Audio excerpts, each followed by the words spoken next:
where you are, you feel the danger closer than your heart. When the weight is getting heavy and the future is unsteady, close your eyes, close your eyes. Think about all the dreams you keep inside. Think about all the ones you love.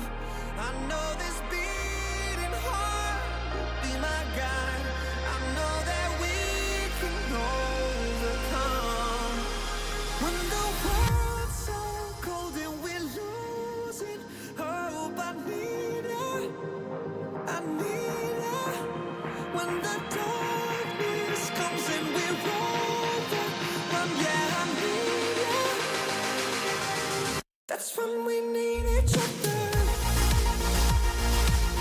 That's when we need each other. That's when we need each other. That's when we need each other. That's when we need each other.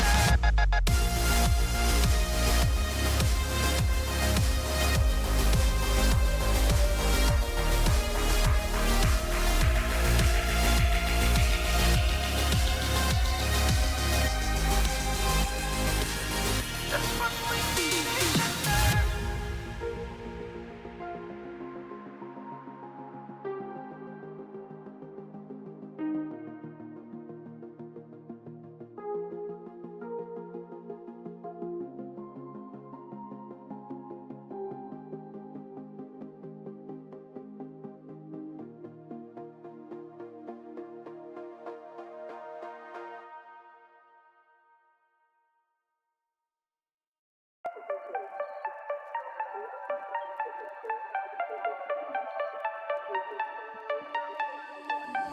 Hand out, she holds. It's feeling like we've been here before. We're both so broke. That's something that'll keep us afloat. Don't walk too slow. We can't keep falling deeper again. Came too close and the taste so far from pure. A rush of blood, but we search for so much more. We've all been here before.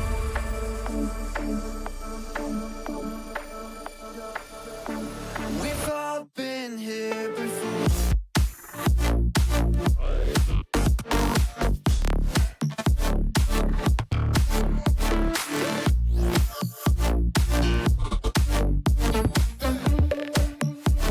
We've all been here before.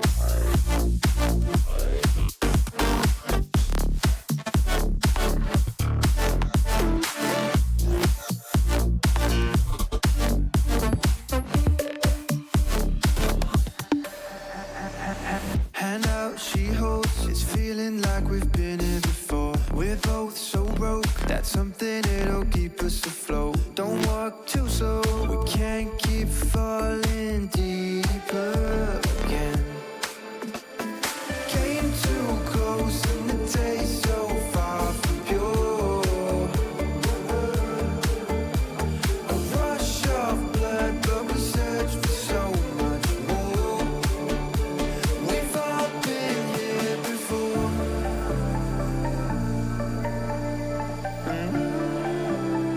We've all been here before.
feet off the ground, let gravity take me up. As beautiful as it's been, it's time for me to go.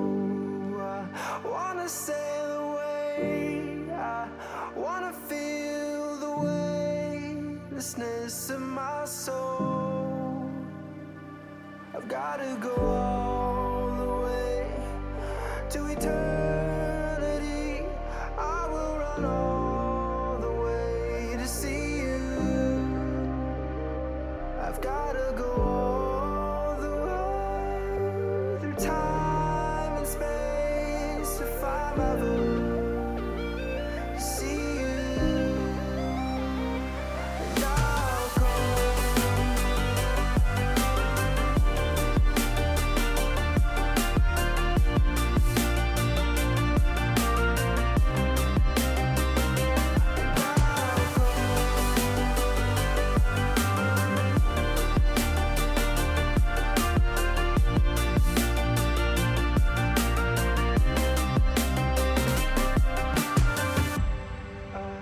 Lift my feet off the ground, let gravity take me up. As beautiful as it's been, it's time for me to go. I wanna sail away, I wanna feel the weightlessness of my soul.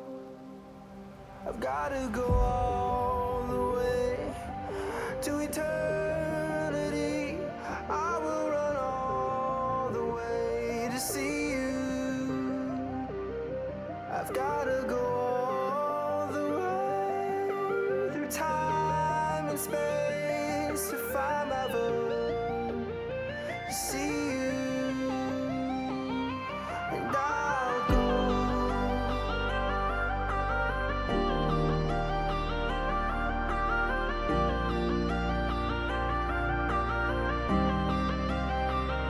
And I'll go.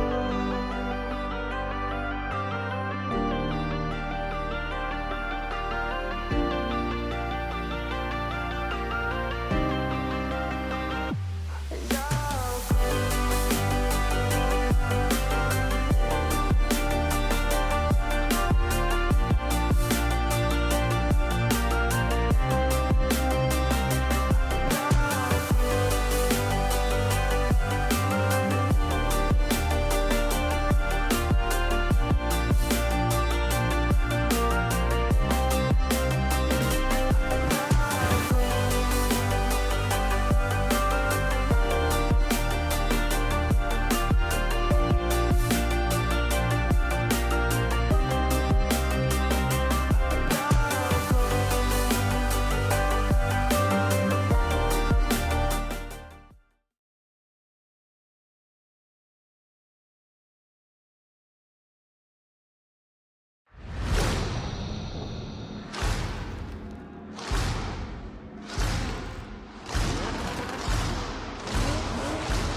The highs and lows of RLCS continue with chaos reigning across the world, but today it is a high once more as we welcome back APAC to the broadcast circuit and, of course, ourselves to the main channel here. Finally back in control of our own destiny at this point, and so are the teams. Look, we'll be welcoming on a guest again later as well, but for right now, we have our team as usual to bring you the action. It's myself, Gex, RhinoCast, and Boy Arroyo here on on the English desk. If you want to check out Japanese as well, head over to Cocken's channel at twitch.tv/KOKKEN. And yeah, definitely some great stuff going on there. But guys, we have to get into this one after, look, I don't want to say actually a day of chaos yesterday. For once, I think we actually got sort of expected results. It went basically how I thought it would, yeah. Compared to normal APAC. Yeah. Compared to what we're used to in APAC, it's quite a normal day. I will say maybe the kind of maybe the most standout one for me was Sailing Esports. 2 versus that roster got 9 through 12 last time. They made it to the upper side of the bracket this time. That's probably the biggest shock, but otherwise, I think everyone's kind of performed how they should. Same for Big Dogs. They've slightly improved on last time, got 9 through 12 last time, now in the top 8. Otherwise, though, yeah, it was quite a standard, solid day for APAC yesterday. Yeah, I will say from a personal point of view, of course, it's unfortunate that my team stream didn't quite get through. It was a top 12 exit for Overlooked, but Godspeed are a very, very good team, so not surprised to see them go through. I do agree with Boyo. I do think that's probably the one surprise of the day, was Godspeed losing 3-1 to Sailing Esports in that upper side of the bracket. That's a real surprising result for me, but yeah, everything else kind of went how I would have expected it to go. Yeah, that's pretty much my take on it as well. Godspeed, I was predicting Godspeed to have a pretty good weekend here as well, and getting sent down there actually did upset the brackets for the top 8. So that's a bit different to me. I think it's a much more interesting bracket actually. So I'm keen to see this go through. There it is on your screen now. Ground Zero Gaming versus Project De La Cruz. Sailing Esports versus Kinotrope Gaming up in the toppers. They're already guaranteed their top 6. And then when we've got Inarizaki versus Godspeed and Big Dogs versus North Star Gaming. That Ground Zero match does interest me though. Boyo, do you have a take on that one for me? I mean, coming into this event, and honestly coming into every event, Project De La Cruz have a massive target on their back. They are the team to beat, and they are going to continue to be the team to beat. Ground Zero last time round got 3rd through 4th. They had a good run and they do look good, but they weren't able to make it even to the final. Basically because of just how much they struggled maybe earlier on, even against teams like Kinotrope as well. But Project De La Cruz is the team to beat. Only one team actually goes to the major from APAC, and right now it's set to be Project De La Cruz. It's only been one event, but we can all see the writing on the wall that it's Sphinx on a team, with Kevin on the team. He's going to go unbeaten for the 20,000th time. Like, something has... they've got the target on their back, and I think Ground Zero could be maybe not the favourites to overtake them, but the underdog surprise team who could do it and have the drive in them, because they are a young team who have a lot behind them. It's Nye and Risk and Invalid as well. Like, they are not the expected victors, but one who could really challenge Project De La Cruz. Yeah, it certainly feels that way, and I remember before Open 1, the other conversation that we were saying was this is a region that is going to be decided by Kinotrope versus Project De La Cruz, right? Those were the 2 big teams coming through. But it's really nice to see those younger players starting to take to the fore and become that more consistent force that we expect them to be. Ground Zero are exactly that team. They're able to start pulling it together in the moments that it matters. And they've got a real big test today against Project De La Cruz, and honestly, it's going to tell us a lot about where they are right now and where their season could go for the next couple of Opens. Ground Zero is actually a pick for me coming into this as well.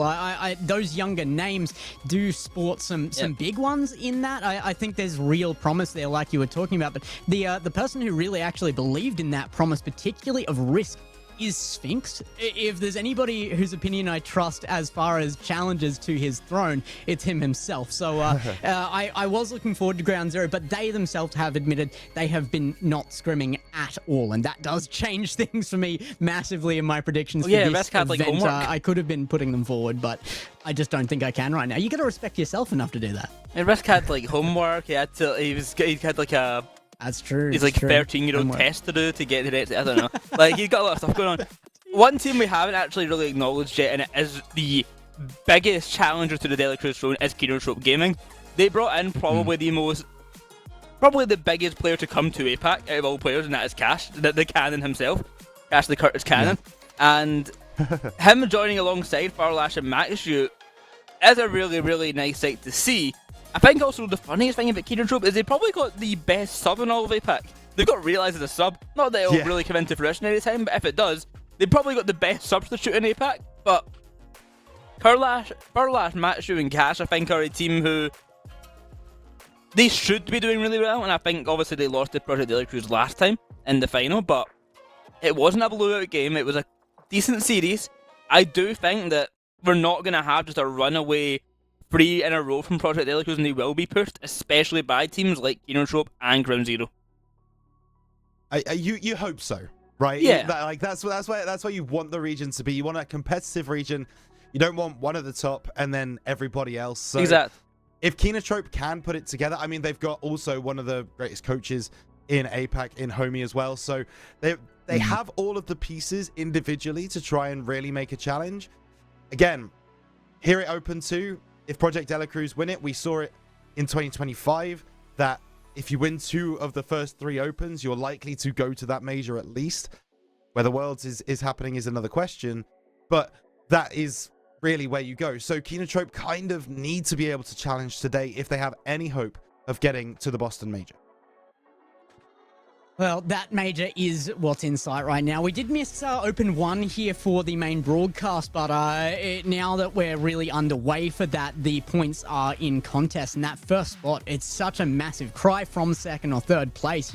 You really need to get out there with as big a chance as you can. Whether anybody can conquer De La Cruz is really the question, but there's still a lot to fight for right now. We're early days yet, but I think by the end of this one, we could definitely see a prominent finish here if De La Cruz are to do what's expected.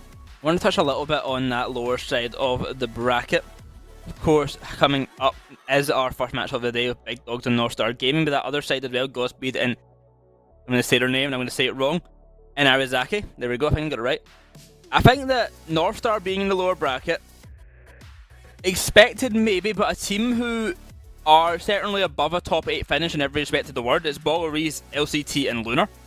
I think every day of the week they should be at least top 6 in APAC, and they should be contending for a top 4 in APAC, just with the caliber on that team. But then Abs Crazy, Carbon and Vav, I want to give a huge props to them, because like the full Indian roster making a good top 8 run, we have not seen this get since like Dark Rift back in 2023 or something like that.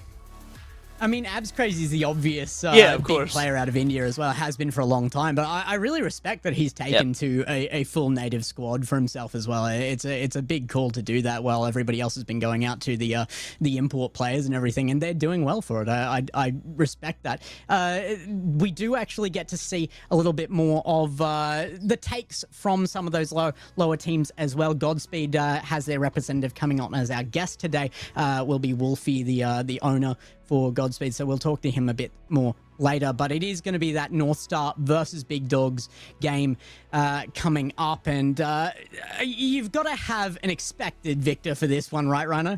Yeah, yeah, for sure. This is kind of North Star Gaming's to lose to a degree, because we've seen what North Star Gaming can do. Balleries and LCT have been around the block and back again, and of course Luna had some big finishes in 2025 as well. So these 3 coming together to create a really big force in APAC is quite important. We know the ceiling of this team. However, on this desk, we have also seen the floor of this team. And that is why games like this are so important for North Star, because it can be so easy for Balleries, LCT and Luna to go in game 1, play really well, get a little bit comfortable, and then start losing that drive that they have in the series or in the game, and that allows their opponents back into games like this. So Big Dogs, they have an opportunity, because North Star Gaming, we do know that they can be changeable. We know that they're not always at their maximum ability, so they've got to come into the server today thinking that they're going to take home the victory. Whether they will or not is another conversation, but the favorites are going to be North Star by a lot of people. I mean, yeah, they have to come in with the confidence. We've seen it before, as you mentioned, with Balleries and LCT, where a series will go on and it's just not their day today. I do think, and I'm sorry in advance, Abs, Carbon and Bab for saying this, even on a bad day for North Star, they still win this 90% of the time. I think when they're doing their kind of theatrics of hitting the post and crossbar every single shot they take for a whole series long, which we've seen many times from them. I do think they still win this series, but Big Dogs could prove me wrong. I mean, they've already improved on the last event, and Carvin is maybe the biggest Abs Crazy fan I've ever heard of in my life. So the fact that he's playing on his team might just be the motivator that he needs. Yeah, I'm glad both of you are pretty enthusiastic about the result of this one as well, because you guys are going to be the ones casting over it. And I have no disagreements with what's been said. North Star Gaming should be the expected, and Big Dogs might be the underdogs here, unfortunately for them. But I think they've made a really good run here, like we said. And Abs Crazy leading in that team. Vav, the unexpected. He's made one top 12 before, and I do want to get some focus on Vav to see where he's coming into this region, what he's bringing to this series. But if there is an upset here, I think it would be probably the biggest of the day as well. So that they've got a task to bring themselves to ahead of them, and it's going to be tough. But I love to see North Star bringing in the coach. We actually aren't seeing that many coaches this season as well, so that may have an effect. Yeah, absolutely. I mean, I just want to bring up also the facts that Big Dogs run through the GSL bracket yesterday wasn't actually as easy as people might point to. They played Goblin Barrel game 1, which is a really solid team this year. We thought maybe we would see them in top 8. We haven't, because basically of Big Dogs. And then in that lower bracket, they played against Kanoko Soup. Who do they have on that roster?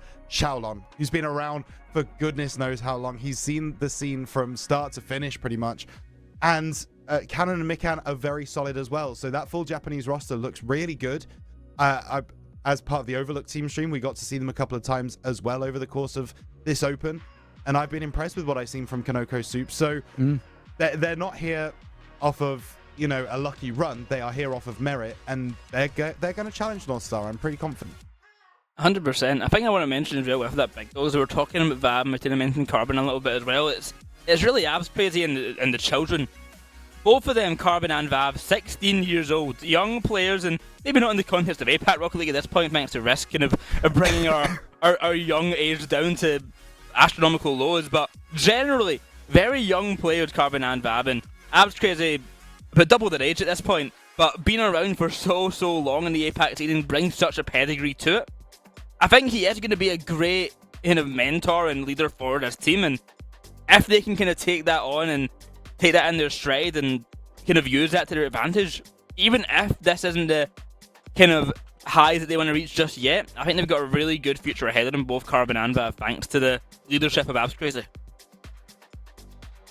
Well, look, we've talked about it enough. It's time for you guys at home to have your say as well. So definitely shout out in the chat for that Big Dogs versus North Star Gaming matchup. I think we do have some predictions to make, but we're all going North Star Gaming here. It's going to be too tough to beat. Guys, if there is a way for Big Dogs to come up to make the upset, where does it come through? It comes through North Star's own hubris. That's what it comes from. Fair, yeah. Let's be completely honest. It comes from a lack of respect from the North Star side against Big Dogs, and maybe taking a few opportunities, maybe giving a few too many mistakes away, and Big Dogs capitalizing on them, and then North Star starting to get in their own head and mental. That's where the upset comes from for me. I don't see it happening today. You're getting shouted out in the chat. I don't know if you can see that, but you are getting actually just... Oh, yeah. You're being called out right now. So if you want to go ahead and... go for it, man. So thank you, CJ specifically for the raid, and to all the other casted on OCE except Yummy Cheese Man. And also on the side of Big Dogs, I do actually think that the reason and the way that they could win is if we go back to the old Abs Carry way. If we go back to Abs Carry from 2023, I'm being a back in my day kind of guy right now. If we go back to the old Abs Crazy, he was called Abs Carry. He was putting the team on his back at about 25 years old, or however old he is. The two 16-year-olds on his back and carry them to beat the other two old men of APAC, Boggleries and LCT. I think Big Dogs do have a chance. Well, we will get to see that very, very shortly. I believe we are just waiting on our game to be ready to play out here. So we'll be getting into that very, very shortly. And like I said, it'll be you guys taking us into it. So I am keen to get on the field to get this one underway. I'm glad that we got that OCE raid in just before we start our first series of the day as well. So you guys have come at the right moment here. And look, once this starts off, it is going to be non-stop goals. If the style of LCT has anything to do with it, I'm looking back towards the opening of RLCS for this region. LCT was basically freestyling at the time. Yesterday, that they actually experienced that against them, and that was interesting to watch. So they're going to be looking for a bit of payback today as well. Yeah, you would think so. You would absolutely think so. But hey, we've done a lot of talking, all right. But I think it's time to get some action on the pitch, because I think we're ready to go. So, game one of the day, starting off in the lower brackets, we've got North Star Gaming versus Big Dogs, the icons of the region, going against the full Indian roster. Boyo, this should be an absolute barnstormer to kick things off. A great start to the day, but who will come out the victor? Who will find that top 6 placement?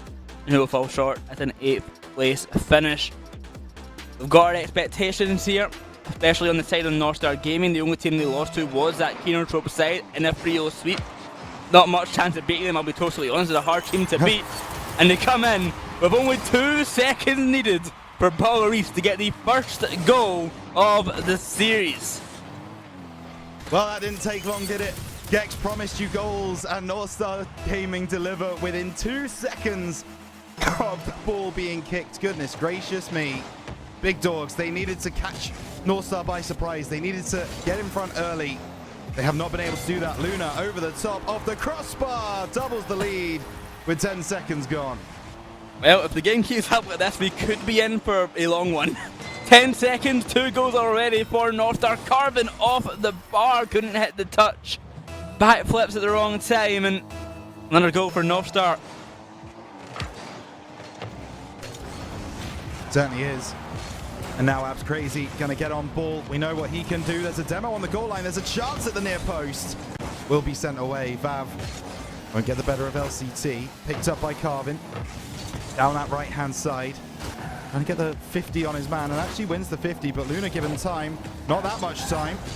He starts to take it down the left side. Ball into the middle. Baller East won't get there first. Nice pass from Carvin up to Abs, but it's cut off well by LCT. And North Star Gaming just marshalling the midfield right now, making it difficult for Big Dogs to get out. They might have another opportunity. What a save on the goal line. Abs Crazy flying down from the crossbar. Makes the connection. But it's Carvin optimistically chasing that ball upfield. They'll get a piece of it. The pass long now to the back wall. Carvin is in possession. LCT left awkward. Can he be saved by a teammate? Yep, Baller Reach just in time. It's Lunar now. The American passing it upfield to LCT. A redirect attempt is going to be caught out by Carvin. Double commit there alongside Bav, but no punishing going to come off of it. Abs Crazy and Carvin going for the same ball. A little bit hectic in the Big Dog side. Everyone fighting for a touch and everyone fighting for that glory of a goal. Yeah, but no one getting it until Baller steps up. Off the right-hand wall, plays it middle. And that's Luna pressuring. Missed touch from Carvin. Needed to just maybe sit on that, try and catch it instead of play the ball around the side. Baller East was there to capitalize. And North Star Gaming, well, we mentioned what their ceiling could be. We are starting to see pretty close to it, I would say. LCT and go on the approach here. Will lose possession, but Baller East is ready at the back wall to take control once more. Flip reset, get the pass out centre. One connection made, but Ab Crazy to cut on in. Corner now, it's LCT, good control. He's got Baller East upfield, but he's going for the flip reset. He's going solo. Here comes Lunar. Redirect attempt at the back of the net, and another one found for North Star Gaming. Yeah, this is nice from LCT. Sets up Luna. Carvin just underneath the ball. Can't quite get up in time. Can't use the boost effectively. And so, with less than 2 minutes played, North Star Gaming are already 4-0 up, Boyo. And, I mean, if you're Big Dogs, this is just a bit scary considering how long is left in this series. This is a best of 7, of course. We're on championship weekend, so you're in for quite a ride if you're on the big dog side. Quite a ride indeed. LCT passing out to Lunar. Paul Reese is perfectly in position for that one. Abs Crazy will make the first catch, pinched towards net, caught by Lunar again. To the corner it will be sent, but the Carvin's up high. A pass to centre perhaps not going to be found. Rhino, they just can't find an opening. Everything big dogs do gets shut down so quickly. Yeah, it does. And Northstar Gaming aren't giving them an inch. Lunar off the right-hand side. Lovely play off the backboard. Oh! That's rude. That is rude. That is his hat trick. But he's done it in unforeseen circumstances. That should be Balleris's goal all day long. Almost saved it from the goal, but instead it flies home. And Northstar 5 up with half the game to play. That's certainly one way to get your hat trick. Another goal steal from Lunar, but I'm sure he won't be complaining. He's already up for goal number 6. Carvin will get the clear away. And Abs Crazy is in centre. Can a goal finally be found? No! It's a save on the line, off the post, off the bar. LCT away to make it 6. Add insult to injury. It will be saved by Vab, but can this one be touched? No! Lunar. Goal 4 for him. Goal 6 for Northstar Gaming. And Big Dogs, they cannot catch a break. Yeah, the overcommit from the Indian roster was there for all to see, and suddenly you've got a retreat with LCT bearing down on your net, a sight that many teams have seen in APAC previously. But Big Dogs, they just simply cannot get anything going. That's a pass middle, there's no one there yet, but Northstar Gaming, I'm really liking what I'm seeing from this roster. Oftentimes we do talk about them being a momentum-based team, a team that if they are feeling it, if they're starting to win and starting to bring these technical plays together, there's little that you can do to stop them. Well, Big Dogs are finding that out firsthand. Is that 7? No, it's off the crossbar. I mean, I do appreciate that Big Dogs are still going all out in the attack, going to try and find these opening plays and find the goals. The series is very young. This game is almost, not almost, this game is definitely lost. Let me rephrase that. I'm not going to give them any kind of benefit of the doubt here. This game is lost, but the series is not over. It is game 1, and if they can start to find the weakness in the Northstar Gaming defense, if they can find the kind of strategy to employ to maybe break open this solid wall at the back line, then so be it. Game 1 is the perfect time to do it when you're already 6 goals down. The downside is that they are 6 goals down, and that definitely is going to be a big mental block here and a big strike to the mental of it. Carvin with no boost can't find a goal here. Vav is up for the redirect down, the pass intended for Abs Crazy, but with no connection, it's another wasted attempt. Yeah, it certainly is. Now over to that far side, Abs Crazy goes up the left, gets a reset, looking to try and follow it through, and that's actually a nice ball middle. Una will follow it through, has enough boost to make it difficult for the attack. Big Dogs get the boost, now over to the left-hand side. Vav combining with Abs Crazy. Now Vav trying to send the pass to the far side. There's no one there from Big Dogs, and just that lack of communication, that final pass, that final ball isn't really good enough from the Indian team. Abs, pass middle, that's a little bit of a better pass, but it's still going to go beyond his teammates. Off the backboard, is there a follow-up? Balleris with 7. And Northstar Gaming have laid their flag down in game 1. Well, even after the goal steal from Lunar, Balleris still gets his hat-trick eventually. 7 goals to 0 for game number 1 of our opening series of the day, Rhino. I mean, certainly one of the starts of all time. Certainly is. Maybe one extra. No, won't happen. Ball will drop, and Northstar Gaming go perfect in game 1. But, boyo, the fact of the matter is, we've seen Northstar Gaming have series where they start really well, and they just start to taper off towards the end. So, as much as this looks really bad right now for Big Dogs, there will be openings for them in future games. I'm certain of it, unless, as we say, Northstar Gaming's coaching team has been really able to bring that mental back for Balleris, LCT, and Luna, and make it so that they can be consistent across a best of 7. Just to get some extra context to the rest of the chat here, and much like with Rhino, the Big Dogs do still have a chance and the Northstar can fumble this. Rhino's just sweating because he predicted a 4-2 win for North Star, and he's worried that Big Dogs won't win any games. That's the only reason he's saying all this stuff. Don't let him fool you here. He doesn't really believe that much. He's trying to spin a tail. That is a statement of a game won, and I think that will be very hard for Big Dogs to come back to in subsequent games. Is it possible? I've seen many things in APAC, and it certainly is. Do I think Big Dogs are going to start to challenge North Star? Maybe a little bit. Do I think we're going to see a game win from Big Dogs? Well, maybe not. Maybe not in that regard, we'll see. I've not felt inspired from the game one, I'll say that much. And I think that's very fair. Based on game one, based on what we've seen, this should be a sweep. We should be going into the next game in the next kind of 10 minutes, and everything will be fine. But this is APAC, and we need to keep reminding people of the region that you're watching. It's not as clear-cut as that. It's not as simple as game one equals game win. It's never that simple here. So we will see if Abs Crazy and co will be able to pull it together on Forbidden Temple. That's where we're going next, of course. And things get underway. I think Big Dogs need the first goal here in this game too, just to settle some nerves maybe of this top 8 foray that they've got. Yeah, I mean, the first time making it to the top 8 as this roster. A great start here from Abs Crazy, as I said, going for that maybe Abs carry approach, going for the early goal. Saved on the line though by LCT. Here comes Carvin, not going to find anything of it. Abs Crazy into centre, going to be caught by Lunar. You see the LCT to the side, attempting for the pass to be made. Good challenge by Big Dogs, are getting aggressive, and I think it's kind of what they have to do here. They did overcommit a lot and got punished for it in that last game, but as you have really said, right, they need a goal to kind of rebuild this confidence. They have to just play like they're down from the beginning because they haven't found a goal of any other means. That one saved in the line. Finally, a goal found for Big Dogs, and it's Vav to score it. I know what I'm talking about with my predictions, boyo. I know there's always a chance. And Big Dogs get the first goal of the game, and that will do them a world of good. They will settle down, and they will start to play like we know that they can. North Star Gaming gave them so much space in that opening 50 seconds of this game that if they continue to do that, Big Dogs can use that to their advantage. I like what I've seen from Abs Crazy so far in this game. There's a good save there from the aforementioned man, although all three of them being on that back wall together maybe doesn't strike the most confidence in viewers. Balleries looks for the pass, LCT back post, and blink and you'll miss it. North Star Gaming back level. As soon as Balleries went up there, I just felt it was a goal, and out comes LCT, top corner, no one's ready for it. Vav certainly tries, and Carvin stuck in an awkward position in net.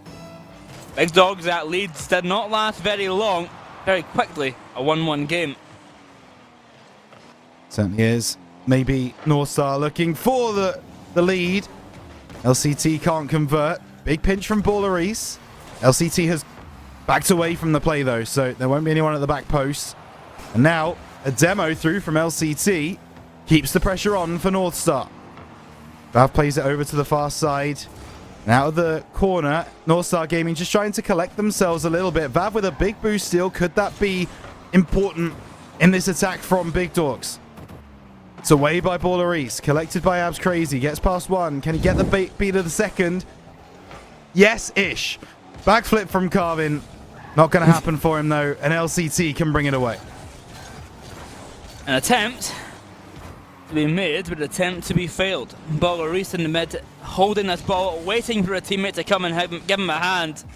It's LCT off to the sidewall now. The pass made to Carvin, off to the back, into centre. Anyone there for the follow-up? No. Balleries to deny. Clear up the long end, and half the game still to go. The game remains even for longer than maybe we would have expected after that first game.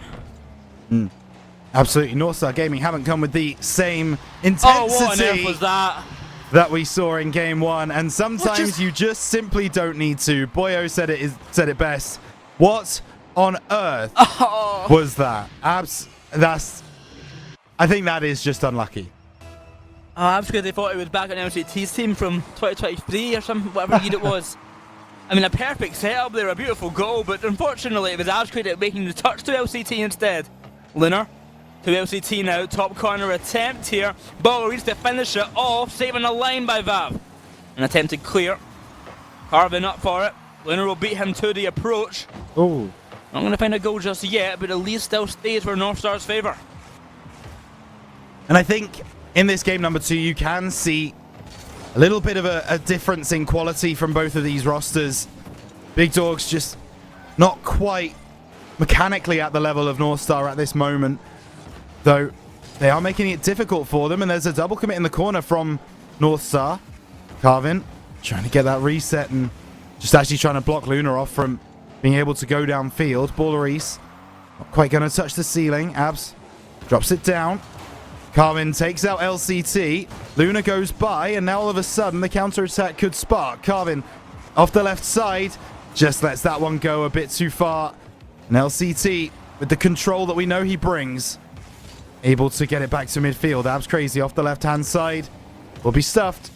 1 minute and a bit to go for Big Dogs to try and bring this back. Vav, I let the pass here to Carvin, and after a demo at the back line on LCT. Bit more open here for a moment, but Ballerise is quick to clear this one out. A pass attempt to be made to LCT, as Crazy denies. A pass upfield, caught by Carvin, shot to net, saved by Lunar, still awkward for a moment, but LCT will clear it away. Vav lingers, waiting for an approach, 1 minute on the clock, time running out to find this goal. Lunar's going to get the clearance out and kill this attack from the Big Dog side. It might find a goal of his own. The ball lingers in front of net, but it's Abs Crazy once more. He's up, he's past LCT, the Ballerise, easy clear from the backboard. Yeah, Vav, good turn, good catch. Just not able to convert. Abs Crazy, backboard. LCT should get the redirect to clear it away. Vav, in 2 minds. Didn't know whether to go for that or not, so loses a bit of pace there. Carvin puts it forwards. Abs with the catch. Gets around Luna. There's an opportunity here. Tries to fake out Ballerise, but you can't fake the faker. Vav trying to get there. Abs Crazy. That shot is feeble at best. With 10 seconds to go, North Star Gaming have all but locked in game 2 and a halfway to going into the games tomorrow. LCT out of the corner, ball drops, and what was set up to be a grandstand finish, Boyo, fizzles out to nothing. Close attempts coming out from Big Dog, but they do not find it. Don't let that 7-0 failure from the scoreboard. A little bit bugged there, but it was actually a 2-1 finish for North Star Gaming. Big Dogs had their chances, but were not able to capitalise. And as that final moment, but they had that chance at the final minute mark, they could not get the goal out of it. The defense from North Star stayed strong. Yeah, it does. And it wasn't especially challenged, and I don't mean any disrespect to Big Dogs by this, but the way that North Star Gaming set up on defense, they were built to deal with the pressure that Big Dogs were putting on them. And so there was not really any moment other than that first minute where it was just unrelenting pressure from Big Dogs to get that first goal. Outside of that, it never really looked like North Star were in trouble. It never looks like they were struggling to deal with the pressure that Big Dogs were applying. And that is where Big Dogs need to improve in game 3. If you're going to apply pressure, it needs to be for an elongated period of time. Keep moving around the pieces of the defense. Force North Star to make those mistakes and then be able to capitalize on them when you get them. They didn't do that really in game number 2. I hope that they're able to do it in game 3. We are just having a lobby reset, so a little bit of a longer gap between the previous game and this next one. Well, as we get ready for game number 3, I mean, if you're on the side of Big Dogs, you're certainly feeling a bit disgruntled. You got the goal, you got the equalised game, you had the chances towards the end, but it still wasn't enough to actually bring it to an OT, bring it to a closer affair. By the end of it, it still felt convincingly North Stars. Now in game number 3, if you lose this one, I think mentally you feel the series is already over. If you're going to a game, a 3-0 loss kind of against this team, you're not coming back in the best of 7 series here. They need to win this game if they want to have a chance in the series, Big Dogs. Straight up.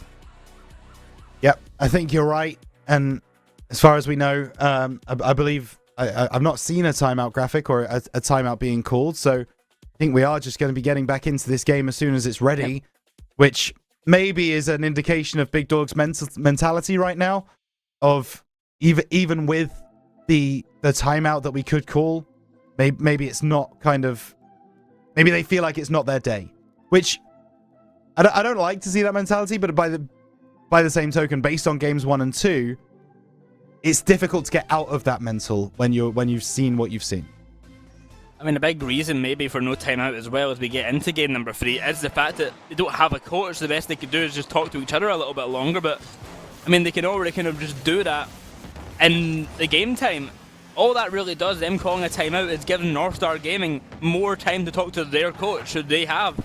And it's the coach difference possibly coming out in that regard for timeouts, but this whole series is definitely not a coach difference, it is a gameplay difference, and Northstar just playing outclassing them basically, Big Dogs, in their gameplay.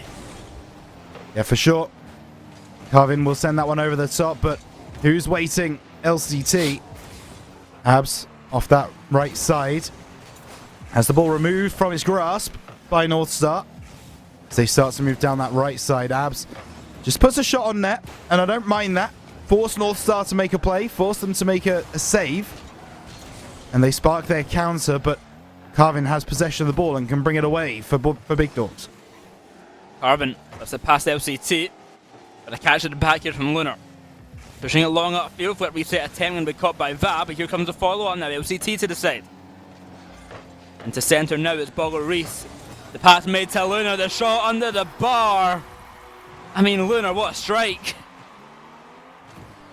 Yeah, but once again, Big Dogs just not there on the play. No one back defending. You miss that play off the backboard, you start to see problems.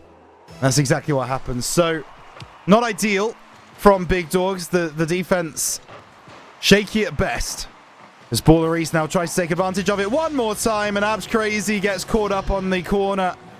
And LCT, he'll double Northstar's lead quickly. Well, it was a short-lived 1-goal lead because it very swiftly became a 2-goal lead. 2-0. A minute 15 gone on by, and Northstar Gaming going back to their Game 1 ways of goals, and more goals to come. As Crazy off the ceiling, looks for the reset, can't make the connection. Lunar can easily catch that ball with Balleries rising high, beats out Vav to the punch. A clear away upfield it will go. Carvin has to rush on back to defensive position. Balleries will challenge, as Crazy tries to clear. But LCT, unrelenting on the attack right now, keeps the pressure alive and gives Balleries and Lunar a chance to strike once more. Yeah, and actually he's just going to take it himself. And there's a chance there from Balleries, and goodness gracious me, Northstar, when they start rolling, when they start just feeling exactly where each player is on the field and they get those team plays together, very few teams in the region can match the swagger that Northstar Gaming have. And Big Dogs are on the receiving end of it. 3-0 with 3 minutes still to go. Here comes Carvin to Abs Crazy off the back wall. It's a chance for Big Dogs, but the final man, Vav, isn't there. The shot should have been taken, but then come Balleries instead to deny it. Shot to net now, going to be saved off the bar by Vav, but Abs Crazy has to find this kind of 1-1 approach against Balleries, can't get the connection. Carvin misses out in his touch. It's a big opening now for Northstar the other way, and another wasted chance for Big Dogs. Oh, it's a big save from Abs to keep Big Dogs somewhat in it. That's a great cut by LCT, and he might do it again. No, Vav gets around the side. Carvin is up quickly. Will that drop? It's off the crossbar. No one from Northstar expected Vav to be there. So they do get a goal back. Though I do have to ask, Boyo, does this simply just set up the dreaded 7-1? I don't want to call 7-1, but it certainly sets it up. I don't think they're going to make 7 inside the Northstar. I think Big Dogs can handle it a little bit better than they did Game 1. Okay. Oh. But I certainly don't have high hopes for a comeback in the game. And maybe I'll be convinced otherwise here with Carvin passing upfield and a shot onto net. Saved by Balleries easily enough. He's already back into the fray of things. Vav in possession, LCT will catch it. But here comes Carvin once more off the sidewall past the centre. It's Lunar to Balleries. Going all the way on the approach here off the back wall. Pass on down in front of net. It's Carvin once again. Now in a 1-2, he goes for the flip reset past LCT. He'll get the pass off to Abs Crazy. That shot goes high, and Vav gets taken out by ball on the way. 1-1 now LCT against Vav. He goes close to near post, and LCT, the mind games on that goal. Yeah, this is really nice. He's just got such control, and he can do literally anything he wants to with that ball as he's driving forwards. In the end, he tries to fake that he's going to be hitting that one across field, when instead he actually drives it into that near post. Northstar Gaming have 4. And for all of the pressure the big dogs had and made Northstar Gaming look not ideal, well, they start to be on the wrong side of the score line now. And this is Luna faking one, going low, and then just finishing into the empty net. But we do have a pause. Yeah, Northstar Gaming may have got the goal. Will it remain? We're going to find out soon. But we have had a pause on the game either way. 5-1 though, Rhino. Maybe the 7-1 will happen. Maybe they are taking up the result. Maybe you're right. I've not been right a lot on this desk. Almost never, actually. Almost never. It doesn't happen very often, but potentially this time, there's a chance. There's a chance, and we might be grabbing our sunglasses, we might be packing our bags, and going on a any expenses paid trip to Brazil in a little bit, maybe. We'll see. We are just waiting for one player to rejoin the lobby, and once that happens, we will get things back underway. But boyo, it's a tough question to ask, because I want to ask the question, what do big dogs do? But yeah, I mean, there aren't many answers. There's not much they can do other than wait for it to end. I mean, That's people sad. are saying it, but they have had their chances, and their chances just haven't gone well for themselves. They made a good effort in Game 2, and it's their closest one yet, but now Game 3 is kind of coming back to the same tale of Game 1, and it seems like the advancements that they made have all meant for nothing, because it's all back to the same stuff. Though there was a moment after Big Dogs scored their goal of this game where they were in the ascendancy. They were the one putting all the pressure on the Northstar net. They were the ones who looks like they were the team that were going to score next. But then you've got to be able to convert. If you look like that team, you have to be that team. And Northstar Gaming were able to soak up the pressure, deal with it in the immediacy, get themselves back within an opportunity to get some boost, and then drive downfield and get their 4th goal of the game, which immediately rolled into their 5th. So I've seen some really nice moments from Big Dogs, but I've not seen a period of enough pressure that they really were able to look like they were breaking down Northstar and making it really difficult for that defense. Just getting things fixed here for a moment. Back into the game, minute 45 to go. Oh, I think they've disallowed the wrong goal. Yeah, I think Big Dog's goal's been taken. Big Dog's goal should certainly be there. They definitely. Yeah, there we go. I was gonna say something didn't look right to me. Something didn't look right there. It had been fast. They'll be back in a little moment now. Yeah, something didn't seem right about it being a 5-0 game. 4-1.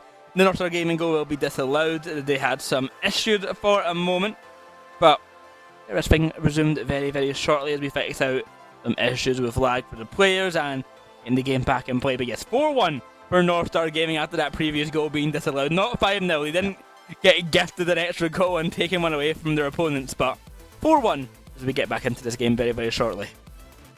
Yeah, we hope so. Obviously, as you just mentioned there, Boyo, that players are experiencing lag in the server, and welcome to the APAC region, I guess, as we start to try and find a way to bring the players back to a sensible ping, and maybe that looks like that is exactly what we're going to get. So, 4-1, Luna's goal ruled out, and Luna's the kind of player that if he gets a goal disallowed, he's going to be chasing another goal to try and replace it, that's for sure.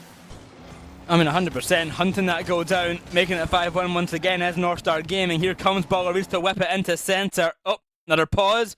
I think the lag issues may be persisting is my best guess at things here. Yeah, looking like a lot of people are leaving the lobby. Yeah, I think we're going to have a lobby reset here. So, you're stuck with our lovely faces for a little bit longer. 4-1 though, in game number 3, 2-0 in the series, Rhino. How do you feel about Northstar's chances in the rest of the bracket looking at this? Like, if they keep this up, do you think they make a run? Or do you think that the upper bracket opponents are just too difficult? I think Northstar Gaming a perennial top 4 talent. And that sounds really strange to say, especially given the performance that we're seeing in front of us. But you look at the 2 teams at the top of the region, which is Keenan Trope and Project Delacruz. Even with this performance, I still don't really see Northstar being able to get past either of those teams. So for me, I think the best they can do is get into those semi-finals.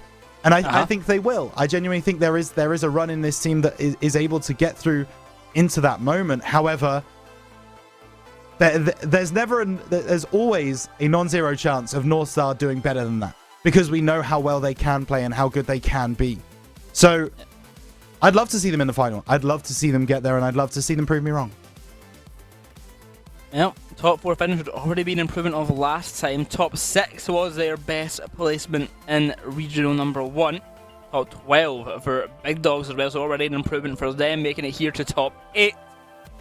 Gonna have a quick test of the lobby just to make sure things are working okay for all the players. And that's if we'll get back into the game. But yeah, for the Big Dogs side, I feel bad because I feel like I've been really harsh on them, but it's just been frustrating watching them struggle to actually finish their attempts here and make something of their challenges and make something of their pushes up front, instead falling short and just fizzling away at the worst possible time. Game 2 was that biggest hope, but even then it wasn't enough. I think it's been a really rough Game 1 and Game 3 especially, and hopefully Game 4 they could at least make it a bit more respectable for themselves and a little bit closer of an affair like they did in Game 2. It's a harsh way to go out. Yeah, it is. And we've mentioned before, and Big Dogs will know this as well, that North Star Gaming, they have been in the APAC region. They have bossed the APAC region at times. Oh, yeah. In their history. So it's no, it's nothing against Big Dogs to lose to a team like this. But I think the point that me and you were getting at, Boyo, is it's the manner of the way that they're losing right now. And they are just making some of those mistakes in their backline, in their defense, that realistically, in a top 8 of a region, you shouldn't be making. You shouldn't be making those mistakes. So we hope that moving into Game 4, as you rightly say, that we find a little bit more faith in Big Dogs and the way that they're playing. Hopefully. But North Star Gaming, they have taken advantage of absolutely everything that Big Dogs have thrown at them. And that is the difference, really, between the good teams and the great teams. I mean, keep in mind that this series right now has, and counting is correct, 3 APAC regional champions, 2 of which are on North Star, 1 on Big Dogs, and Lunar, who has a 2nd place under his belt as well.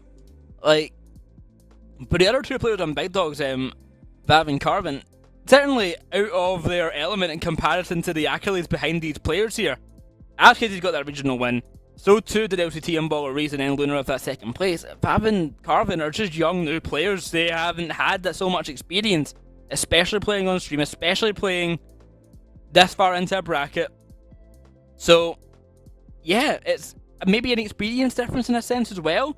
Of course, more to come, but I don't want to boil it all down to that, but certainly nerves are going to play a big part in it. Yeah, they are. And when you've not had that top 8 experience, when you've not been at that point, and when you're live on the Rocket League APAC Twitch channel, things change. Things change. Your mentality changes, the way you approach the game changes, and we've seen so far in this series that both Carvin and Vav have had moments where they've second-guessed themselves. And they've looked at an opportunity to maybe go for the ball, to maybe strike quickly, and they've gone, is that the right decision? And you've kind of seen their cards just move away from the challenge a little bit. And in that moment, you've lost the ability to move forwards. Because now you have to sit back. You have to go back on the defense. That decision has been made for you, even if you were still considering it. And those are the kind of moments where you might not make that same mistake in Swiss. You might not make that same mistake in GSL. So it's tough. It's a learning experience, but the more experience these players have of this top 8, the better they'll be for it.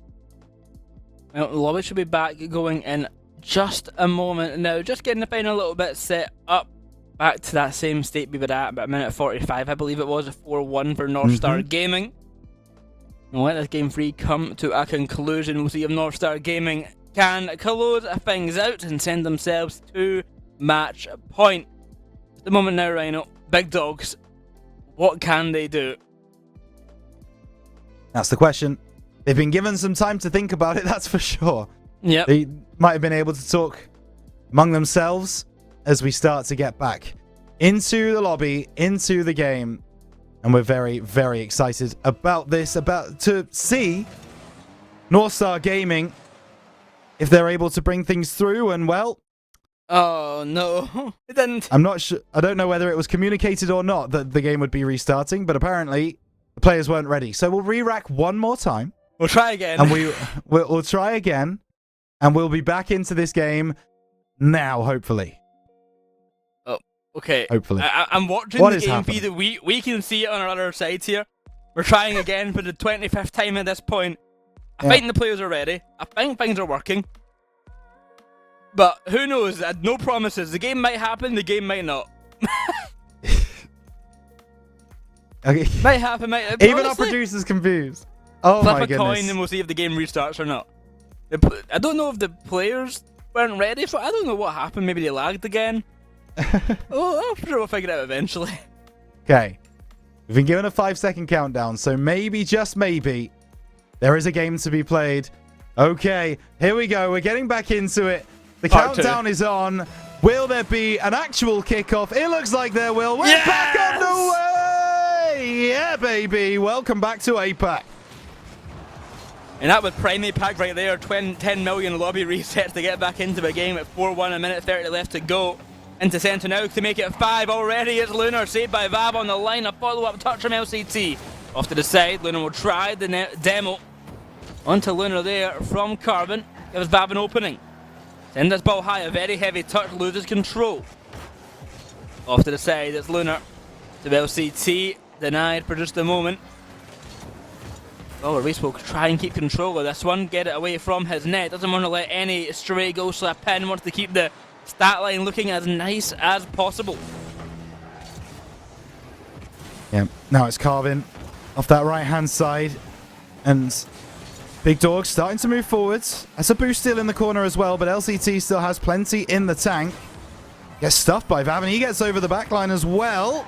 It's an opportunity that just goes begging a little bit for Big Dogs as the ball comes into the middle. A double commit from North Star. Zab's Crazy tries to get around the left-hand side. Cleared away by LCT, who now looks for the pass, the pre-jump, the shot. It's off the post. Is Balleries there to finish the job? Not in time, but North Star Gaming showing their prowess once again. And a close one there from Lunar. The ghost tech coming off of his car, not going to find the back of the net. Instead it's Carvin, heading it long the other way. A consolation goal in the last 10 seconds perhaps, a flip reset. Gonna go high, top corner, Vav can't find the follow-up. One more try. A 0-second goal, just for fun at this point. No, denied. North Star Gaming win game 3, 4-1. Yeah, there's something to be said potentially about obviously the fact that the pauses and the stops in the gameplay might have led to players being a little bit iced, a little bit not losing that warmth that they had and the rhythm in the game. But either way, Big Dogs after the reset don't concede, and that's a big result. That is statistics, and now they're going to go on and reverse sweep. Here we go. Well, we'll see if Big Dogs can make that reverse sweep. I mean, I certainly don't have high hopes for them after the last 3 games I've saw. I mean, what, 7-0, 2-1, 4-1? Yeah, no, I don't. 13 goals to 2 if I've counted correctly. It's not looking good for the reverse sweep chances, but yeah, don't want to call it early. No, we wouldn't like to. No, of course not. And something that is interesting, actually, now that I'm just seeing the game screen again, is in Open 1, Luna was actually flown into Japan, and he played from Japan, and he played in region. It looks to me like that hasn't happened for Open 2. Luna is playing on quite a high ping, which probably means he's playing from the US, which is an interesting decision from the org as to why they would fly him in for Open 1 and not for Open 2. Strange. And college has probably started back. He's probably got schoolwork to do again. All these like players, all the schoolwork they've got to do all the time. They're all so young. Probably the reason. If I was just to guess. But anyway, game 4 underway. North Star Gaming, Big Dogs. Well, we've got one team of Big Dogs here, and it's certainly not looking like the one with the name behind them. Balleries, 3 seconds, 1 goal. Yeah, that's probably the worst way that Game 4 could have started for Big Dogs. As kickoff is 1, Abs just loses that one. It's pinched quickly. He doesn't really know where he's going. And so 1-0, North Star lead inside 3 seconds. LCT immediately wants to double it. Reset. Goes low, wins the 50. Carvin able to clear it away. Now down the right-hand side, there's a bump on the backline. In fact, it's a full demo. Carvin will be able to get the job done. So Big Dogs level very, very quickly. Now Carvin finds one back and an opening goal for the Big Dogs side. Finally getting off that 0-goal curse here. Only game 1 will be the game that they go scoreless. Carvin. And they try and find a second for his team perhaps. A push up field. He's got 3 players to get past. A hard task, but without Crazy's help, maybe just doable. Takes it slow. Challenged by LCT. Here comes Vav waiting at mid. Just up a little bit too far there. Gets taken advantage of. Lunar, he's up for it. The car that he is in, I don't know how to describe What it. is that? Certainly one of the cars of all time, and I say that using the Scarab at all time, so take that as you will. Yeah, sorry, I'm just transfixed by Luna's car at the moment. I'm surprised in whatever the decal that is, but hey, it appears to be working. Off the ceiling, not going to happen. And now, Abs Crazy, moving back downfield, looking to go over the top of the defense. Gets a good double. There's no one to follow through quickly enough. Ballaris inside to Luna, into the Crazy car. And he scores with it. And that is disrespectful. I've been trying to figure out what that car's actually called, and I genuinely do not know what this car is. There's too many cars nowadays. I don't know what that one is. What is it? It's like, I don't know what that is. I have no idea. If someone can tell me what that car is called, let me know. I have never seen that car in my life. No, me neither. Lunar made a new car to play this game. Like, he has coded it into the game. Yep, he's developed the asset himself. No, off the crossbar. North Star Gaming back in front. Big Dogs trying to recover this situation. Things a little bit more difficult for North Star, and that's exactly what they've done. Abs Crazy spots the gap, plays it over the top, and yeah, North Star, well, he gave that one away, let's say. LCT can't help. He loves a redirect. He cannot help himself. No matter what goal it's towards, he just loves a redirect, that man. Straight into the back of his own net. 3 minutes still to go, and Big Dogs, the first game that they've had 2 goals to their name. Is this the game that they actually find a win? Could be. Make my pre-game prediction a little bit more respectable. That would be nice. Abs Crazy bringing it through. Vav should have an empty net to aim at, but LCT back in time, making the save. But Big Dogs, they are starting to move forwards with serious venom now. What is going on? And Big Dogs take the lead. North Star Gaming shell-shocked. Abs Crazy has just accidentally landed in the perfect spot to touch that ball into the net after it bounced off the post. It's a goal for Big Dogs, and they have the lead. 3-2, half the game to go. And I don't know how I feel about it. What an odd game. Yeah, it's an odd game. By the way, we have also been blessed by chat, of course, to tell us what car that is. It's the Nomad GXT. Thank you very much if you got involved in chat. We appreciate you. Okay. And I tell you something, Big Dogs. Well, yeah, they're starting to exert pressure on North Star, and maybe, just maybe, there's a game win at least in this series. That Nomad got no reach at the back here. No. 4-2 now for Big Dogs, and a respectable lead now. Can they hold on to it for the next half a game? The pass is there to Lunar up for LCT. Trying to find Ballaris on the approach, but instead Lunar's going to go all the way. Off the backboard, can't find the touch. Ballaris' shot's going to go miles wide. It's Carvin. Takes the boost from the corner. Flip reset attempt, trying to get it past all the way. Lunar will deny. Here comes Vav to the backboard, shot to net. Safe for a moment, but Ballaris back down to centre. It's a risky play here for a moment. The ball lingering in front of the North Star net. A 5th goal for Big Dogs could put the nail in the coffin. Yeah, it really could. And Abs Crazy trying to deliver. Luna sends it over to the far side. Ballaris puts a shot on. Carvin plays it to the relative safety of the corner. Tries to bring it away, can't do so. Vav next up. Luna wins the 50, but Abs Crazy off the backboard. Does well to read and catch and send it long. And now Big Dogs attacking again. Right-hand side. Played off of LCT. He then finds another pass. That car is an abomination. Luna off the right-hand side. Off the ceiling. No. Beaten there at the near post. What it's is going awkward, on? and somehow the ball is kept out of the Big Dogs' net. What game are we watching right now? LCT going to be caught by Carvin. Well, a reset to deny for just a moment.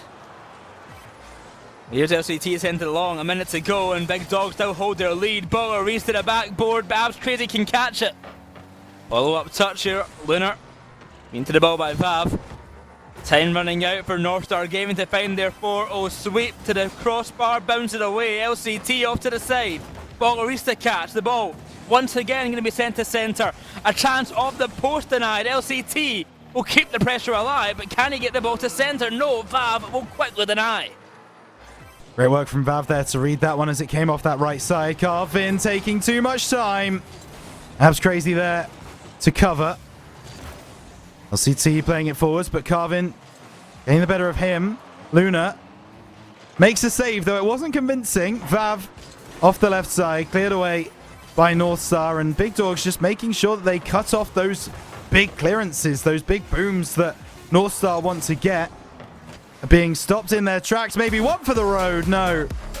But Big Dogs, they keep the series alive. And boy, oh, my prediction looks less bad now. Well, Still bad. North Star Gaming do not get the 4-0 sweep. It is a Big Dogs win for game number 4 off the back of Carvin. There's 2 goals and the assist coming off of them as well. Abs Crazy as well, getting 2 goals to his name. Very good work by the both of them, and Valve cleaning things up at the back and with those assists as well. But can Big Dogs keep it up is a different question, one that we'll have to have answered in future games. But a game win on the board is respectable nonetheless. Something they should be happy about. Big Dogs outshot North Star Gaming in game 4. Yeah.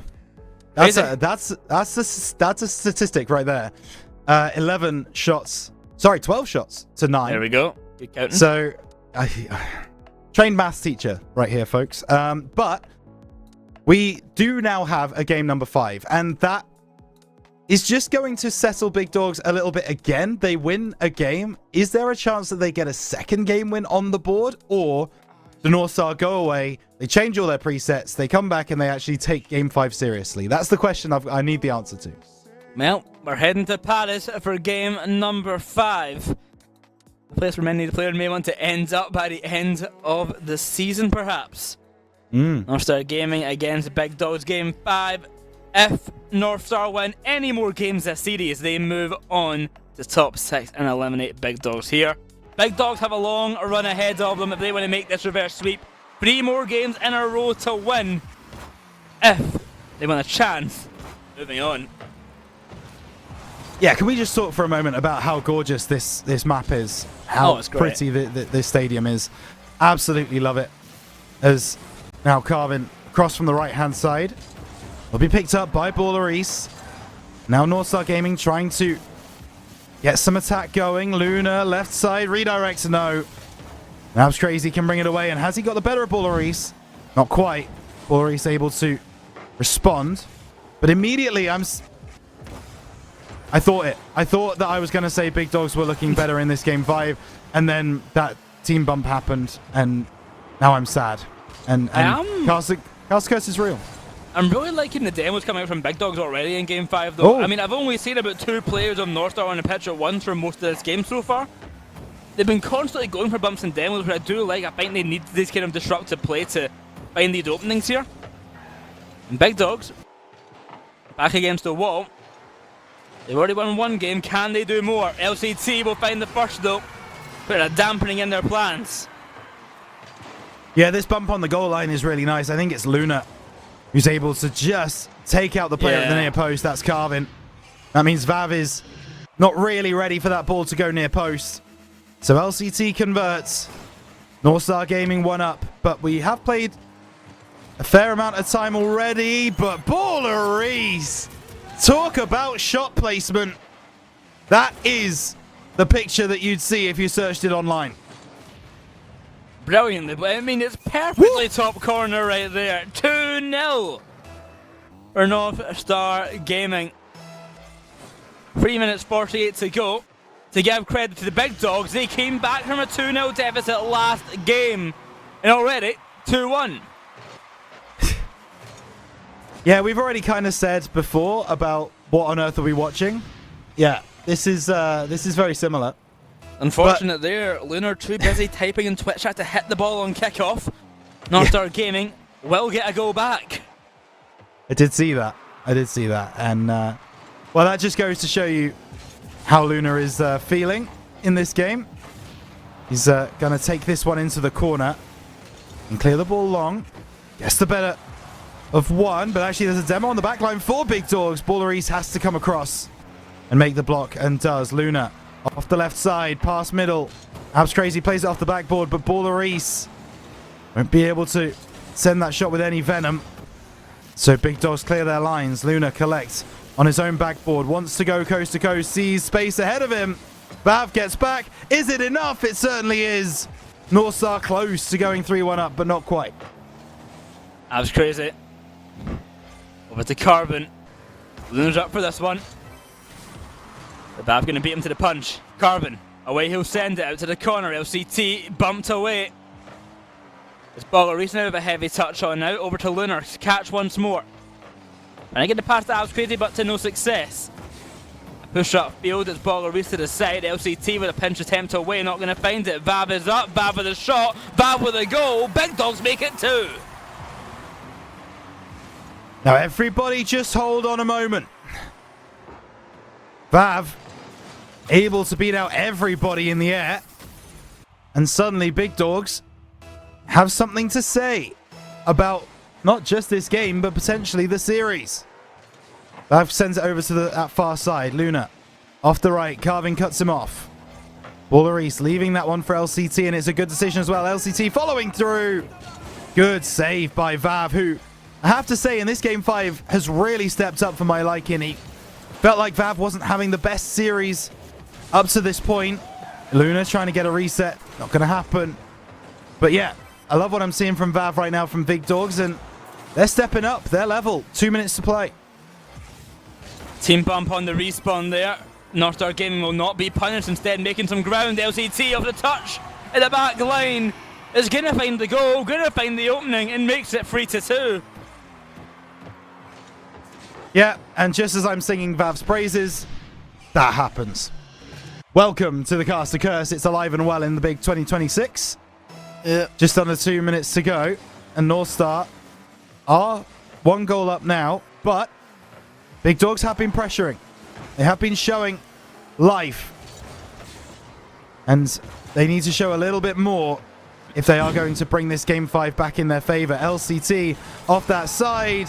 Vav able to make the save, and Big Dogs can clear their lines. Not very far. Luna pass. Baller East to the back post. Just sends it wide. But North Star Gaming building in confidence. Building in trickery. And they're starting to feel like this game and series is theirs. There's control from Carbon to launch towards net. No one's back. No one's home. What is going on at the back line of North Star Gaming? It's a free goal, and Big Dogs make it free. It's off the back of that demo there. No one can make it back, and it's wide open.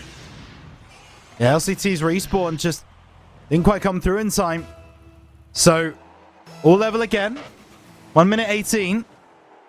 LCT wins the kickoff, but it's all part of the plan from the Big Dogs as Vav goes low. Ground pinch. Not quite as powerful as he would have wanted. So, Baller East can bring it away off the ceiling. Backboard well defended by Abs Crazy. Now he starts to move forwards. And Luna, that is a huge challenge to get North Star Gaming back in the attack. Good flip by Carbon. LCT will catch it. Pass on out to the side now for Lunar to take control. Round that back wall. Abs Crazy. Got a big run to do here with Vav helping him out. The pass is long. 30 seconds now approaching.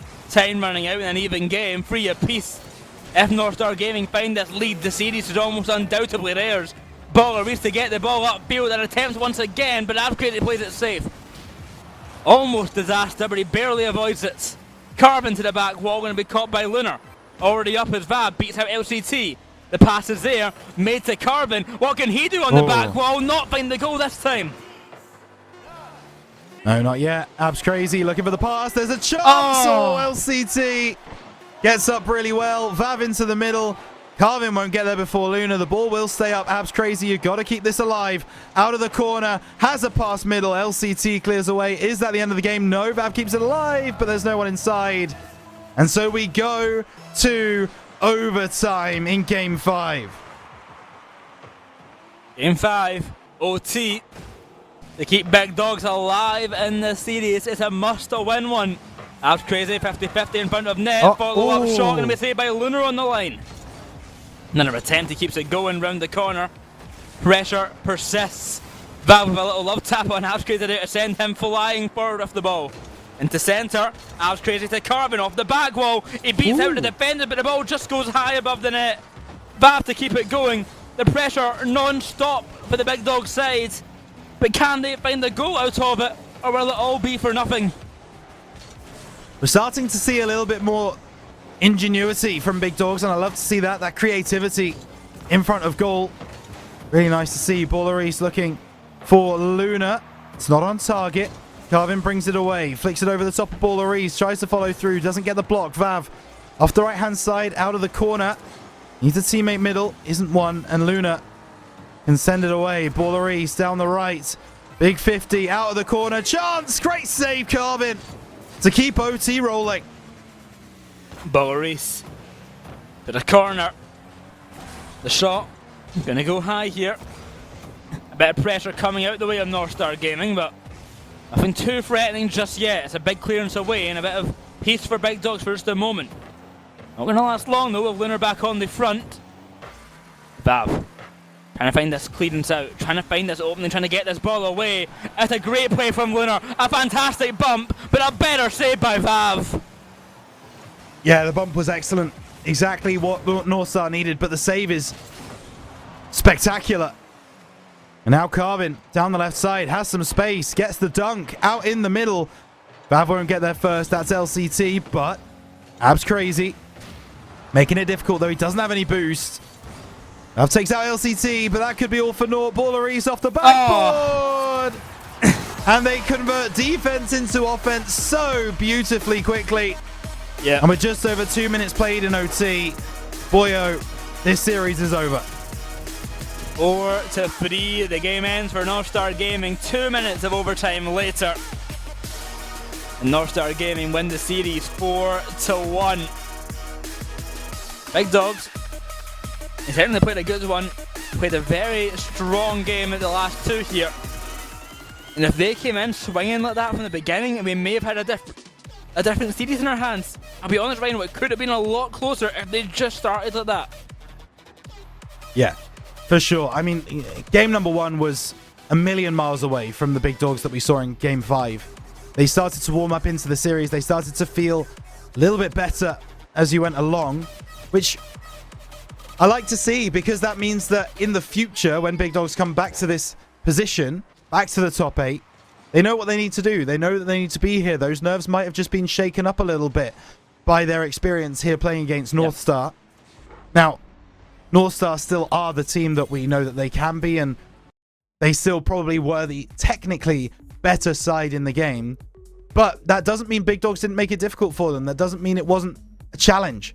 And so, for my money, I think Big Dogs might be here to stay in the top 8 now. If you look to Open 3 coming up later, obviously starting next week. Oh, yeah. I think they've got a real chance of going again. And I certainly would like to see them again, but that is all we're going to see from them this weekend. North Star Gaming will be playing once again tomorrow in that top 6, trying to make a run to top 4 and beyond. Coming up after the break, though, Godspeed against Inarizaki. I'm getting good at this. After the break, we will see you very, very soon. But until then, enjoy.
I do.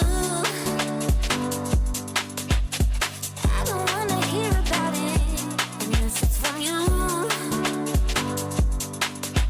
Don't tell me that love is a game, baby. I don't wanna play the same old king games. Don't tell me that you're gonna change, 'cause I know that's what they always say. Maybe it's dangerous for you to try to control me. It won't be as safe for us. That's not how love's supposed to be. The fact that you know me, you act like you own me. You're gonna be lonely soon, you'll see. Maybe it's dangerous. It's dangerous.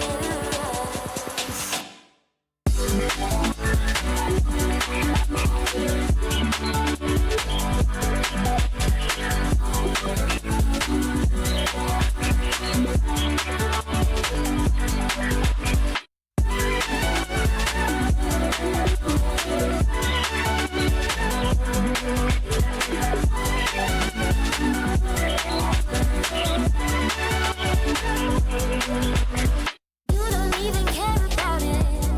Tell me you do. I won't even worry about it. You know that ain't true.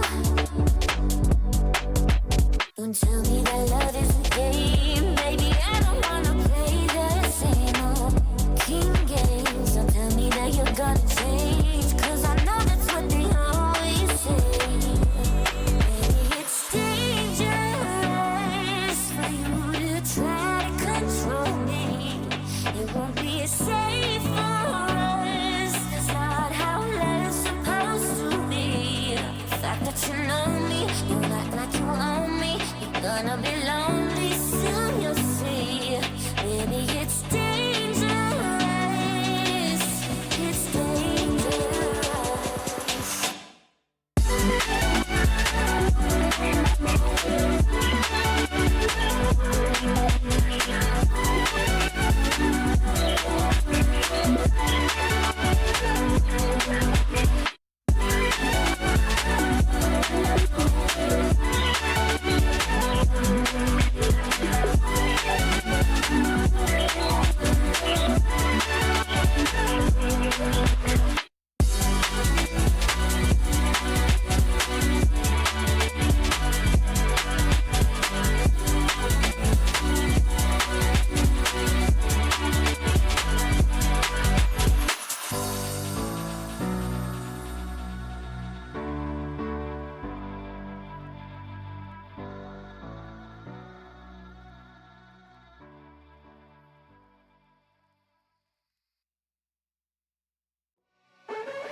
Falling away as I'm searching for the break of a day to follow away to you. 'Cause at the end of the day, I ain't looking for no reason to change. 'Cause everything is good for you. Baby, I can see we're gonna shout it out to the sky. Tell our secrets to the night, so we can see the end in sight. We're gonna shout it out to the sky. When I look into your eyes, I can see no better light, better light than love.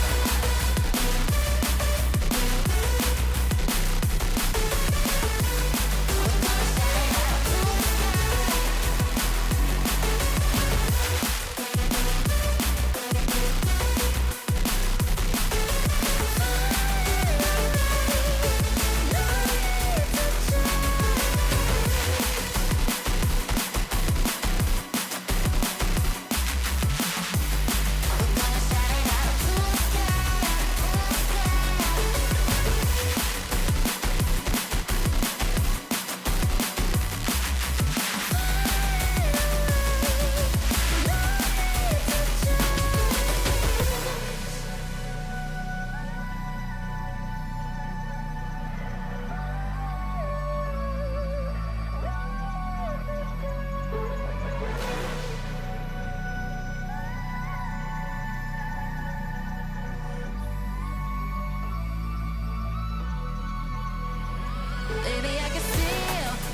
shout it out to the sky, till I see grace to the night, so we can see the end in sight. We're gonna shout it out to the sky. When I look into your eyes, I can see no better light, better light than love.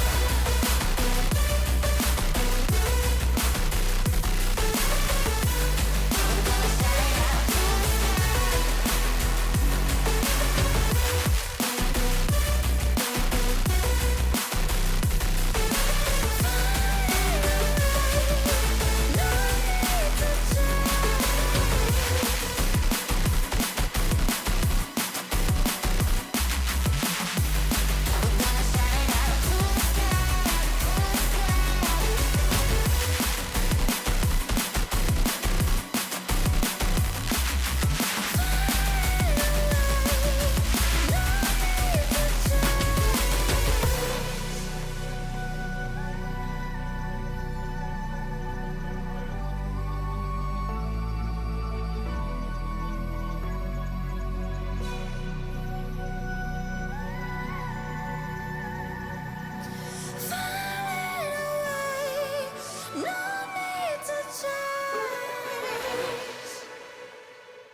I just turned 18, saw your whole life in front of me, and in the one day I miss cleaning up the cold tea. Now I'm sitting there singing broken heart, helplessly I'm praying, blaming God.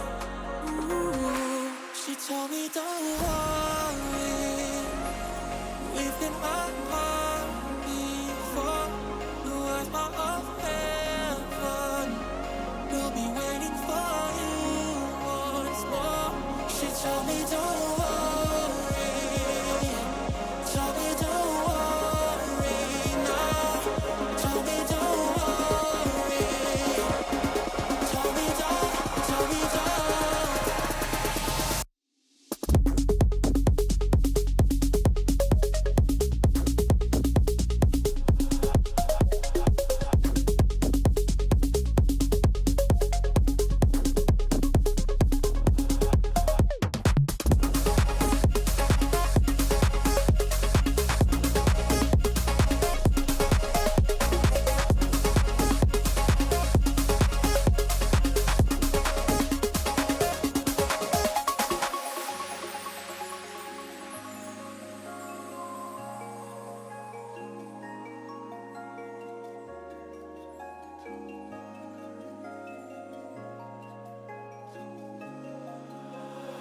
She said we soon made three, doctors and friends and family.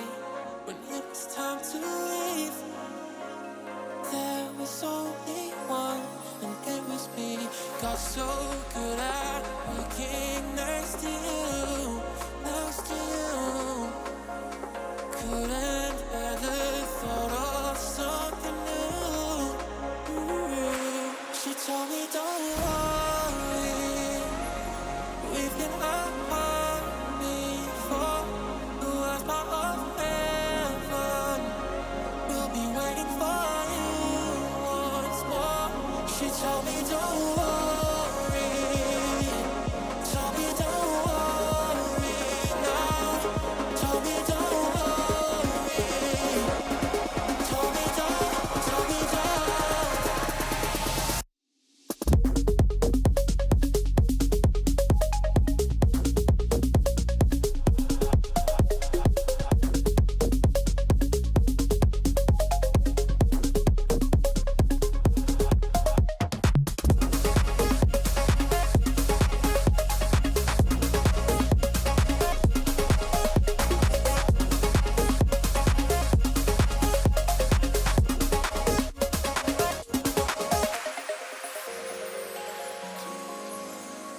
everything around me is starting to turn black. Don't tell me you're hurting yet. Tell me how wrong I am. Tell me how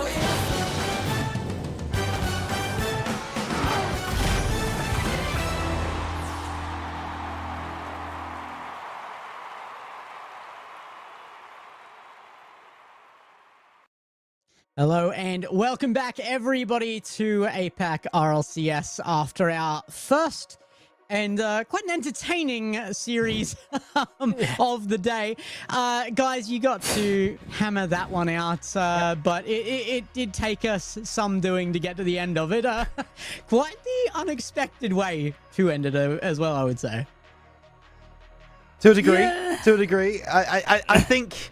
Look, the fact of the matter is that North Star showed their class in games 1 to 3, and I think that's what we need to focus on when we're talking about this series. Look, Big Dogs absolutely came back in games 4 and 5, and credit to them, but the way that North Star Gaming approached games 1 to 3 was just incredible, and they looked really good, and they look like a team that are going to push forwards in the region. Moving on to our next game, nice and quick. In Arizaki against Godspeed, our other lower bracket match. We have Easy, Kenny, and Misty on the Arizaki side. And then Echo, Finzi, and Rigorous on the Godspeed side. And I think Godspeed coming into this one are the favourites, but I don't want to kind of underestimate especially Misty factor in Arizaki. Prolific player in APAC and gets plenty about that. And Easy and Kenny as well, I think, can certainly perform well on the day, but I'm certainly going to be looking at Misty the most here to see what he can do today. Oh, yeah. Yeah, it would be hard to look past Misty on that roster. You were talking about, that history there. Misty is tenured for sure, and was one of his earliest players as well. Coming into here, he had experience playing off with some of the greats. Realize himself a major teammate for a long time there.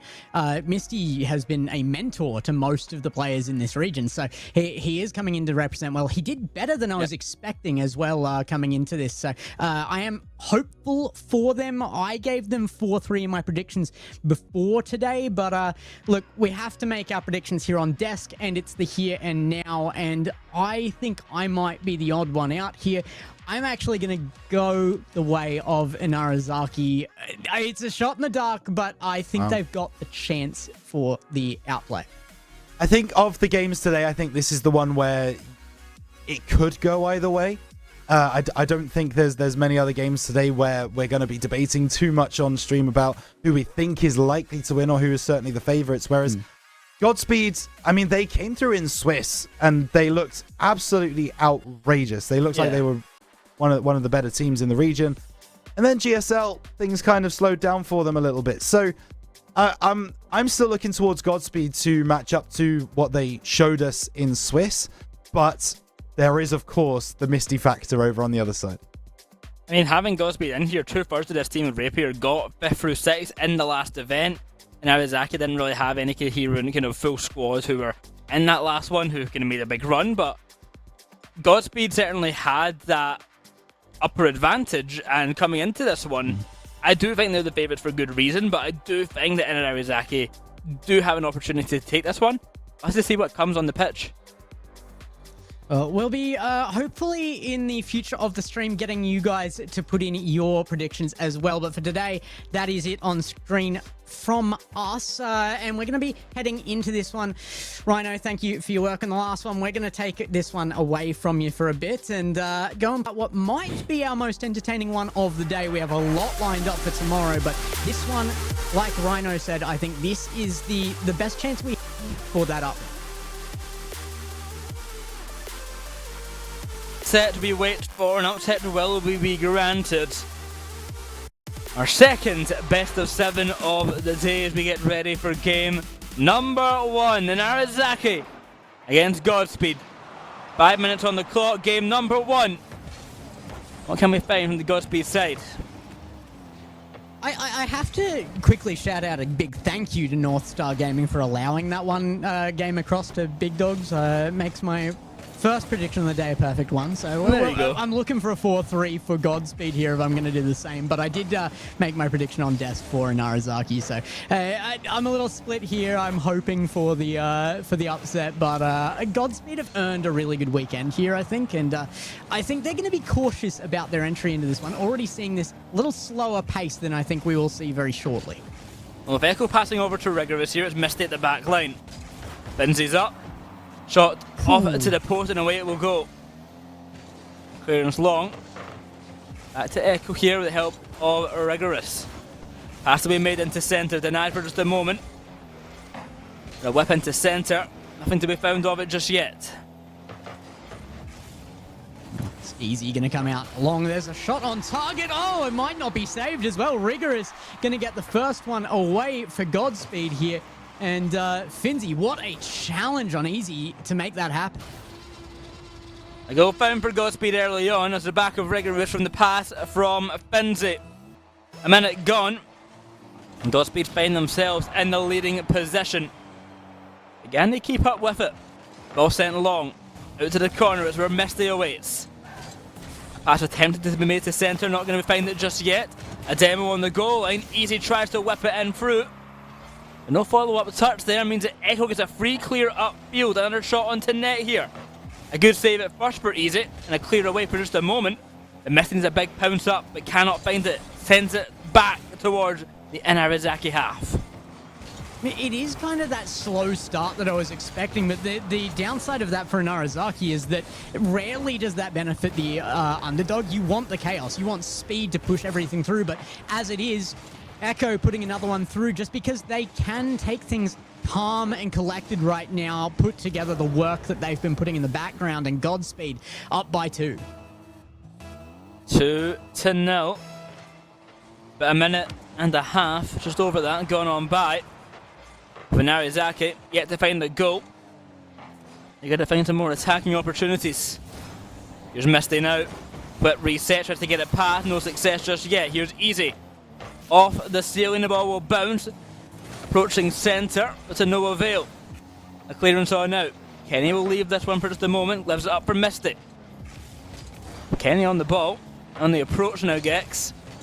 And then Narizaki finding an opening, not with this kind of pressure. It's very lackadaisical play right now. They're just kind of popping the ball towards the net and hoping it will go in. This is a bit more interesting, a bit more creative behind it. But Godspeed, not being to worry about. I do like that Inarizaki are starting to pace up now, though. Big challenge there from Misty, but it is going to make it into a forward passing play. What a play it is! Misty off the backboard finds Easy, who just about pre-jumps that one. I'll have to have a look again, but what a play from the team. Crazy that they put that one through. Rigorous very close to the save as well, but Inarizaki showing life. A brilliant pass there from Misty and a great finish as well, coming out the way of Easy. That's half the game gone on by. 2-1 the scoreline. We've got a game on our hands.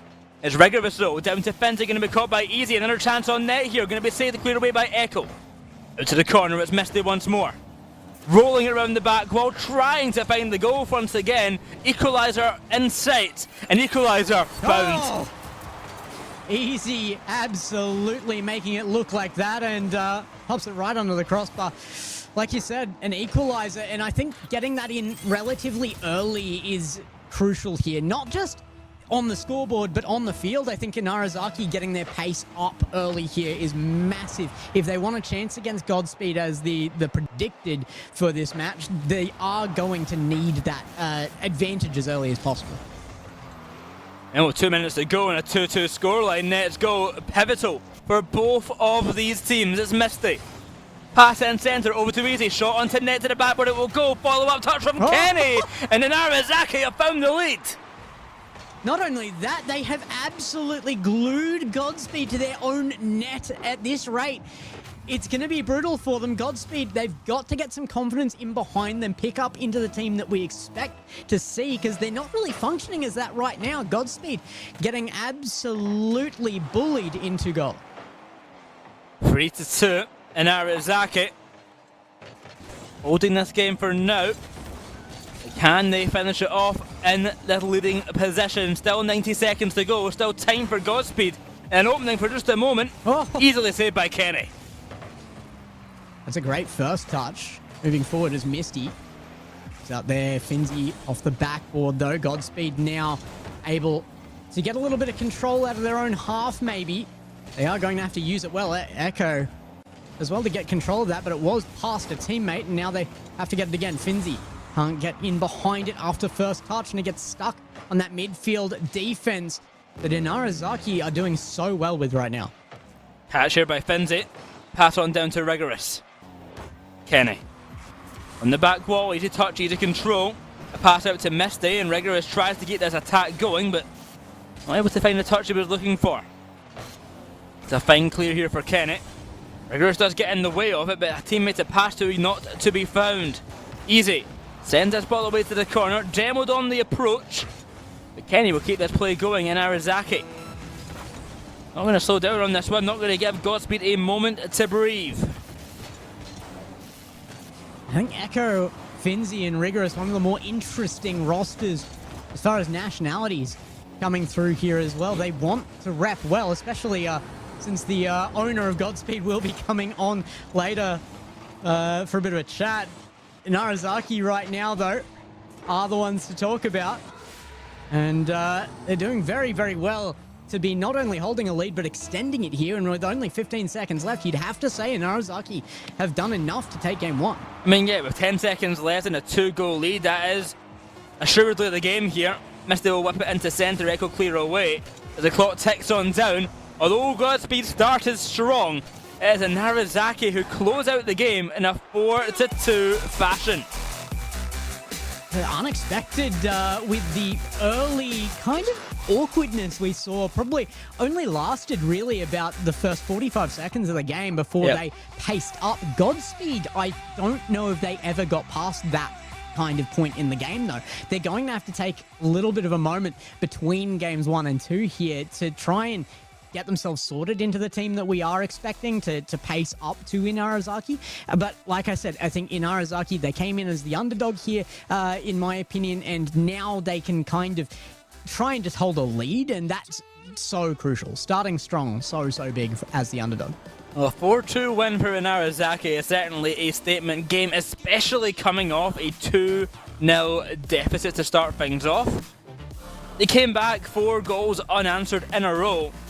Godspeed now have to kind of come into game 2 here very much on the back foot. Not only a game lost, but that's 4 goals in a row that they did not have an answer for. It's, again, it just means that there's going to be so much adjustment needed between games. Godspeed, I don't expect them to come in looking the same because they were locked into not only their own half. I mean, the midfield defense from Narazaki was looking really good, but they were stuck in their own nets a lot of the time there. Godspeed were just hammering them with shots, and they've got to overcome that. As we get ready for game number 2, just going to get back in the lobby in a little moment now. A celebration for the Narazaki side, but can they keep it consistent and going onwards? We've seen all players really putting their part in that last game. I mean, yeah, no one really stuck out to me not doing much. Easy was doing a great job up front, same for Misty, same for Kenny. And then the defense of Narazaki, as that game continued, Godspeed couldn't get really many a chance on net. As that kind of got to the latter half of the game, Godspeed didn't have anything that they could do because Narazaki just kept on shutting them down. Well, adjustments inbound. Godspeed, the one required to make them, might not have been the prediction coming into this one, but I was shocked by Narazaki's performance just earlier in day 1. On Friday, they absolutely cooked, and I was surprised by their results. They're showing why right now. That is a well-formed team. That one particular moment, just to get things really moving for Narazaki, was that passing play that started with Misty with that double type off the backboard. To be ready for that, it does show that the team is well-formed. It was a brilliant pass as well from Misty. I mean, vintage play right there. As they wait to get back in this lobby, it should just be a moment now. They need a little bit of a reset for the players, but just testing a new one, making sure it is all okay for them. Nevertheless, Godspeed versus Narazaki going to continue in game number 2, where Godspeed need to figure something out here coming off of this back foot.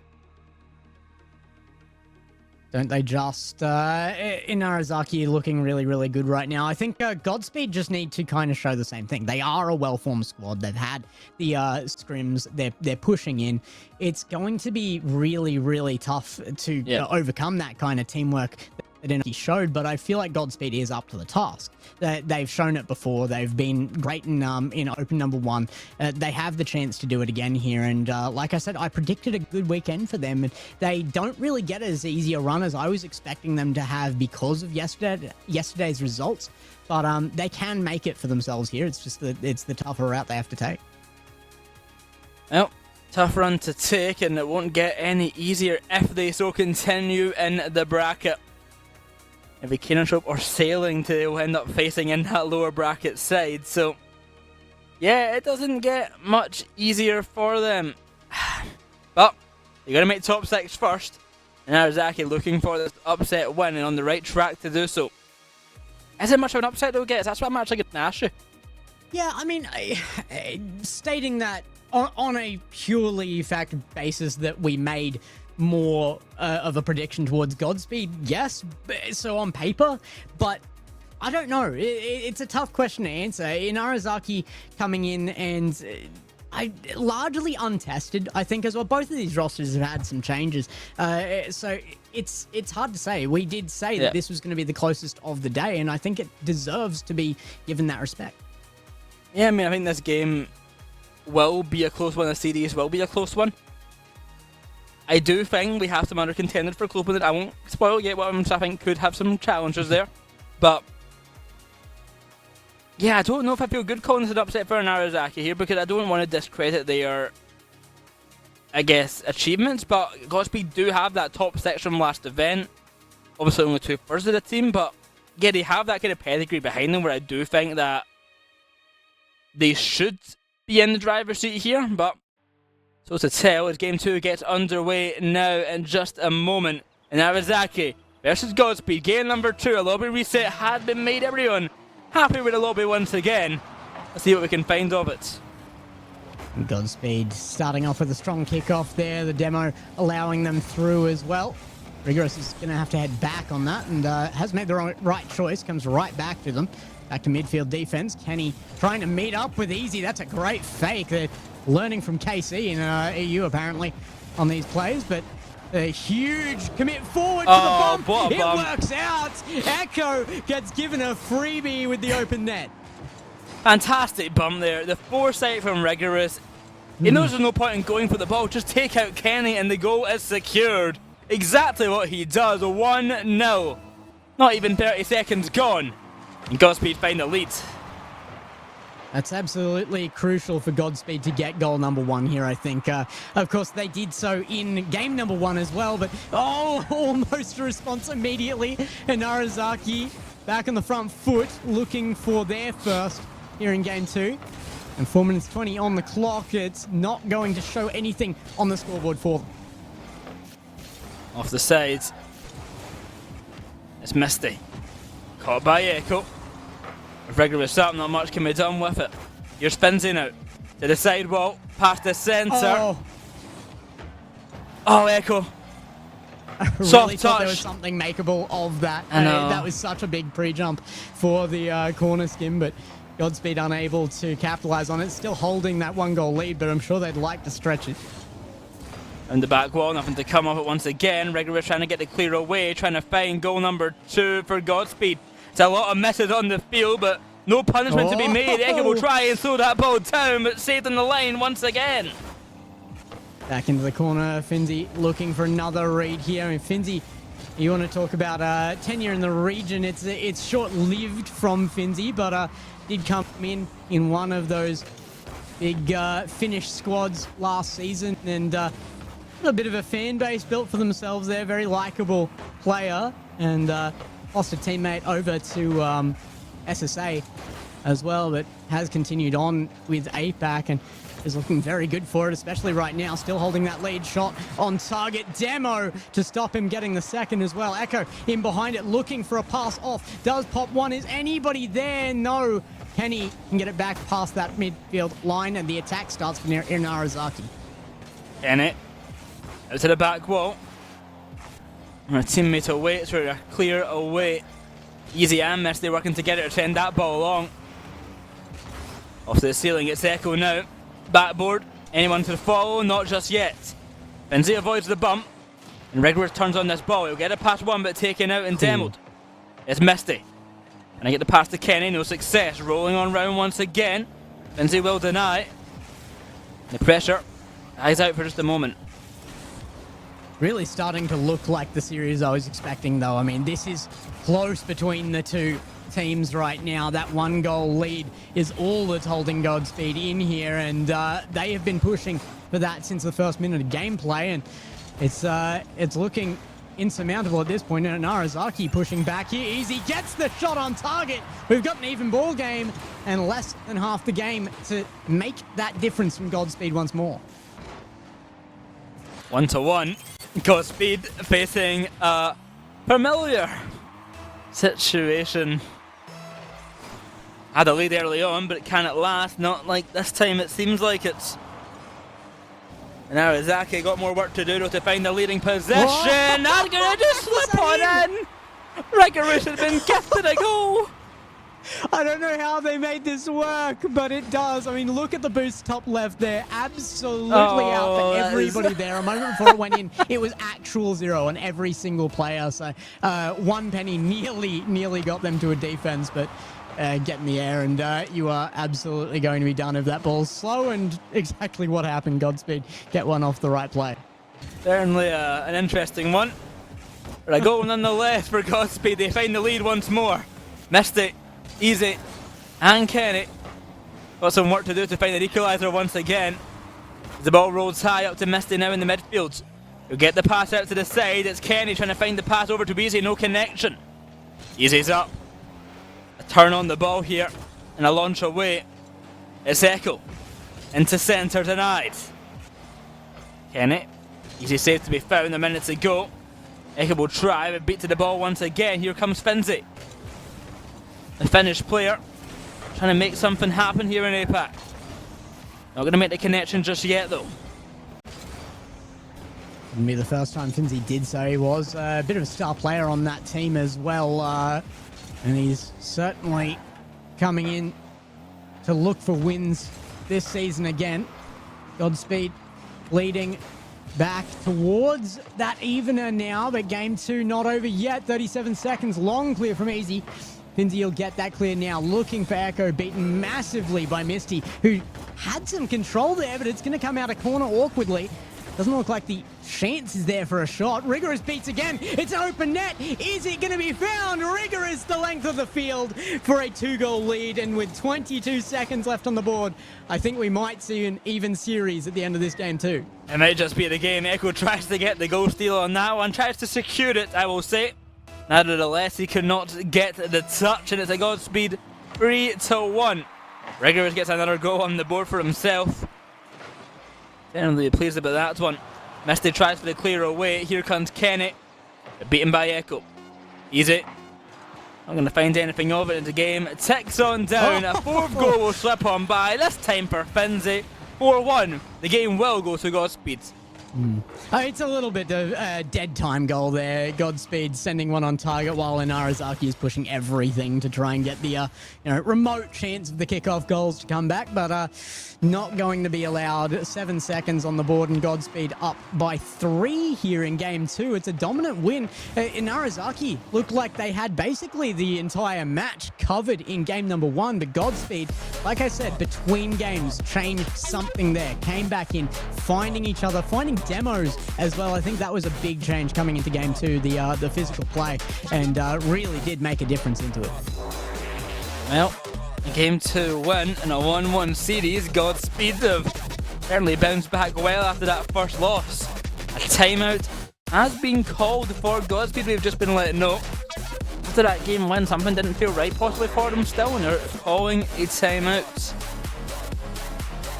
Yeah, I would I don't see that it's the wrong call, but I think there was more in this yet. I don't know that it would have been my call as such. There's momentum going into this Certainly some problems for Narazaki there, but I think it really did lie on the upcomings of Godspeed, not the shortcomings of a Narazaki. Yeah, I think you are kind of right on that regard. I think Godspeed put a really, really good game here. Narazaki kind of continues to play their game. But yeah, a timeout was needed. A timeout was needed. That is understandable. We'll see if things continue in the positive end for the Godspeed as the game persists. But coming into game number 3, I think it is a very important one. So maybe that is by that timeout it's being called. Breaking this deadlock, finding the lead in the series, pushing yourself closer to that match point scenario. Certainly important. We'll see if Godspeed can find it, or if Narazaki can keep finding these kind of out of nowhere goals. Out of nowhere is correct, though. It's been some great stuff to be put into the back of net so far, but I do feel like both teams still... it's a very cautious game. I think both teams are aware that this should be close, and the fear is there. You've got to overcome that if you're going to push through not just this series, but further into this. If you want a deep run, you can't be coming in going, oh, this is going to be closer, we have to just play passive. That is not an option for you. You've got to push everything you've got. You've got to rely on your strong suits, and I don't know if Narazaki are doing that right now. They're leaning more on the basics than they are their own prepared gameplay. Now as we get ready for game number 3, let's see if that timeout paid off, or if Narazaki can bounce back once again. That's some strong games so far. Can they keep it up? It's Rigorous off the sidewall early on, trying to make an explosive start. The pass there into centre. Already Godspeed are hunting for a goal, but they are not going to find it just yet. Not a chance off kickoff, however. Still chances as they push through. Kenny gets in behind. It's a great look from Narazaki as they look to make their changes once more. There's been a back and forth for the first 2 games. Can it be again? I don't know how that stays out of net. Finzi puts it off post, and then a second touch will lead it out. Rare that second touch doesn't result in a goal. Oh, Kenny. Making it high, nothing to be found. The pass into centre here. But a clear away out to the side. Control found. Kenny's shot. Kenny's shot. Going to be saved by Finzi. Follow-up touch of Narazaki. Oh! This one off the crossbar. This shot. Still not going in from Misty. A minute gone, and Narazaki have had their chances, Gex, but the woodwork and the Godspeed players have all said no.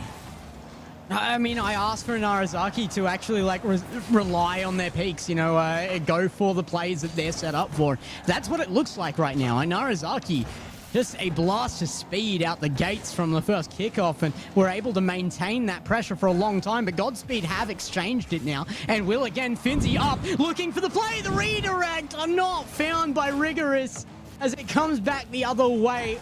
It's going to be put to wall here and carried out by Rigorous again. Rigorous, a player we haven't really talked about much, but in ones has been peaking, now in threes, meets up with the teammates and plays it out for the first goal of game 3. And what a shot by Echo. Brilliant shot by Echo, near pose, perfect power on that one as well, launching that rocket into net. The goal found for Godspeed, and they are happy to have found that lead. I mean, Echo, he'd been around for so long in the APAC scene, and many a team he'd been on. I think this is maybe the time he's had maybe the most success yet. Great challenge again from Echo here. They're still making room on field, and that's a little scary for Narazaki. And oh my goodness, there's the read. Rigorous goes for it once more and finds the net this time. Godspeed 2-0 off of a fantastic play from Rigorous. Rigorous has really impressed me, especially today, but overall in APAC, he has been a great ones player. Yeah. And he's showing up big time here in this game. 2-0 for Godspeed. And they keep this up. That timeout certainly paying off so far. The pass over to Kenny. He'll try and take this one long into net off the backboard. The pass is there. But a brilliant save once again. Great reaction times coming out from the Godspeed defense. I believe it was Finzi that time, finding that touch. I mean, they came out of that last game with momentum. Decided that they would rather, rely on their laurels, I guess, to play out, and they took the time out to just make sure they were calm rather than even just bringing that attitude in from game number 2. Somehow that's been the right choice, and it looks to be that choice massively. Godspeed are really repping themselves well here, and Narazaki still with their chances, but it does look like Godspeed dominant here in game number 3 to me. Here's Echo now, passing to centre, off to the top corner, going to be saved by Kenny. Misty. An attempt to clear up here will send this ball long. Should be easily saved to the back line by Finzi, but with Rigorous up and Rigorous taking control. Round the corner. Bubble seep on in. No touch into the back of the net, and then Misty will find control once again, and Arizaki are hunting, need a goal. Off to the bar, it will not be enough. Another great save from Finzi. Yeah, that's absolutely insane. Misty pops it high, and it comes out to Kenny now. Misty underneath. Dribble, it's a 1v1. Does he have it in him? Yes, he does! Misty, the old school GOAT of APAC, pushes through for a solo effort against Finzi. Finzi, not much he can do in that situation. It's a hard one to read. He has to pick a direction. He picked the wrong one. A goal found for Narazaki, but he still need more to tie things up. It's Rigorous though. Flip reset, past one, the pass on back, no one's there ready for it. Perfectly positioned if someone was there for the shot. And instead it's Finzi waiting back, playing careful, playing safe, ready for the clear away once more. Out to the side, a connection made to Rigorous. Godspeed have a minute to go to hold their lead and send this one 2-1 in their favour. But Narazaki doing everything they can to deny it.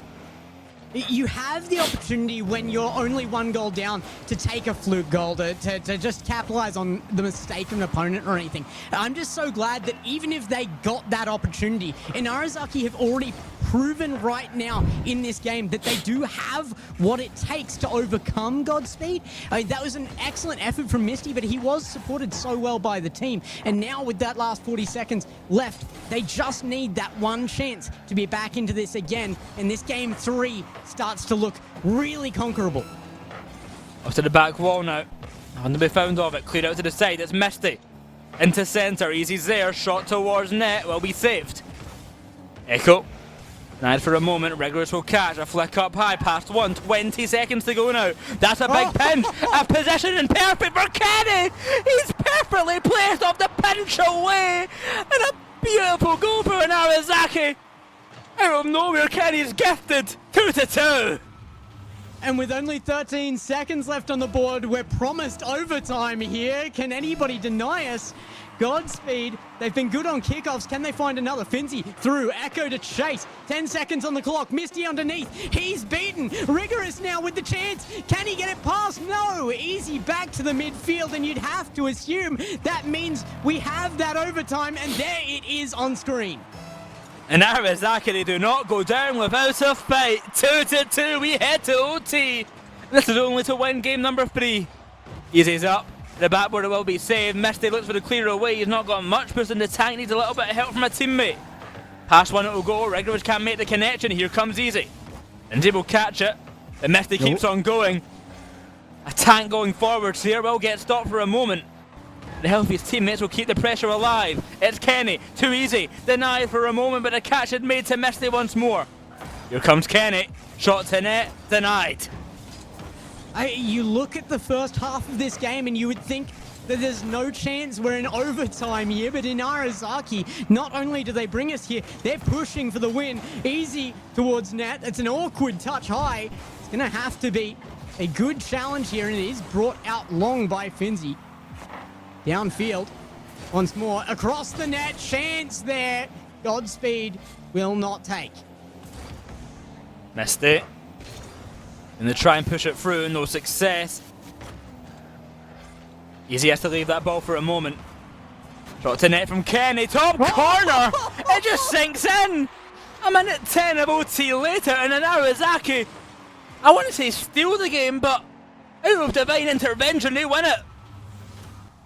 Look, I was going to blame you guys for making me choose the other side because it wasn't fair to have the whole desk pick Godspeed, and I had to kind of step in to just make sure that there was a vote on the other side. My original pick is on Twitter there. I said Godspeed, but you might have just made me pick the upset here. And like you asked, I don't even know if it's much of an upset at this point. This is such a good series. And that game 3, Godspeed, they made their choice to use that timeout. They came in looking good. And in Arizaki, they responded mid-game. That is so hard to do. And Kenny really being the standout player from that game. And I guess also the key thing you mentioned from Kenny, maybe more the Japanese audience will know, is Kenny just came out of nowhere recently for the Japanese scene. Like, he wasn't a player who was particularly on a radar. Echo, on the other hand, has been around the Japanese scene for so long on Graced Blaze, Tsunameo Gaming, etc., etc. He's been a staple of Japanese Rocket League, but Kenny coming out and doing Japan proud here, and an excellent performance in that game. Yeah, I mean, Echo, I think largely you would identify him with Kakamame as well. Yeah, of course. He's paired with some big names. Kakamame, of course, actually represented pretty much this exact spot last Open. He had one of those spots in the top 16, and now it's Echo's turn, and he's pushing through. He might be able to get one step further here as well, because that is a great lead to have found this series. And I don't know, a best of 7 is needed here to really decide who is the better team, because I don't think a best of 5 would represent this well enough. Now Narazaki are up 2-1 in this series, and Godspeed will be looking to tie this series, I should say, up one more time. 2-2 is what they're hunting for. Will they be granted the privilege? Past the sensor, caught for a moment. Out to the side, or rushing through. Rigorous is hunting for goals. He is a fiend for them this series long. And big shout out to all of our Japanese viewers. And remember, there is the Japanese broadcast going on over on Kokken's stream as well. That is Kokken, if you want to give support over there, of course. Yeah, we've got a number of those big names showing up here to show their support to the region, but nothing to sport right now in goals here in game number 4. And Narazaki lead the series, but it's only by that one game. And best of 7 allows a lot of room here to Godspeed. I don't think they'll be panicking just yet, but they do have to make changes, or rather remake changes. They came into that last game looking so good, but they dropped the ball, and now they have to find that again and hold it. Well, it's off to the side here for Easy. Good control, but denied for a moment. Misty to catch. And launch upfield, it will be falling back to Finzi. Control on the sidewall, hunting for the connection, hunting for a teammate. That might just go in, and Echo, he gets a goal out of it. I don't know what really happened to the Narazaki defense here. Misty's back, he turns too early, and just no one can recover in time. Yeah, Misty, maybe a bit of depth perception problems there on the second attacker from Godspeed, but it does leave the opening, and it's found. And that first goal away means Godspeed looking similar into the early stages of this as they did last time around. Of course, they managed to make that a 2-0, and it was still overcome in overtime. It's not over yet. Godspeed, they will need to extend this. I don't see a game here where it won't be scored on by both sides, but Finzi, he hears me. Extension found. Usual anti-answers, very quick to find the second goal. Godspeed 90 seconds in, 2-0 up. But they know, and we know very much, that that is not a safe lead against the Narazaki. We saw game 1, we saw game 3. Godspeed may have the lead for now, but we've got to be careful for a Narazaki comeback. Well, they find it. Misty with a good challenge says yes, but oh my goodness, it's not quite there yet. Kenny off the post will find Misty a second time. And the Narazaki say they're not done yet. So we're making this look exactly like game number 3.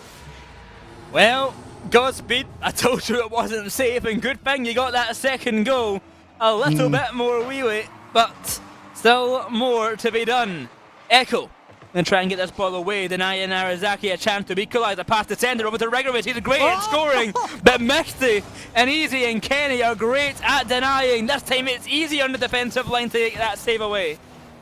Easy was just dangling off the crossbar there, drops in front of the ball perfectly, and keeps them in contest for this right now. I mean, approaching halfway in this game, and there's absolutely no way I could predict a winner right now. Godspeed putting themselves on the upper foot, but I mean, we thought they had that at the beginning of this series, and yet in Narazaki lead right now. Game number 4 be anyone's yet. Here comes Kenny. He's got Misty up, beautiful. Misty with the demo. That's an opening for a moment, but Echo's quick to get on back. A good rotation from Echo to net. The pressure remains for Narazaki, but they're so low on boost they cannot keep it going. Easy has to rush on back to the corner as Echo pushes this one forward. Clearance away, going to be caught by Finzi. Keeps the pressure alive for Godspeed. They are hunting for another goal. They are desperate for it. They don't want Narazaki making a repeat of before and tying this game up once again. Out off corner here. Echo will get the clearance. And downfield it goes. Boomed forward. Read well by Finzi. Godspeed holding that midfield defense. They're kind of mirroring what we've been liking from Inarizaki right now, actually. Godspeed doing a very good job at replicating that play style, and midfield defense was looking good for a moment. They've slipped it past again. Inarizaki with a chance. It's going to come down midfield there, and what a dunk by Finzi to keep it going. Easy going to send this ball out. Caught by Rigorous. Good control. Pass on down to Echo. Will be taken care of. Into centre, the ball will roll. Finzi takes his time, looks for a fake. Rigorous watching adoringly as his teammates attempt at a 1v1, saying, well, I could probably do it better, but nice try, Finzi. A clear away around the corner. It's a good catch, and now launch up the other end. Godspeed are hunting for that third goal still, but to no avail. The lead may be in their favour, but it's on a knife's edge. I mean, I would have loved to see the attempt at the read there. Godspeed were hunting, and they let up right as you said that. Godspeed could have had another one there with a good early push. That midfield defense lacking a little again here. It's been in Narazaki's favor when it comes to that game. And Godspeed is showing that there are still holes in the gameplay, but it hasn't been enough to lead them to defeat yet. 35 seconds on the clock, and I mean, there's still chance of another OT in this, but with 30 seconds remaining now, Godspeed hold that second goal that we said they needed. It might have been all they needed. Ball saying hi. Finzi. And I find the pass on over. Echoes back into defence. It's all Godspeed need to do for the next 10 seconds now. Defend, defend, and defend some more. Deny Narazaki the chance to find another goal. And this game will be theirs. We'll have a tied up series, 2 apiece. Oh. Easy one last effort at it. The ball will stay grounded, and Godspeed win game 4 with 2-2 series in play.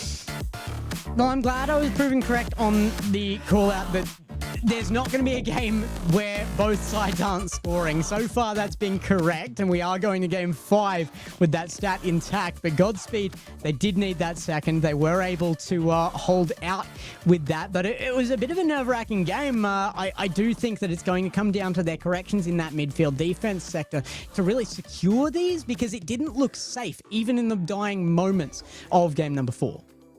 Well, good work from Godspeed. They had enough of a buffer with that 2-goal lead, that only ending 2-1 in their favour. Narazaki now coming off the back foot.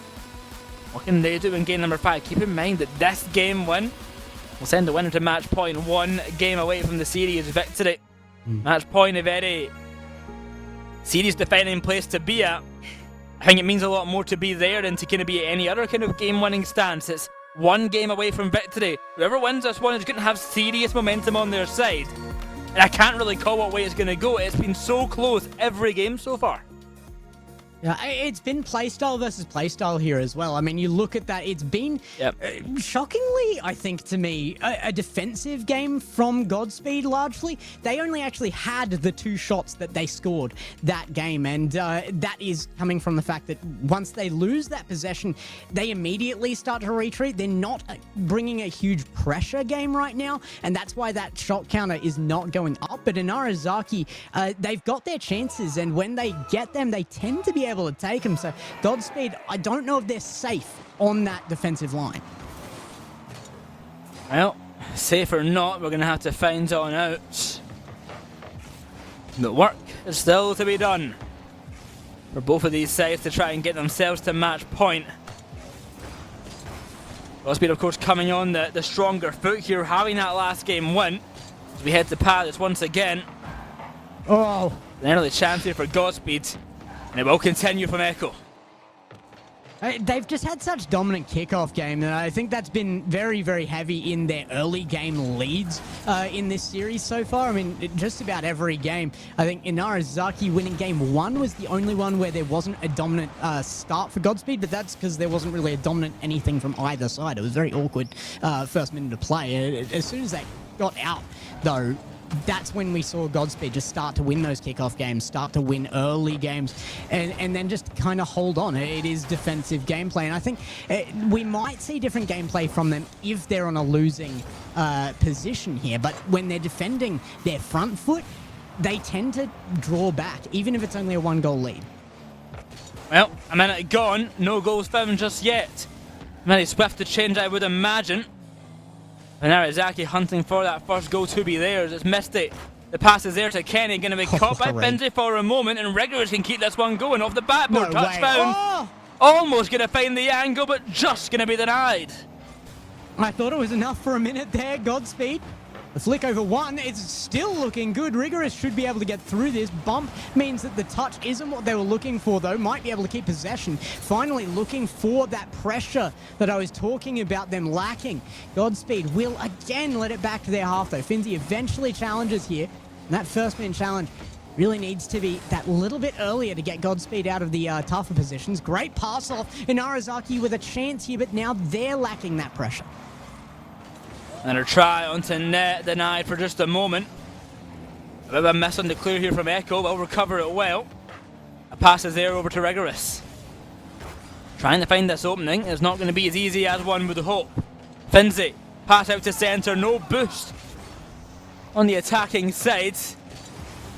That attack will fizzle on out. Half the game to go now, gets maybe the longest we've went with a scoreless game this series. You can tell it's getting stressful for both of these teams. I mean, oftentimes you will just find that off of a lack of offense. That's not the case here. This is just a huge come up from both teams. Defense has been on point, but Kenny breaks the line, and Inarizaki, with half the game to go, lead 1-0. Do we see that playstyle change from Godspeed now that they're on the back foot? On to now for Inarizaki, as you said. Godspeed have got some work to do now. They've got to try and find the goal here. They cannot be sitting back and playing defensive, something that they would, I think, be very pleased to do. They've got to make the moves. They've got to find the opening. It might be Finzi the man to do it. It's a launch up field going to be caught by Kenny, but Finzi keeps the pressure going. Easy gets away, just for the time being. But pass into centre, he could try and secure this game further. A good attempt, but the shot not so much. Godspeed are going to have to be cautious of these dives into their opponent's corners, but they don't need to dive into the corner if there's nobody left. What happened to Inarizaki here? They find their lead, then they drop the defense. Finzi with the beat out of the corner and gets the nice shot out of net. 1-1. 2-2 in the series. A minute 45 to go. Oh. Could have a chance for another OT if things keep up like this. An important game for both of these teams. They both want to make that run. They both want to make it to match point. It's Misty into centre. The pass connected upon. The shot saved by Echo. It's funny, I mean, Inarizaki, I think, when they've had their team plays together, have had maybe a higher peak than Godspeed. I mean, they have had some unbelievable individual shots. However, Godspeed across the board have had better teamwork here, I think. They've been finding each other, connecting better. Their defense has looked fantastic for the most part. Inarizaki are thriving off of peak here, and they found it again off Kenny. They lead in the game and possibly in the series if they can hold for another minute. 2-1, and Arizaki, a minute to go, and a lead in their favour. Can they hold on for one more minute to send themselves to match point? Echo, chance. Can he get it past the whole team? Nearly a one-man play to beat all three. Can't quite find it. Rigorous drops that down. Very awkward. But from everyone, I thought that was a guaranteed response goal there from Inarizaki, but they don't capitalize, not quick enough. They might get 1 year off the defensive bounce. Kenny puts it away. I think they might have found their game 5 and game 3 for themselves.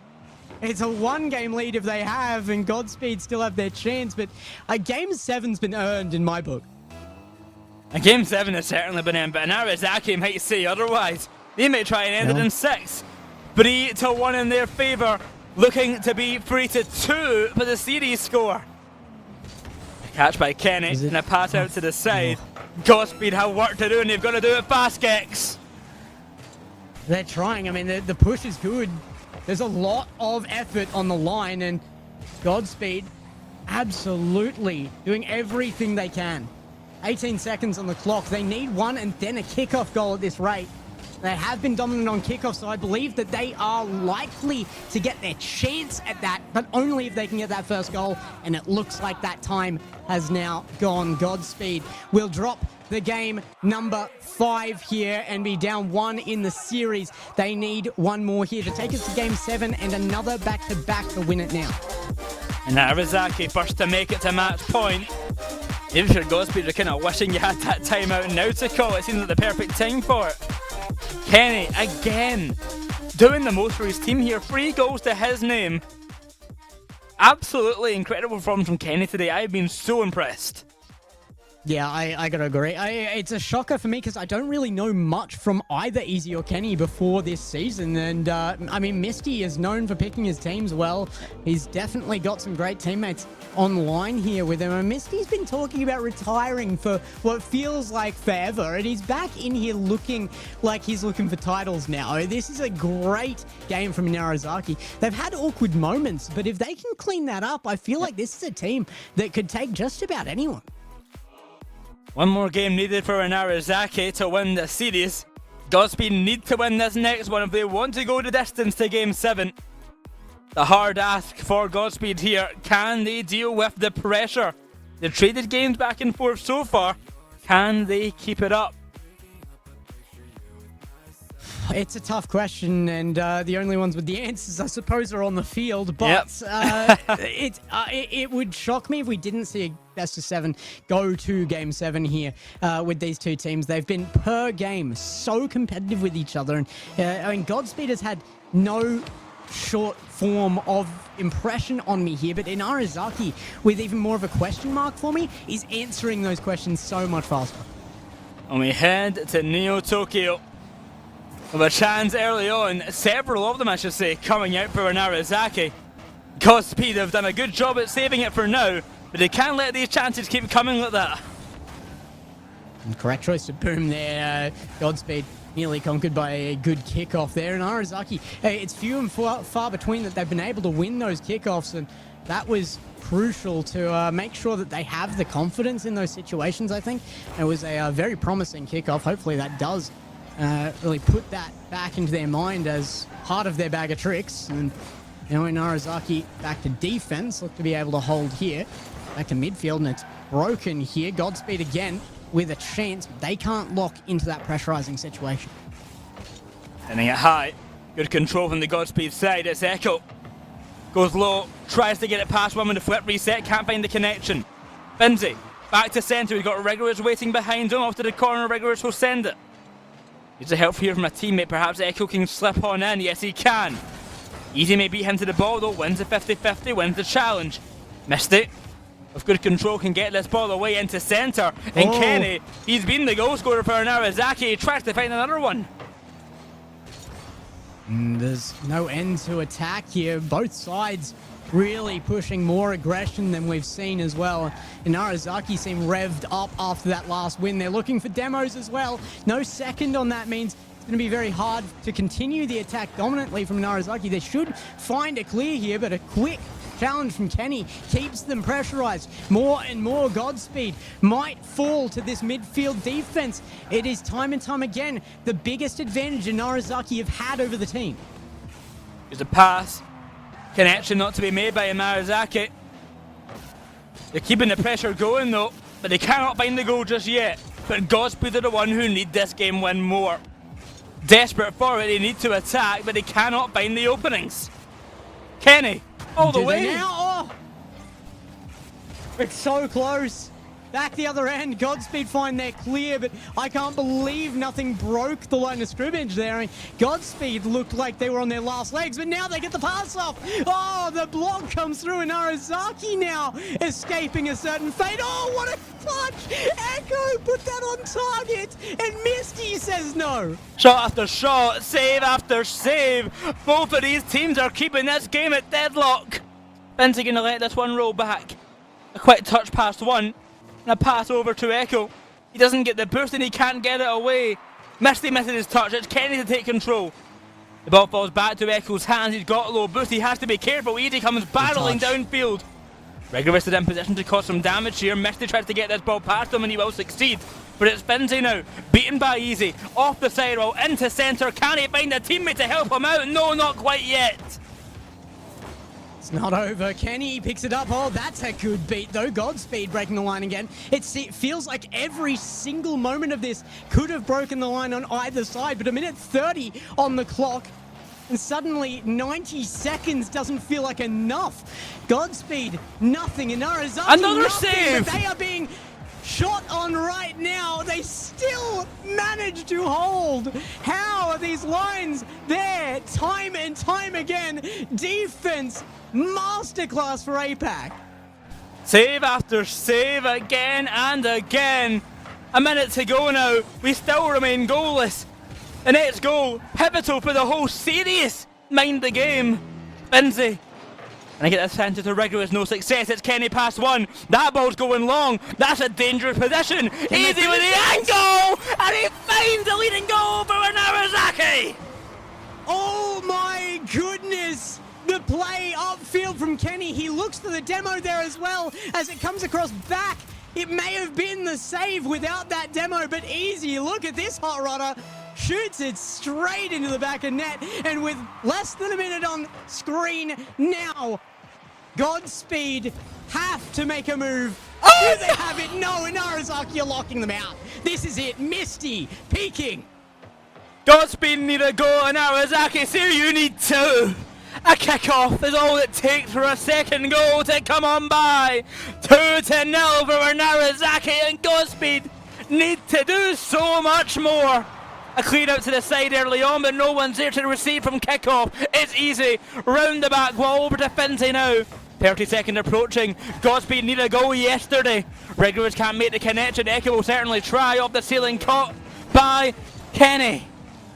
Finzi has time, but he can't do much with it. He's got a low boost, and it's Kenny in a 1v1. Oh! That's the game. That's the series. 3-0. Kenny puts a nail in the coffin.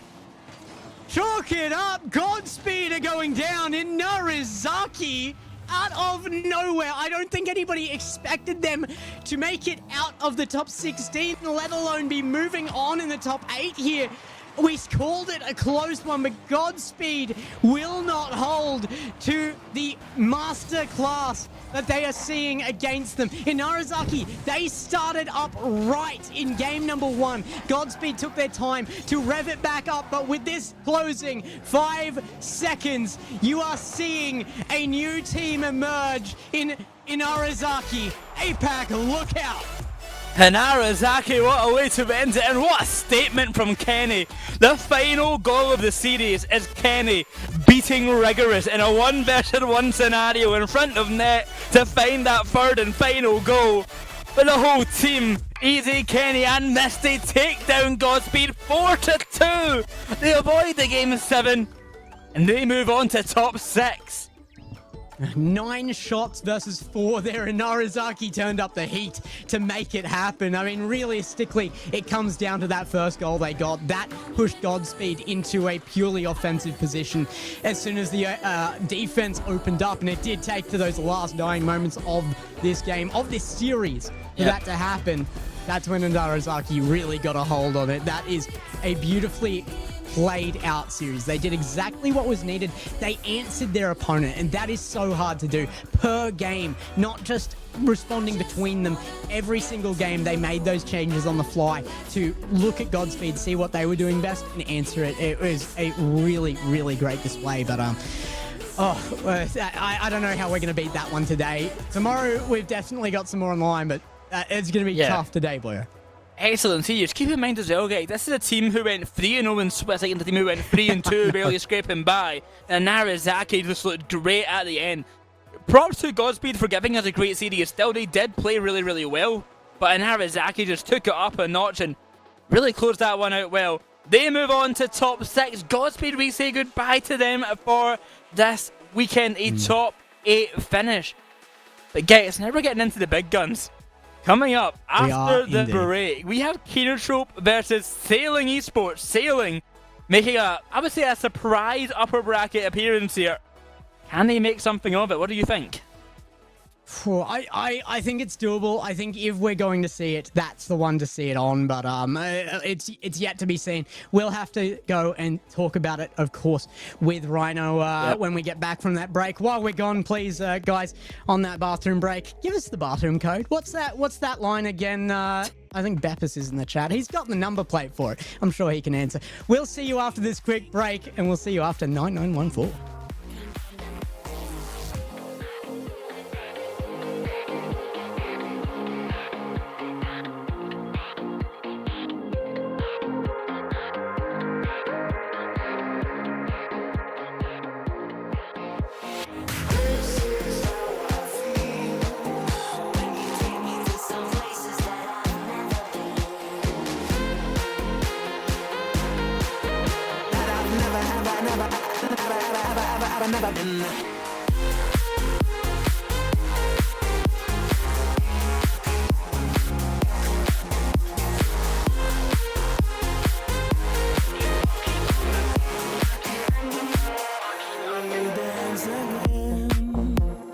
All our trouble seems to fade away.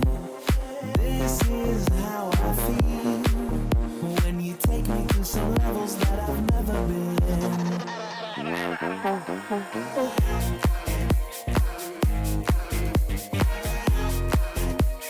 All our trouble seems to fade away.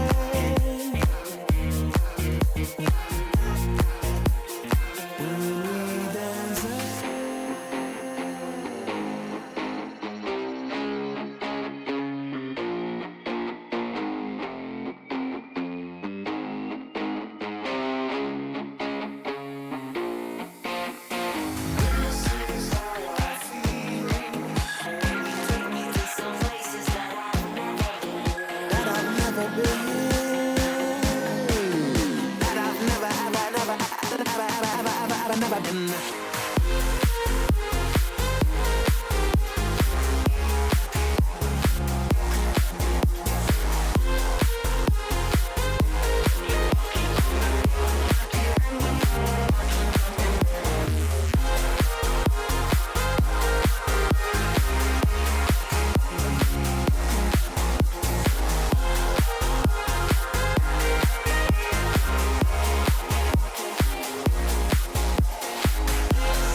Your vision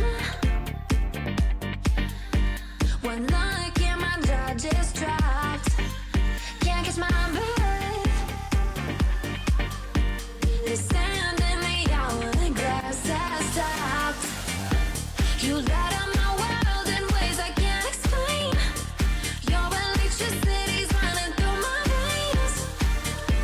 Baby, I can't help it.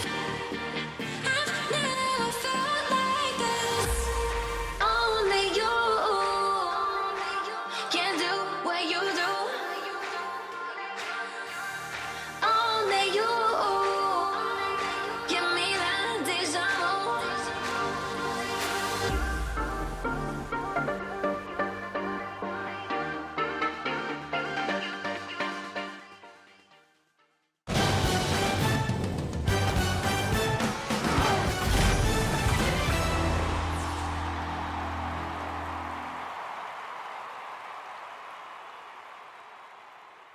Welcome back, everybody, as we head back in from what was an incredible series there. I doubt we're going to beat that today, but we've got a lot on tomorrow, and that's got to be defined by what we've still got ahead of us. Rhino, you got to sit out and watch that one. That was a pleasure to cast, and it had to be good to watch. It was fantastic to watch. That is quintessential APAC, when you've got two teams that you just don't really know where the game is going. Yes, you've got a favorite, but you don't know how they're going to show up on the day. And then the opposing team, they step up to the plate. They step up to that top 8. Just so much fun to watch. So many good mechanics. So much good technical ability on display. Both teams, I mean, stepped up. That is the best way to bring the Rocket League APAC stream back. And such a fun series, and we're moving on to some more exciting times here. Kinotrope against Sailing Esports is our next match here. And I mean, we've not actually really had the privilege of, on the main stream, experiencing the newest player in APAC, the newest kind of big gun in APAC, Cash. He has made his way over to APAC. He is, I think we really don't know about this guy. He's been talking about coming to APAC since before APAC existed in our RLCS region. One thing the team will realise are some Japanese players. He has realised there's a sub. He's with Furlash and Maxshoot. And he's finally got his wish of coming over to APAC to play. And what a player he is just in general. Yeah. I think Sailing Esports is going to have a tough task here as well. But Rhino, we've got to move on fairly quickly. There's just one point I want to pick on you for, is that you have called, to me personally, Cash the greatest player in this region right now. I disagree so strongly. He's going to show you in the server exactly why. That's all I'm going to say. All right. This player is so special. And we've seen the growth of Cash for so long now. He is exceptional at all facets of the game. I can't sing Cash's praises highly enough. And hey, there's a real opportunity that he shows me up and he doesn't show up in server today, but I'm going to put all my chips on the table, and I would back Cash as the, if not certainly in the top 2 best players in the region this season. I think I've got to agree with Rhino. He's definitely the most accomplished player in the region, 100%. Okay, yeah, that's fair. That's fair. I'll give you that. Accomplished. Ergo, yes. I think the best. We have Sphinx, guys. What do you... The European bias goes crazy. Opinions are fair, but I regret bringing you guys back for this season. That's my bad, everybody in chat. Sorry. Look, we are going to have to move on. So real quick from you guys. I think we already know, but what are the predictions for this one? For me, I got to go with Kinotrope. Yeah, I'm going to stick with Kinotrope as well, although I do actually think it's going to be a closer game than people might give credit for. I don't think there's ever been a time where I haven't predicted Kinotrope in an APAC stream, so I'm going to go for Kinotrope anyway. A different roster at this point, but I'm still... the predicted losers, you would be picking Kinotrope. I'm still going for Kinotrope anyway, so I do believe in them this time. Other times maybe not so much, but this time, yes, Kinotrope are going to win. You don't admit that. Oh, wow, he's betrayed himself. All right, we are going to have to get rid of you for that one, Boyo, as well, very shortly. When that game is ready, you are out of here, buddy. Thanks. You've shown your true colors, but look, he isn't wrong. I don't remember a time he hasn't picked Kinotrope, and that's why I don't let him cast it. That's why it's going to be you and me, Rhino. Yeah, you can't be all biased. Makes sense. Yeah, it absolutely makes sense to me. Listen, if we did have Boyo casting a Kinotrope game, the world might explode. There's a non-zero chance of that. So we just need to make sure that we do our due diligence here on the APAC desk. And yeah, exactly. So, but Boyo, I think you're going to enjoy watching as well. Oh, I'm looking forward to it. I think we actually probably should give a little bit of credit to the Sailing Esports team as well, making it to this upper bracket side. They are a team of some really strong players here, Mahanid, Ray and Tosses. I think Ray being one of the more exciting ones coming into this one, played in Australia for a while, Pakistani player coming in. I think probably the only Pakistani representation we have in APAC as a player that I can think of, and exciting to see in that regard, but he has been on the up and up, I've seen, and of course we've seen the same for Tosses, playing in APAC, on the Jungle Juices in the past, doing really, really good as one of these Finnish players playing in APAC. And then, of course, joined alongside them is Mahanded, another excellent player. Yeah, I thoroughly agree. And Sailing, they were a team I expected to make it this far. I didn't expect them to make the uppers. I think that's the big, that is the big upset here. And we did talk a lot about Kinotrope, but I think once we get on field right now, in fact, that we will see the good points of Sailing. So I'm sorry, we will be ditching you. We're going to go off and see Kenotrope ourselves, boys. So Rhino, come along with me. We are getting back into this for Series 3 of the day. We got one left and our guest spot after this. So you guys, if you are interested in Kenotrope, stick around to see what the rest of the community has to say about them after this as well. Yeah, but here we go then. We get into game number 1, Sailing Esports versus Kenotrope. And this is a game where there is a clear favorite. Kenotrope, often seen as certainly one of the top 2 teams in the region.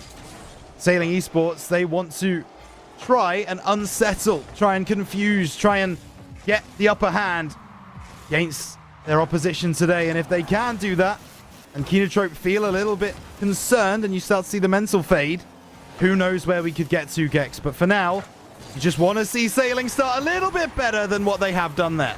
Yeah, I mean, they got the kickoff win. They had some pressure to begin with, but the moment they lost that, it fell apart here. Kenotrope taking their expected goal here, and look at the placement. I mean, you want to ask why we're talking this team up like this. It's even when they're not under massive pressure, when they're shooting on that net, they are going to get that perfect placement every time. They are, and it's going to be Furlash now, moving down the left-hand side, looking middle, gets a bump on one, and that's not a great clearance from Mohanad, but it is enough. Now the ball into the middle, Tossis! Go ahead in the middle of the net. This is a really quick breakaway from Sailing Esports. They make it work, and Maxiu just no boost on the goal line to make anything work. So it's 1-1. 1-1 indeed. It's the kickoff game from Sailing. It's looking good. Do they get another one? It's looking like they might, yes. Tossis through again. Furlash to get a great competition onto that ball, and it's beaten through again. Mohanad gets it through. They are looking good on their 50s. I will say that. Sailing are looking very good on their 50-50s. Yeah, they certainly are. But Kenotrope moving forwards. Every single time they move through the heart of the pitch, you just feel like they've got a chance to get something going with Sailing Esports facing them up. As now the clearance comes through from Mohanad. Furlash just plays it into the corner, allows Cash to take possession, and he's just trying to bait Tossis out. Does a great job of that, but isn't expecting Mohanad behind. Mohanad plays it across the field. No one there to collect. All played inside. Mohanad has taken Cash out, and there's another demo as well. So Kenotrope being completely disrupted and disjointed in their backline, meaning they can't get upfield very quickly. They have to make some defensive plays, and Maxiu does really well there to clear his lines. Really love this from Sailing Esports. They are pushing very, very well. They're making the right choices. These demos, these 50s coming through. They know exactly how they want to play Kenotrope, it seems, and it is working so far.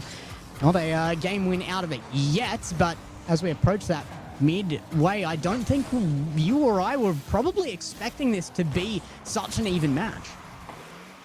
You clearly didn't check the chat before the game started, Gex, because I predicted a 4-3, buddy. I think this one was going to go close. It was going to go down to the wire. Sailing Esports willing to deal with the pressure right now from Kenotrope, but they're doing enough. That clearance does come through. Tossis on the right-hand side. The Finn trying to get something going for his side. Can't do so right there. Mohanad just catching, waiting for Ray, who I think it's fair to say, and no disrespect to him, has been a little bit quiet at the start of this game, but he wakes up just when called upon. Squishy save to send the ball back towards the Kenotrope half. I can't believe that after saying that you predicted 4-3 here, you were able to continue casting through what was obviously the muffled screams of Boyo in the background. Yeah. It's not quite come through for either team yet, though, and you might be right on it. I said a 4-1, but oh my goodness, Kenotrope, they're going to fight for it here. Sailing Esports still making it look competitive, but this is a great placement. Cash, reset, and upper right corner. That is a crazy shot. And that's what Cash can do. He just has moments where he just shows up in a game. Such technical ability, such prowess on the field, and shows it right there and then.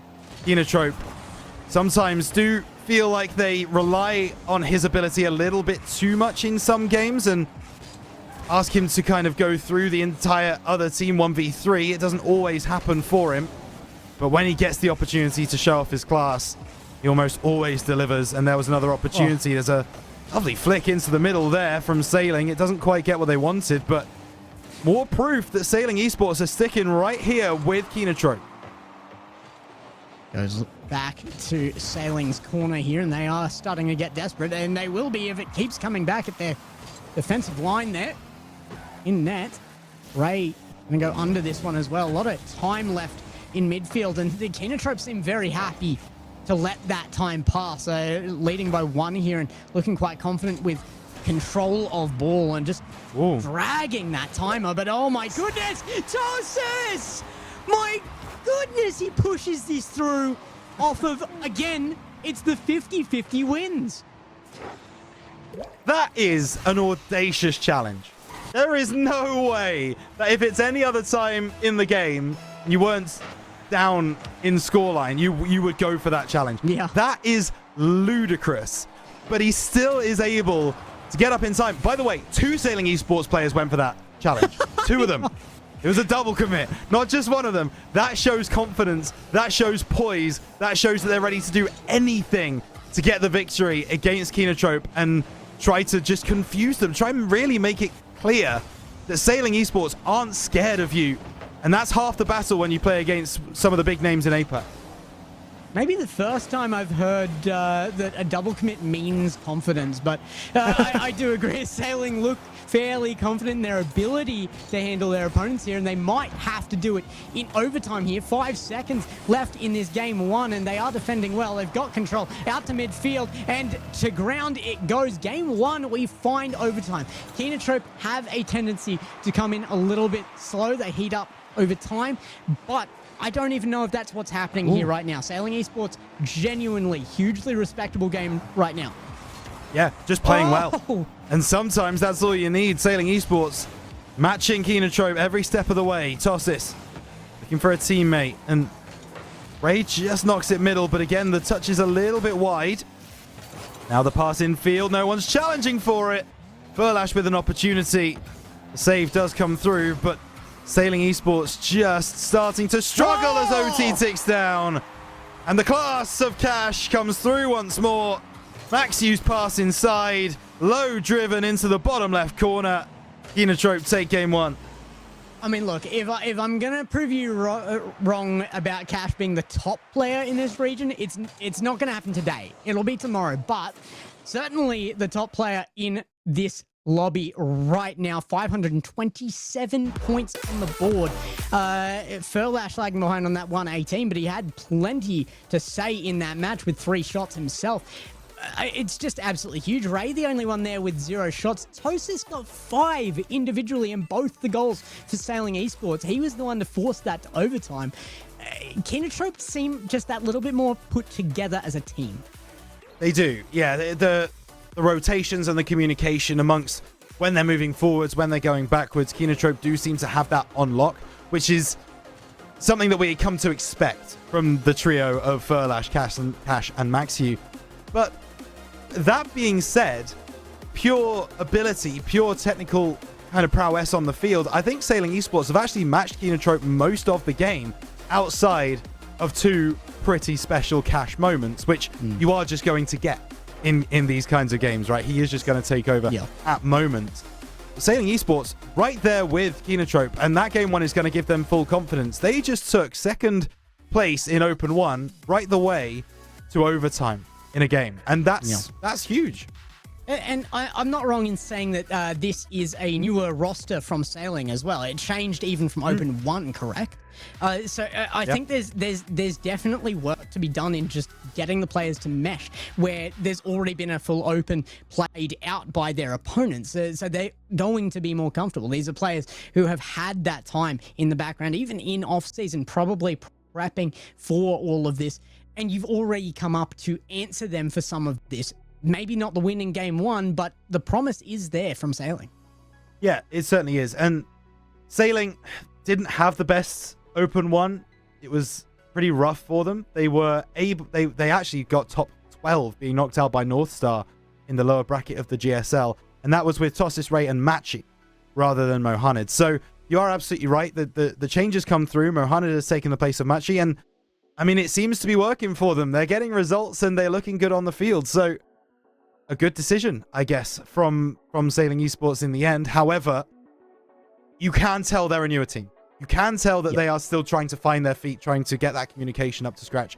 It's going to take time, but they've kind of got time, right? If you're aiming your projects towards Split 2, this is a really good start to build a foundation. It's exactly what I was saying in the game, that Kinotrope does seem that little bit more well put together, but that it is a length of playtime thing here. Those scrims are going to be doing wonders for Sailing Esports, but I mean, they've made a good run to get here anyway, and like I said, I had them guaranteed to make the top 8. They've guaranteed themselves a top 6 here, regardless of outcome of this series, so they're going to be happy with their run, I think, and it is just kind of early days for them, so maybe they can push forward of that in the future. I don't think they're going to make it past the top 6 this time around, but they could prove me wrong today, for all I know. Well, tomorrow, I suppose. But yeah, Kinotrope, game well earned. They are the better team so far on field, but it is a best of 7 game number 1 going out, and now the lobby going out the window as well. We're going to be getting back into a new server quite quickly. I think that might benefit Sailing here as well. They've got time to adjust, and for a team that needs that put together a little bit more, that time to adjust, this is that time.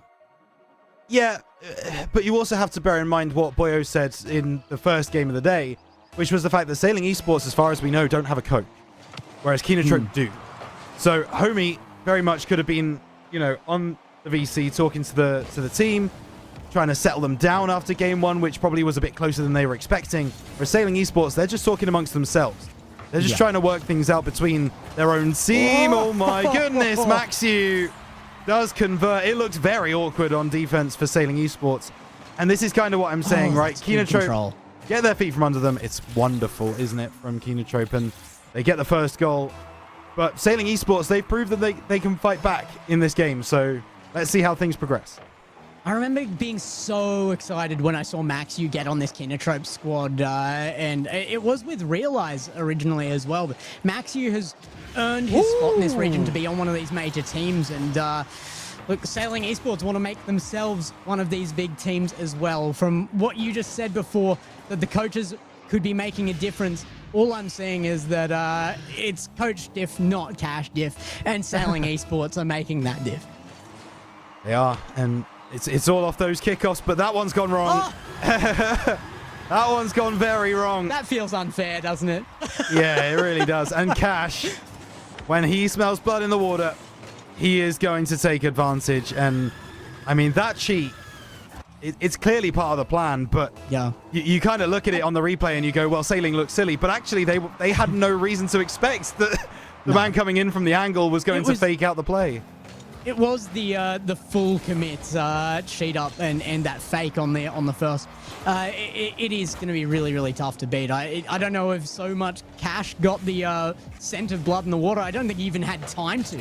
It was just a set play that has gone very, very right. Furlash looking for another one. This is not so set. How does that stay out, Toasters? Crazy save.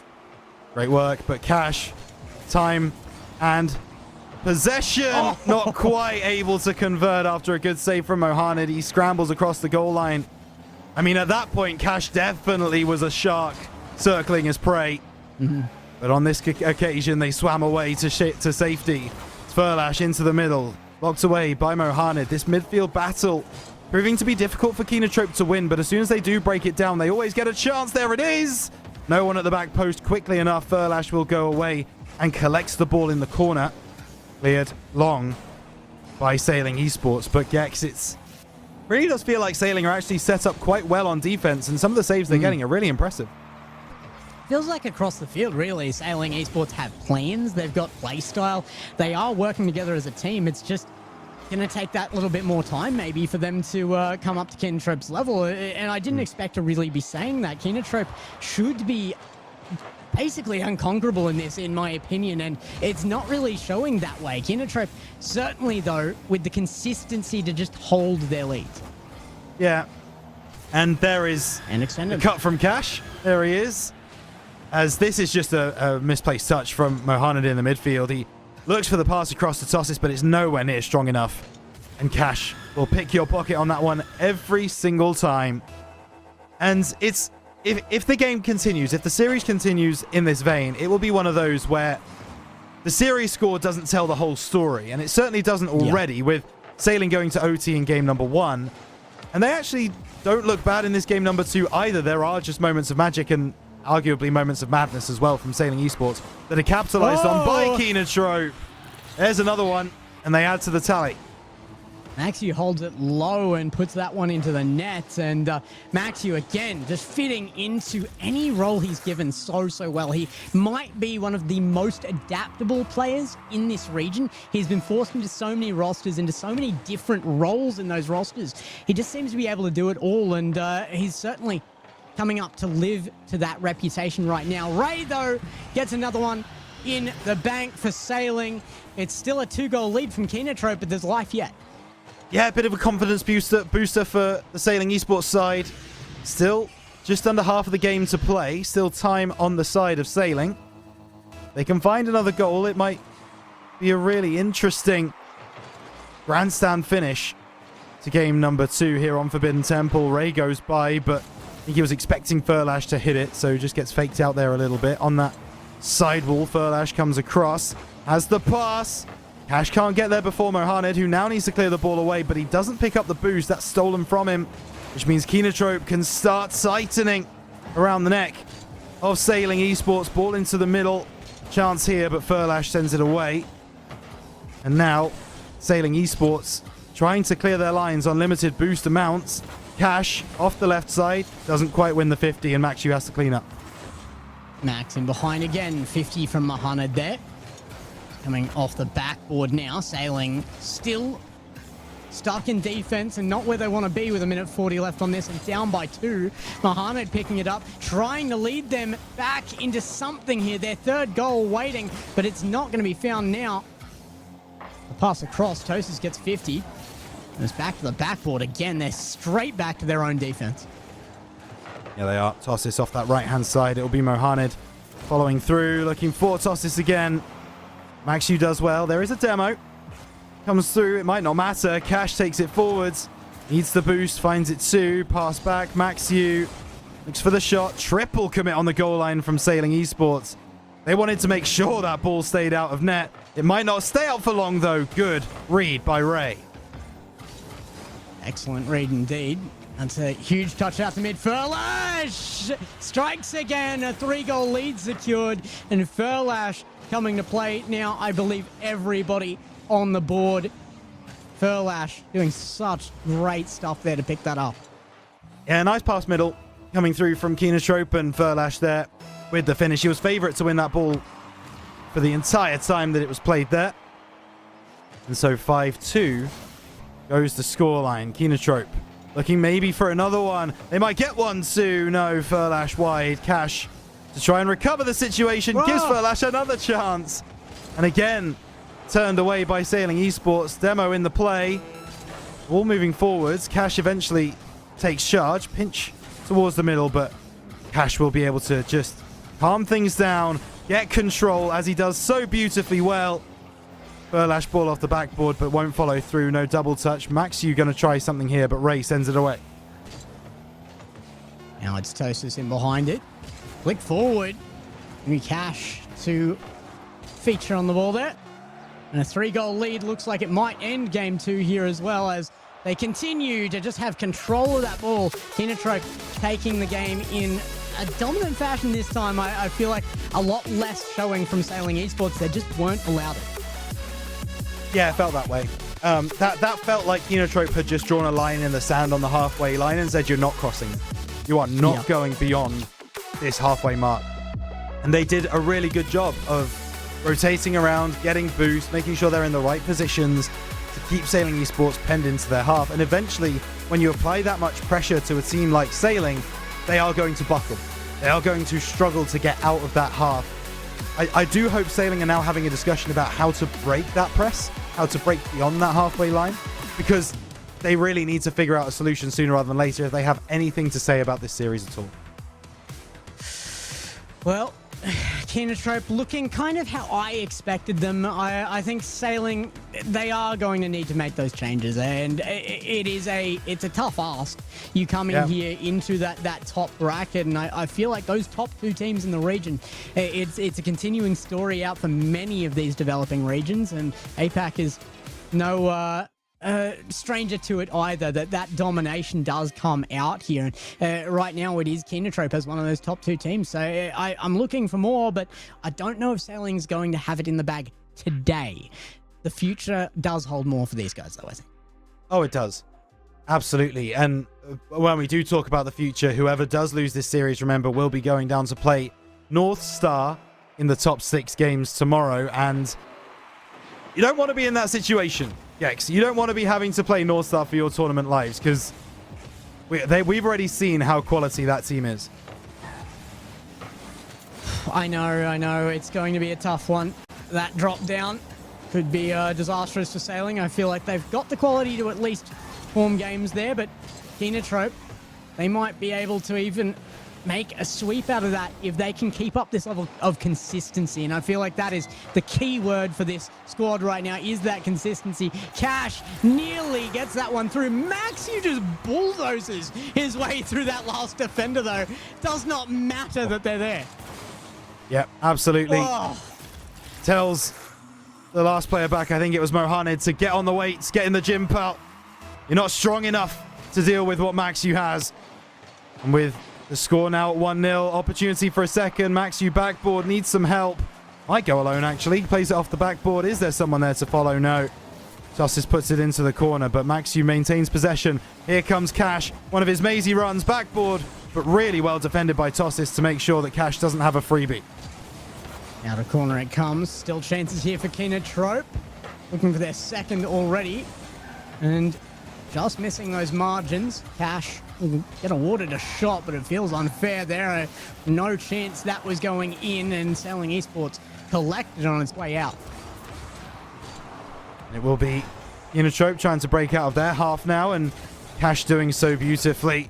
Over the top, looking to get the better of his opponent off the crossbar, off the post. So many woodwork hits, but eventually Furlash drives through the crowd and says, I'll take the free goal. Thank you very much. So close to that one from Cash. Maxu wanted the goal as well, but it's Furlash's to take, and Keenatrope go 2-0 up. Keenatrope looking as stable as ever.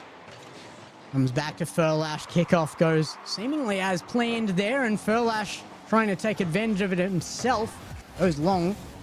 50 on that goal line looked good, but it's changed hands and back the other way it goes. Great stop there. Cash up, burning a lot of boost on this. Can he make it worth it? Not quite into the back of net.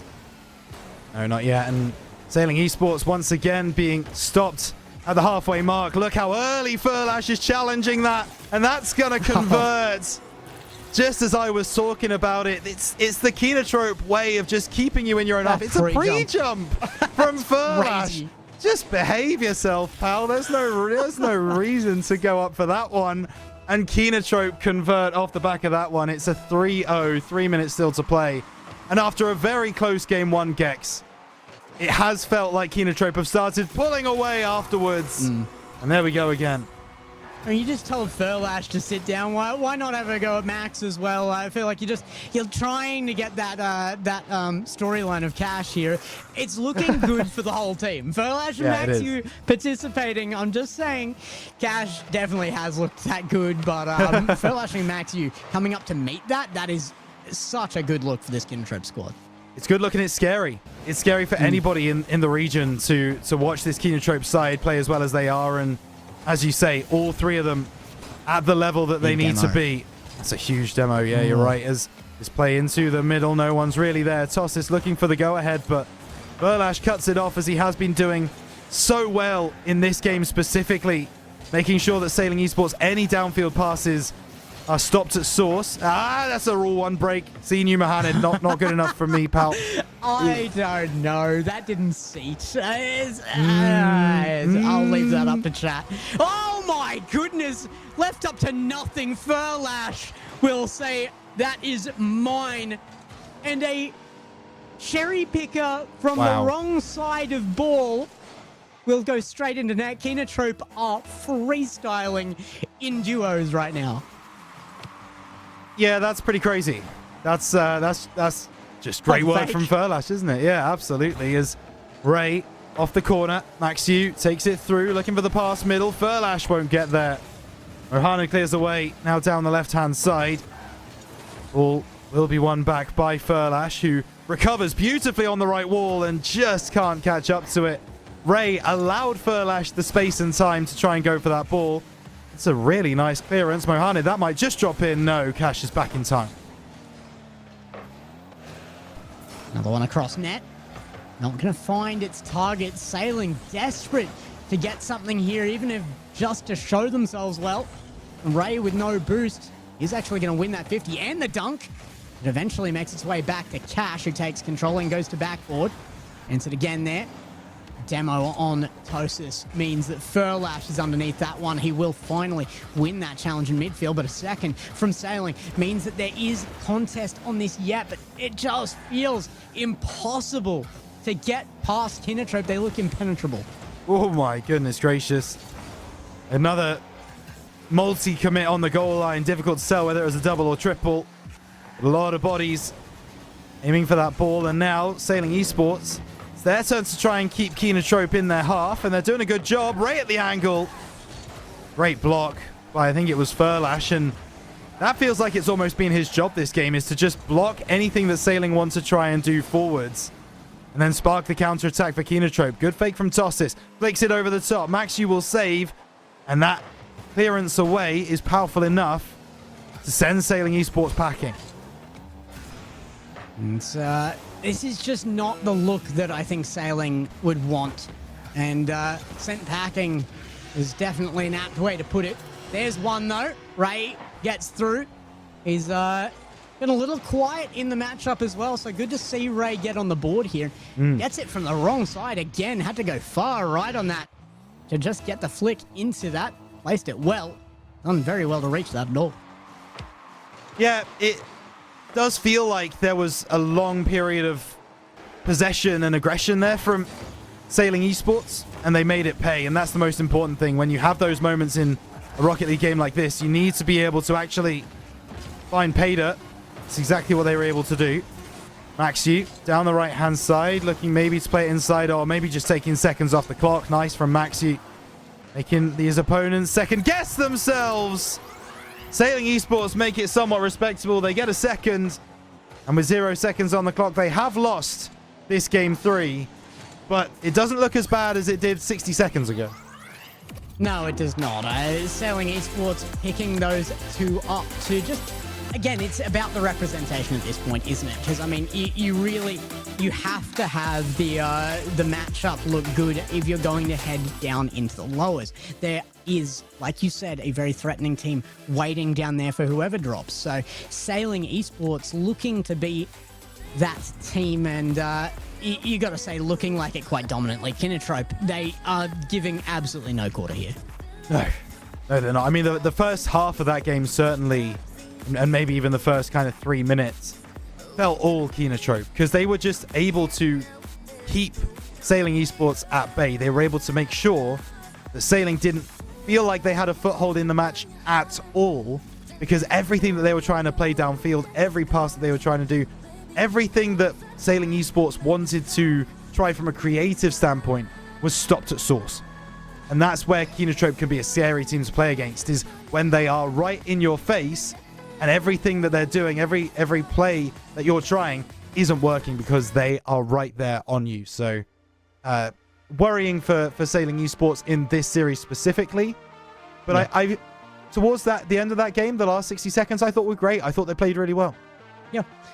I don't even think badly before that specifically, but they are just being overwhelmed, you know? It to look like the team you are up against something.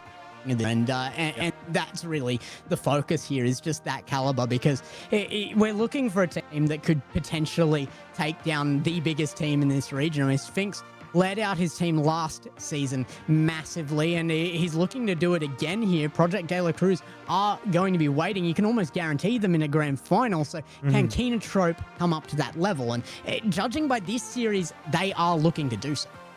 Yeah, they are. Absolutely. I mean, we are just having a timeout, and Sailing Esports deciding to take it being 3-0 down rather than 2-0 down, which everyone is going to have their own opinions on, and it's not especially a conversation point that we really need to touch on today.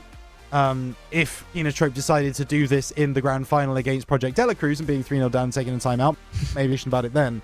But for the moment, what is the conversation going on in Sailing's VC, do you think, Gex? What are they going to be talking about? Like, that's the tough question, because what do you say in this moment? It's not really. It's got to be, what can we salvage now? It's got to be, how do we build confidence into just playing well? I don't think the option is there for the victory. The reverse sweep against Kenotrope is not going to happen, but as we get back into game number 4, they might be able to prevent a sweep if they are very, very good and maybe very, very lucky. Kenotrope looking to prevent that and might do so immediately. One goal goes their way in the first few seconds. And nothing has ever gone bad from a caster saying that something is not going to happen. Nothing ever goes wrong. Certainly not only yesterday.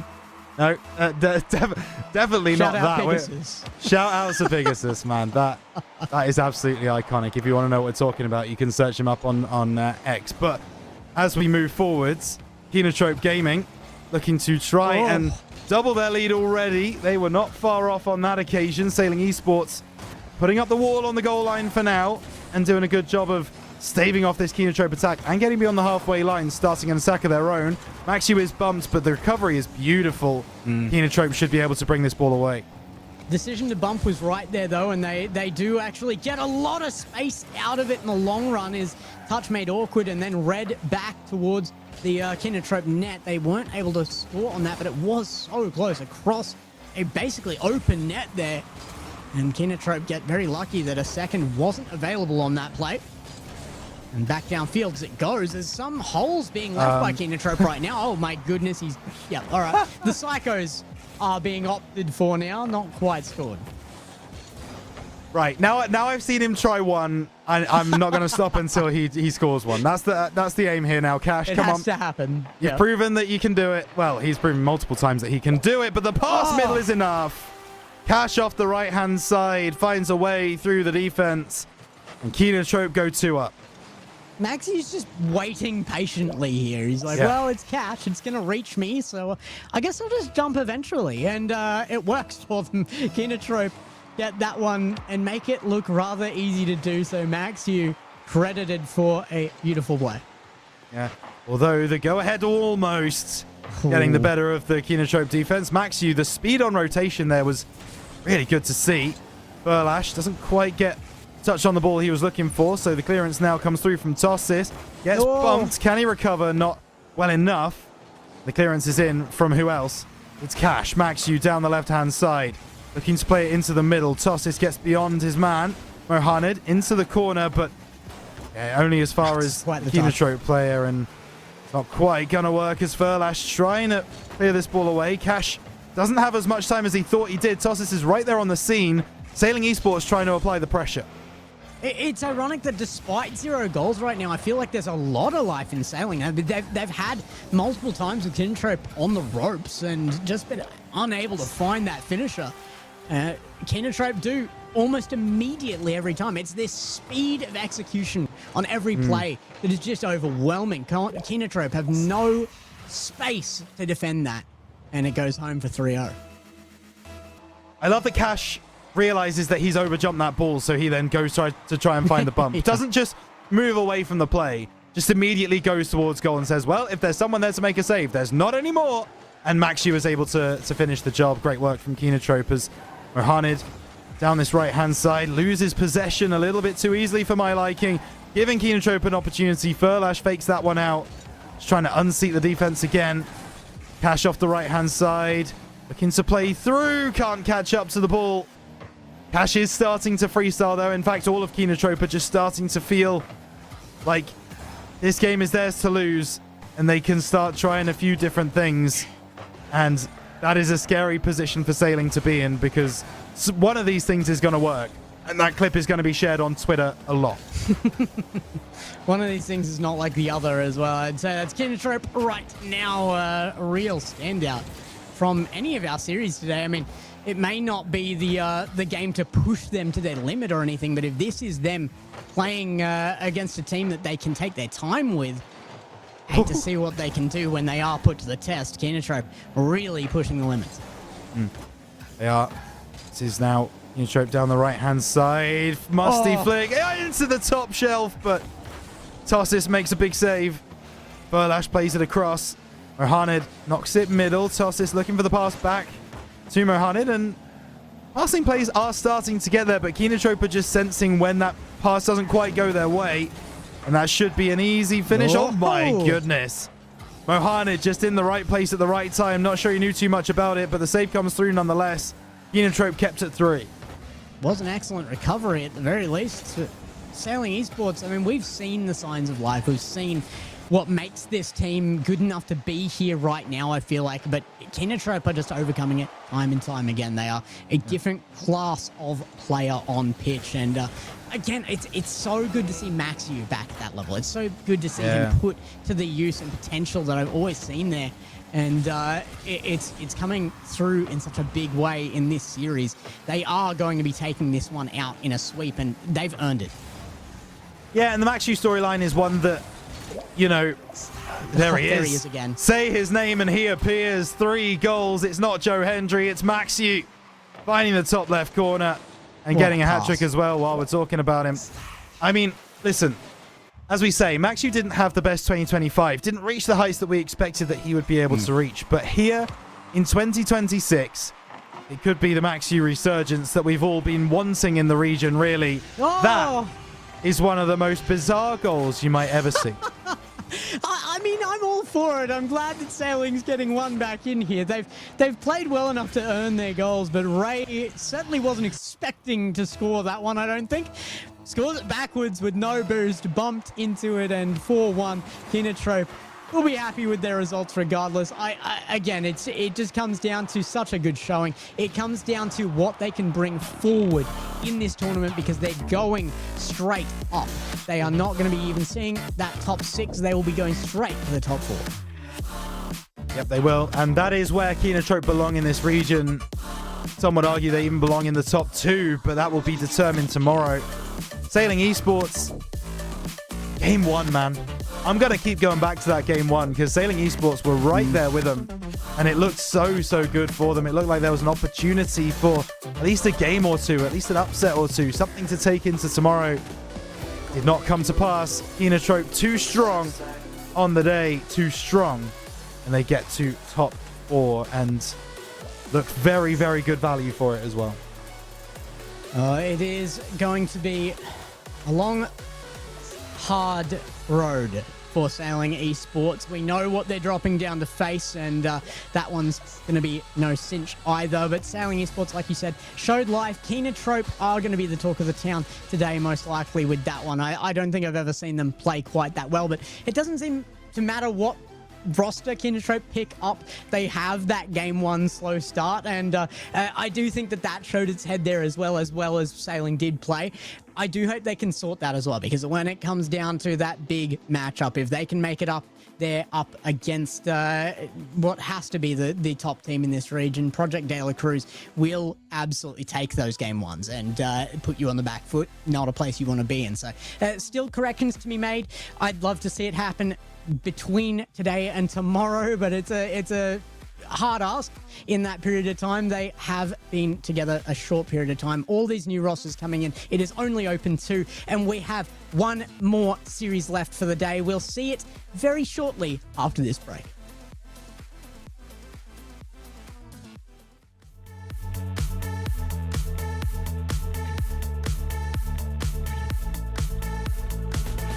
No more patience when I'm feeling low. On vacation, my mind wants to go. Overthinking when I'm all alone. Out of focus from all the unknown. Can you check for my vitals? Think I need revival.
Yeah, you check for my vitals, think I need revival.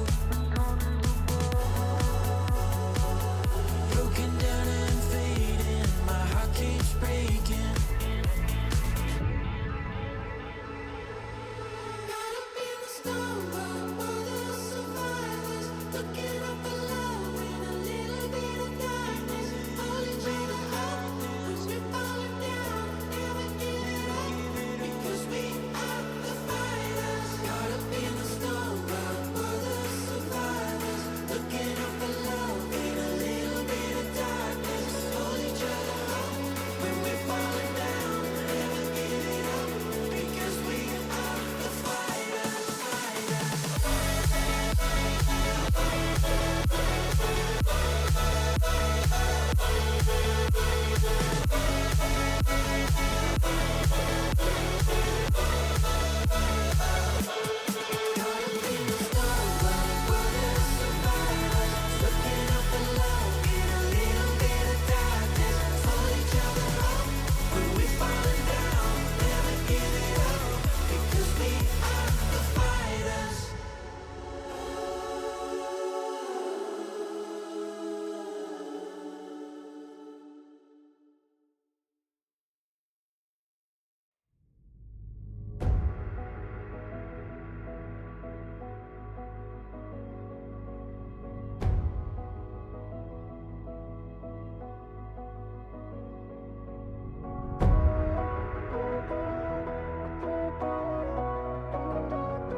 Welcome back once more as we move out of our second last series into our final. It was not a lot left to talk about after that last one. It was a bit of a stomping. Boyo, I mean, we both picked that it was going to be that result, but was it that dominant in your head?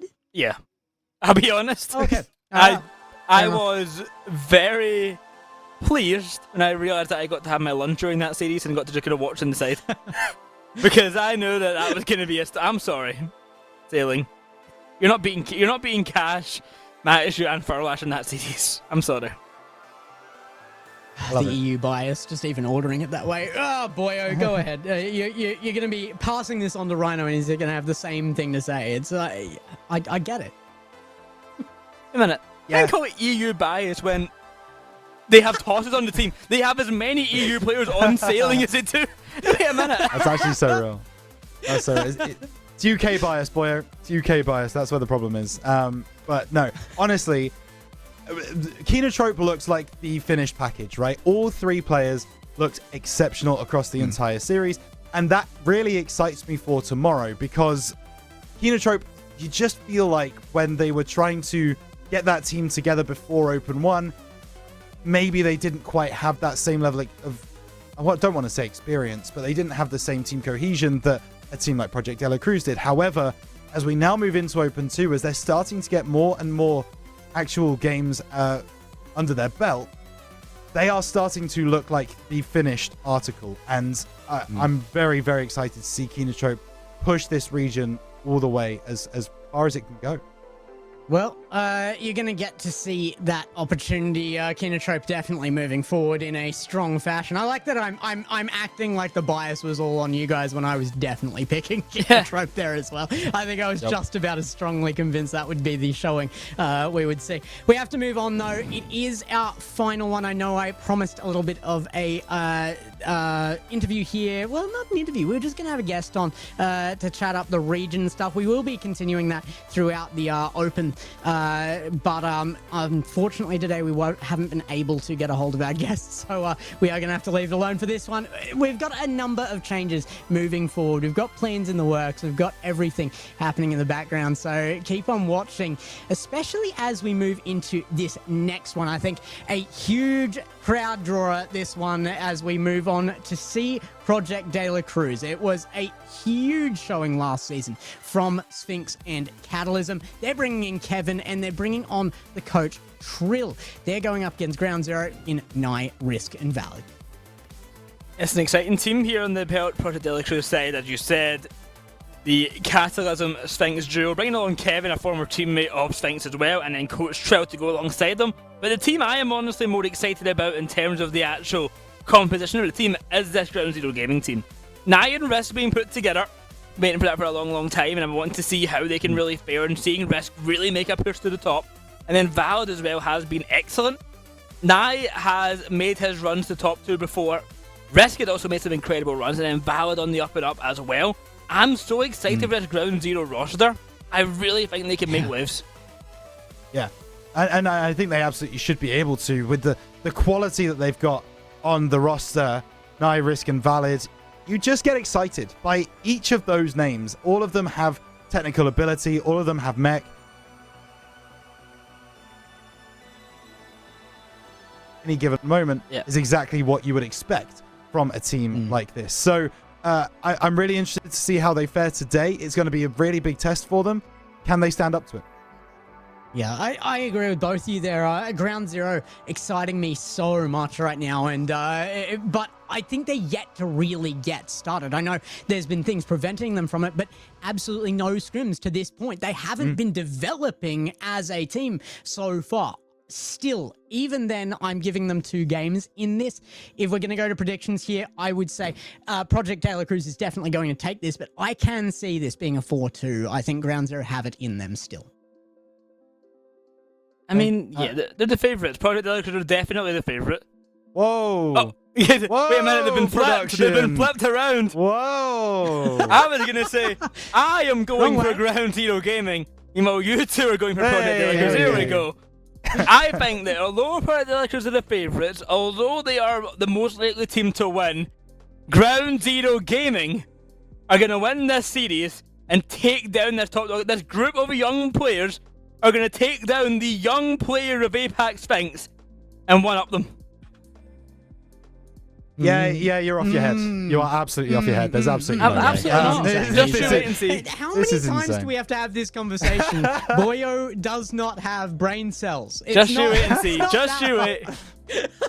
Just How wait many and times see. do we have to teach you this lesson, old man, as we start to get through into Project De La Cruz? I mean, look, they are the odds-on favorites, and they are the odds-on favorites for a reason. I don't disagree. Ground Zero have a very, very high ceiling. They played exceptionally yesterday. They beat North Star in the Swiss 3-0 to get to where they are now. They are not a bad team in the slightest. You are going against the kings of APAC, though, and that is going to be tough. Well, I'm going to be watching from the sidelines on this one. Risk is the focus for me if we can get that started. But you guys, take it away. This is our final for the night. Enjoy it. Here we go, Final series of the day, Rhino. Project De La Cruz against Ground Zero Gaming. The GOAT of APAC, of Sphinx, coming up against the, as he's basically said, the future player of APAC's of Risk. We've got Nye in there as well. Possibly the future of Japanese Rocket League. And then Valid coming on in as well, being an excellent player. So many times before. Ground Zero Gaming, can they do what is thought to be impossible and challenge this Project De La Cruz side? Or will they falter and head to the lower bracket? That is the question. Rocket League is not played on paper, it's played in the server. And so as much as we have waxed lyrical about the Project De La Cruz team and how good they are, they have to prove it on the day.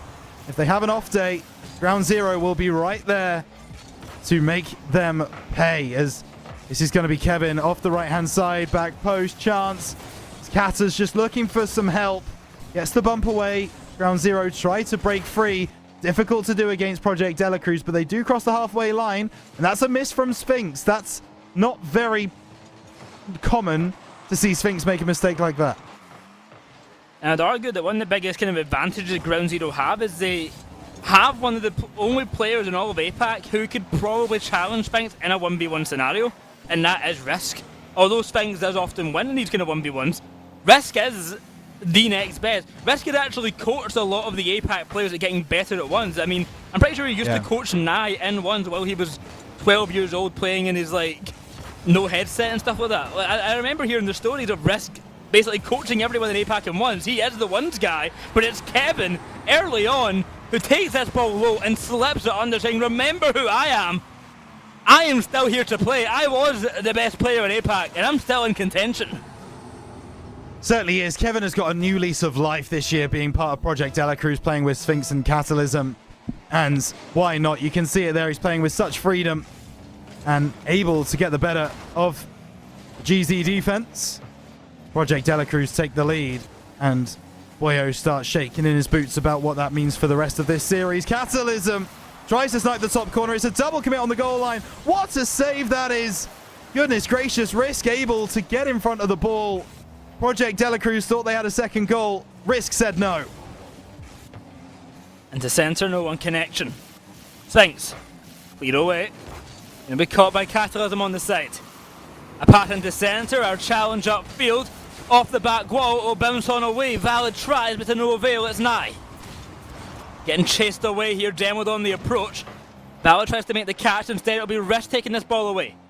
Catalysm, the German here to play. The pass is there to Kevin off the post, it will bound. Catalysm recovers, it makes it 2.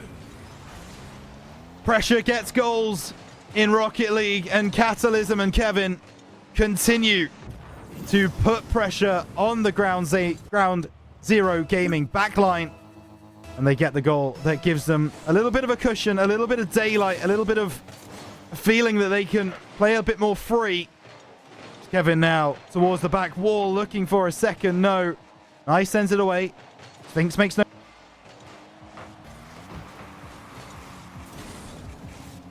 Sphinx up the left-hand side, off the corner, at the angle, difficult angle to find, doesn't find it on this occasion. Pass middle, cleared away. Ground Zero having to deal with so much in front of net. Now tries to get a demo and keeper cannot find it. Valid rising high, beaten to the ball. Confusing play from Delacruz, and Ground Zero do not know how to handle it. Everyone involved in that play there.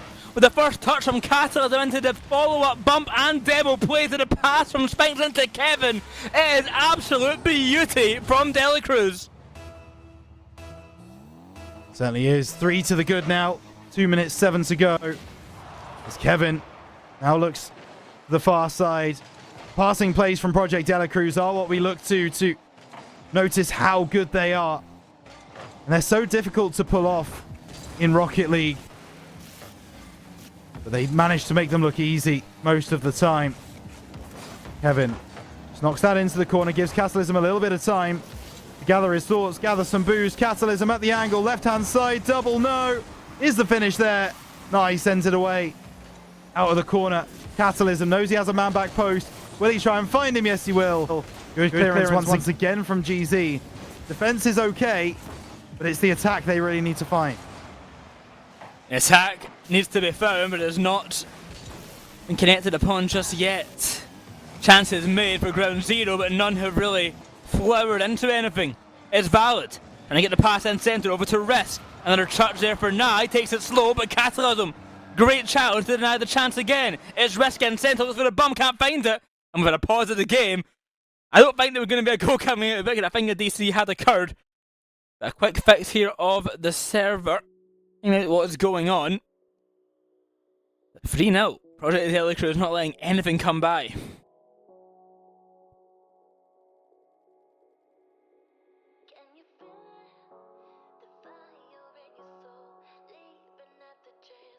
I think Rhino is having some issues connection-wise. Well, he gets that one fixed. You just have to listen to my beautiful voice instead for the time being. Had he muted his mic, is that why he is smirking? Yep. It certainly is. Yep, absolutely. There we go. I apologize. I coughed a moment ago. I pressed the mute button and then I forgot to unmute myself. That's there we go. Big fumble. It's the 4th game of the day, folks. It's starting to get a little bit late. But no, seriously, Ground Zero really could have done without that pause there. Because it felt like they were in the ascendancy, Boyo. It felt like they were the next to score. And this is just going to ice them a little bit, which kind of sucks. No, just getting back into the lobby now. 3-0 for Project Delacruz, a minute to go. I do think on the plus side, in the whole situation, I don't think even if they did get a goal, it would have been a kind of game winner wouldn't have brought this back into a chance for Ground Zero. Maybe just a little bit of a momentum push. So it's not the worst case in the world, but I do think they were on the attacking front and had a good chance. But nothing will come of it. Instead, they might face another. Yeah, absolutely. Now into the middle, going to be cleared away. Be collected by Kevin. He's played this ball into the center, shot on onto the crossbar. Still, Project De La Cruz move forwards. It is that pressure that they've become so well known for here in APAC, making it difficult for opponents to save every single shot that they put on net. Now it will be cleared away here by Valid. Opportunity, risk off the crossbar. Real chance there, and Nye goes by. It's actually a fake Oh, to set up save. Valid. But the save from Sphinx is going to deny GZ of a goal here in game number 1. That's certainly a frustrating one there. 2 on the line, incredible saves coming out from Project De La Cruz to deny Ground Zero even a lick of a goal. 1-0 for Project De La Cruz in the series, a 3-0 game 1. And it's Kevin getting the 2 goals to his name. But look at the shots from Catalysm. 10 shots alone from Catalysm, 4 from Kevin, 4 from Sphinx. 3 in total for Ground Zero Gaming. They didn't have a chance. No, they didn't. And, well, I think Boyo, the way that you were talking about Kinotrope's opponents just a moment ago, you might have to start thinking that way about anybody who plays Project De La Cruz, because this game 1 is an exact example of how good they are and their skill level at all phases of the field. Defensive third, midfield third, attacking third. Everywhere across the field, Project De La Cruz are just a level above. I mean, they are just incredible. They are probably, without a doubt, the best team in APAC. I still can predict that Giants will fall at some time. You can. And I still think there's a chance for Ground Zero to bring this thing back, but certainly difficult for them. Project De La Cruz are not a team that is going to just roll over and let you score. You have to fight for it, and I think Ground Zero have had to face the harsh reality of that game. So many chances at the end there he tried for. Those last couple of shots were so good, but every single one of them were saved. Project De La Cruz, just a little shot or 2 on net, and they're getting a goal out of it. They're fine. They're coming into game number 2. Ground Zero have to be a bit more creative, be a bit more aggressive, make some kind of disruption in your play. You're really good at that, especially with Risk being such a good 1 player. Can really cause some disruptions in the back line with these bumps and demos. If we can see that, then I think Ground Zero could have a chance. Maybe there is a little bit of hope. But the hopium is starting to run dry already, since that game 1 was so in favor of Project De La Cruz. But Ground Zero now have seen what the beast looks like. They now need to be able to put together a plan to take it down. The ball into the middle. It will be picked up here by Kevin. Over to the left-hand side. Nye goes by, but not too big a problem for now. Until there's an opportunity. Catalysm at the back post. He doesn't miss those very often. And that's a warning shot for Ground Zero. Pass into centre. It's Valid off the back wall. Clearance away over to Sphinx. Kevin will catch it in the midfield. A pass back to Sphinx. That's brilliant teamwork. The shot just goes high. And away the ball goes from Nye. Risk. Gonna catch it in the midfield now. Catalysm in centre again to Sphinx. Ground Zero Gaming not going to get away with it, a little bit more of a challenge. Wow. Wow. And there you go. It's so simple when it comes together like this. Sphinx goes off the crossbar. That's Kevin, sorry, off the crossbar, and Sphinx just finishes into a goal which doesn't seem to have anybody present in it. No one to defend, no one to save Ground Zero. And Project De La Cruz, they take the lead, and they are looking to now defend it, but they do a good job of it. Risk, the last man back. That waterfall is perfect for Kata. The German gets the second one for Project De La Cruz of the game. And GZ's rotation speed just leaving a little bit to be desired.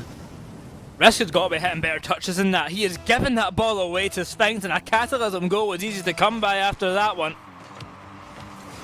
Better touches are needed there. 2-0 for Project De La Cruz. Ground Zero Gaming need to get off the ground. They need to get going. It's Valid. Pushing this ball upfield to the corner now for Catalysm. Heavy touching off to the side. Just going to try and push this one through from the corner.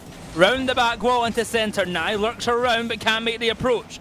Valid misses his touch and it's Catalysm off the back wall. Here comes Nye. Heavy touch, the ball rolls high. Catalysm nowhere near that one. 3 minutes to go now.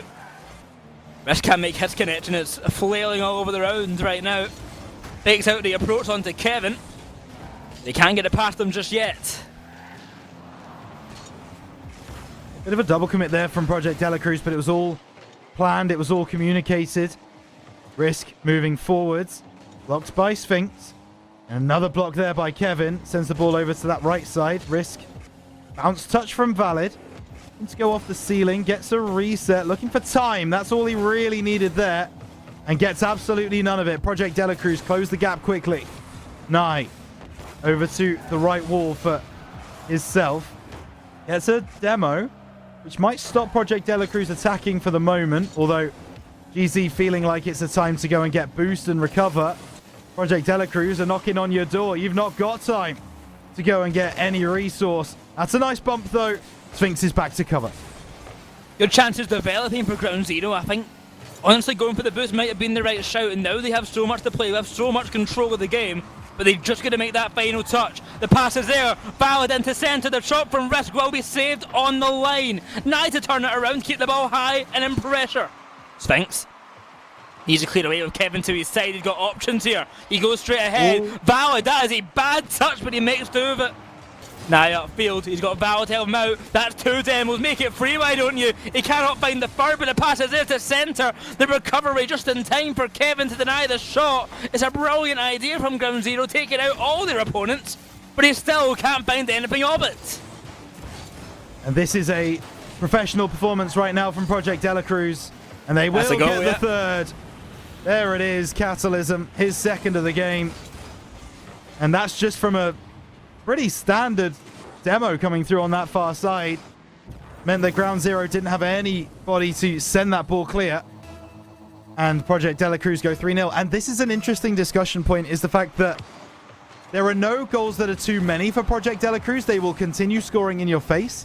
And that is about the professionalism. That is about the mentality. They never let their level drop. They never see a game like, oh, well, we've won this, so we can just kind of do whatever we want. No. Primary focus at all times is win the game, score goals. And that has been the case for Sphinx and Catalysm certainly for the last 2 seasons and will continue to be. And they've instilled that in Kevin as well. They will not stop trying to get goals at any point. And that makes them an absolute nightmare to play against. Oh, 100%. They are never taking their foot off the gas in these games. They are always going for more. Get the chance now though, but still not enough. Goalless game again so far for Ground Zero Gaming. After a goalless game 1, it's looking to be a similar tale. 4-0, 32 seconds to go. Ground Zero Gaming, they've had so many chances, and against other teams, they probably would have been goals. But they can't get a goal right now. And you hit the nail on the head there, Boyo, against other teams. There are 2 teams in APAC, though, where it's very, very difficult to score past. One we saw a moment ago, and you are watching the other one on your screen right here. Catalysm plays it into the corner. Sphinx trying to make something of it. Really poor touch once again in the backlines from Ground Zero. Inviting pressure from Project Delacruz. Another save on the goal line comes through from GZ. And I get the feeling the stats scoreline at the end of this game might be even worse than it was after game 1. Evan with the pass back to Sphinx, not even giving a lick of a chance to Ground Zero, controlling that ball at the back line. It is a 4-0 win for Delacruz. They take game 2, 2-0 up in the series now. I don't know what Ground Zero Gaming can even do. They made more saves. Even more saves they made, Project Delacruz. How? How on earth is that a thing? Crazy. Ground Zero have called a timeout, so they have a little bit of time to talk, discuss, figure things out here. And they have a lot to do. They do. And there's a lot to think about. There's a lot to consider, Boyo. And, I mean, we talked about it when Sailing took a timeout against Kinotrope, myself and Gex. In what do you even say in that VC at that point? Like, what is the conversation going on right now? Because you've been played off the park for 2 games straight. 10 minutes of Rocket League, you haven't really had a sniff. Like 6 shots maybe total in 5 minutes of in 10 minutes of Rocket League. Like, how do you turn that around? How does a timeout help you here? A team of young players as well. I think the average age of this roster is 17. Like, they're a young team. Yeah. Might actually be younger than that. No, yeah, it's actually younger average age. We got Risk at 14, High at 17, and Val at 18. About an average age of about 16 there. Yeah. And you're asking this team to kind of get their head on and figure it out. Again, the best team in APAC. Not having a goal, having barely any shots. Yeah, it's a hard ask. But I tell you something that youth does bring, Boyo, and it's something that neither of us have had for a very long time, and that is hope. Excuse yourself. That is no, I'm not. I'm talking for both of us here. They will believe that there is a way to turn this around. They have not had the experience of getting to this point and then kind of facing huge disappointment. They've got that exuberance that you like to see from the youth talent. And so they will be currently in this timeout kind of talking. They will still believe that they have a chance of bringing this game around. And they should, right? They should, because they've got the quality. They have the talent in the roster. They just need to bring it all together on the field. Can they do it in Game 3? Well, Game 3 is the game to do it, unless you want to try and reverse sweep Project De La Cruz. You've got to start now. Risk on to go already. The shot will be saved on the line by Catalysm. Clear away off to the side it will go. Has to send it over to Sphinx. He takes control. The prodigy of APAC, we call him, for many a reason. The goals he's scored, the plays he's made, and more importantly, just the games that he's won. And here we go, moving down middle of the field. I will be able to get this. Actually, he's just going to leave it, let it go. Risk had more boost, so he's going to be the one to take it. Now down the left-hand side for GZ. Risk is in the middle. If he can find a pass, and cuts off really well by Kevin. Figures out where the danger is and deals with it. But a better look initially from Ground Zero. I like the pressure they're applying to the Project De La Cruz backline. The ball falls high above the net. It's Valor trying to take it away. Sphinx on the challenge and a follow-up touch as well. This time, over to Risk at the back line, trying to get that cleared away. No success. It's Nye on the back wall to dribble this one around. Needs the help of a teammate to get it further. A 50-50. Will go in the favour of Ground Zero here with a push up field further. Risk into centre. The pass made to Valor. Can he find Nye waiting centre? No, he can't make the connection. Nye was ready for it. A shot in the waiting. Instead it's Sphinx freestyling on them there with that one basically. Won't get the goal out of it, but it looked good almost doing it. And there is Kevin to finish the job. Sphinx, that mazy run down the middle was absolutely gorgeous to watch.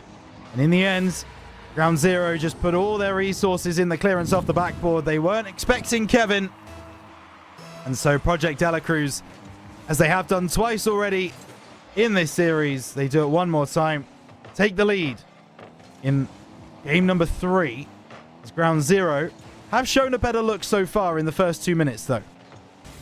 Risk tries to get the reset on that ball, ends up leaving it for a teammate, but no one is there to follow. Off the backboard from Spang, does a great demo on Catalysm, denies the goal. And a pins down the other way, it's just going to be wide from going in. Catalysm's back and into control once again. He's a dangerous player on that ball, whenever you have him, wherever you have him. Sphinx to centre. Ballard gets in the way of that one. He does not want to give a touch of that ball. The Catalysm or Kevin if it's in front of his net. That's a big bump. That's a shot on net. That is the first goal of the series for Ground Zero Gaming. 12 minutes and 18 seconds it took Ground Zero Gaming to score their first goal of the series. But finally, they have been able to find the back of the net. And that means it will not be a perfect sweep. Sphinx wasn't particularly happy that his team went behind, though, or at least went level. So he decided to take it upon himself to find the goal that sends them back into the lead. Well, didn't take long. Not one bit. 2-1 for Project De La Cruz. After about 2 seconds, they get a goal back in a leading position once again.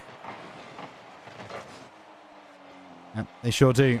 Ball over to that left side. Kevin gets a block. There's a chance for Kata here. But it's well read by Valid. Now the counter-attack from Ground Zero. Nye on the right side. Now looking for the pass back. There's no one there, though. Your teammate's been destroyed. Sent back to the Shadow Realm. And now, Project Dela Cruz, they start to try and find everything they need to. Start stringing those passes together, putting those fakes in front of net. Kata turns. Looking now for the bump. Beautiful backboard. Is there a follow?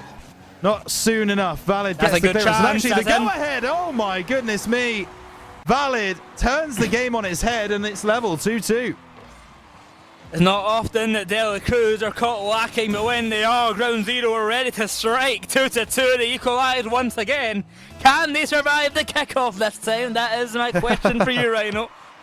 And it seems like yes. They might even get a goal off of it, and Nye and Valid rush for the ball, no connection to be found, but the follow-up from Risk. Gonna slow down the pace for a moment, find some space. Looking for a bump, can't find it, and Nye gonna play it careful, not gonna overcommit for the shot there. It's a good decision.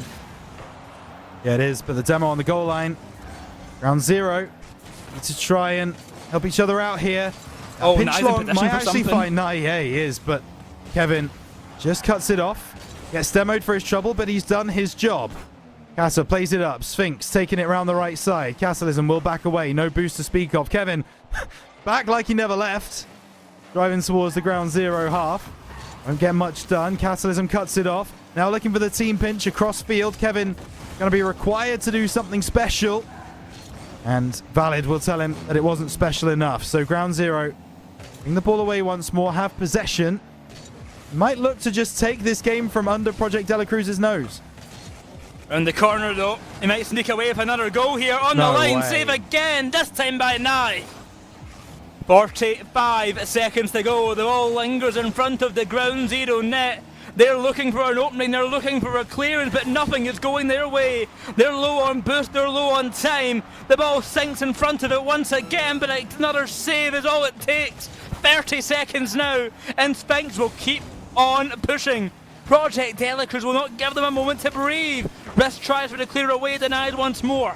Bala sends it long, but Sphinx to receive it once again. The pass is there, back in control. Project Dela Cruz, shot after shot, they will not stop. Risk, a clearance away. Finally a moment to breathe. Finally a chance on the attack down the other end, but with 5 seconds to go, we look to be heading to a kickoff, and let's Risk and find something, but no one's there for the shot.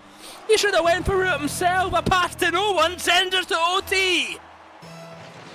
And will they regret that? Will they rue the opportunity at the end of regulation? Sphinx from that right side looking for the pass. Might have been a pre-jump from Castleism. Doesn't quite find him. And there's 2 back for Ground Zero to try and send this away. They don't get all of it though. Good save. It might not be enough. Ball to the back post. And Ground Zero are just flying everywhere to try and get a touch on the ball. But in the end, class prevails. And Project Dela Cruz take the victory in overtime. The pass to the back post is picture perfect. Kevin has not been marked by anybody. And Dela Cruz are 1 game away from claiming a top 4 spot in Open 2. Nobody ready for Kevin's finish. Securing the game, making the series 3-0. That is a match point for Project Dela Cruz. Ground Zero Gaming, who need a reverse sweep to come back at this one. It's their best game yet, but that is a tall ask. It is. It's a tall order. And they've already used their timeout as well, remember? So the conversations now will have to be taking place in that minute between games. Ground Zero just... I mean, unfortunate in some respects, because this was the best game that they've played so far this series. Project Dela Cruz never really looked comfortable. They obviously had a lot of pressure, but in the counterattacks, in the transition, Ground Zero really made them sweat. The issue is that, if my memory serves me correct, even with that game and a better one from Ground Zero Gaming, I'm pretty sure Project Dela Cruz in that game alone outshot Ground Zero in the whole series. I'm pretty sure it's 11 shots that game for Project Dela Cruz and 10 shots for Ground Zero, all series, if I've counted correctly.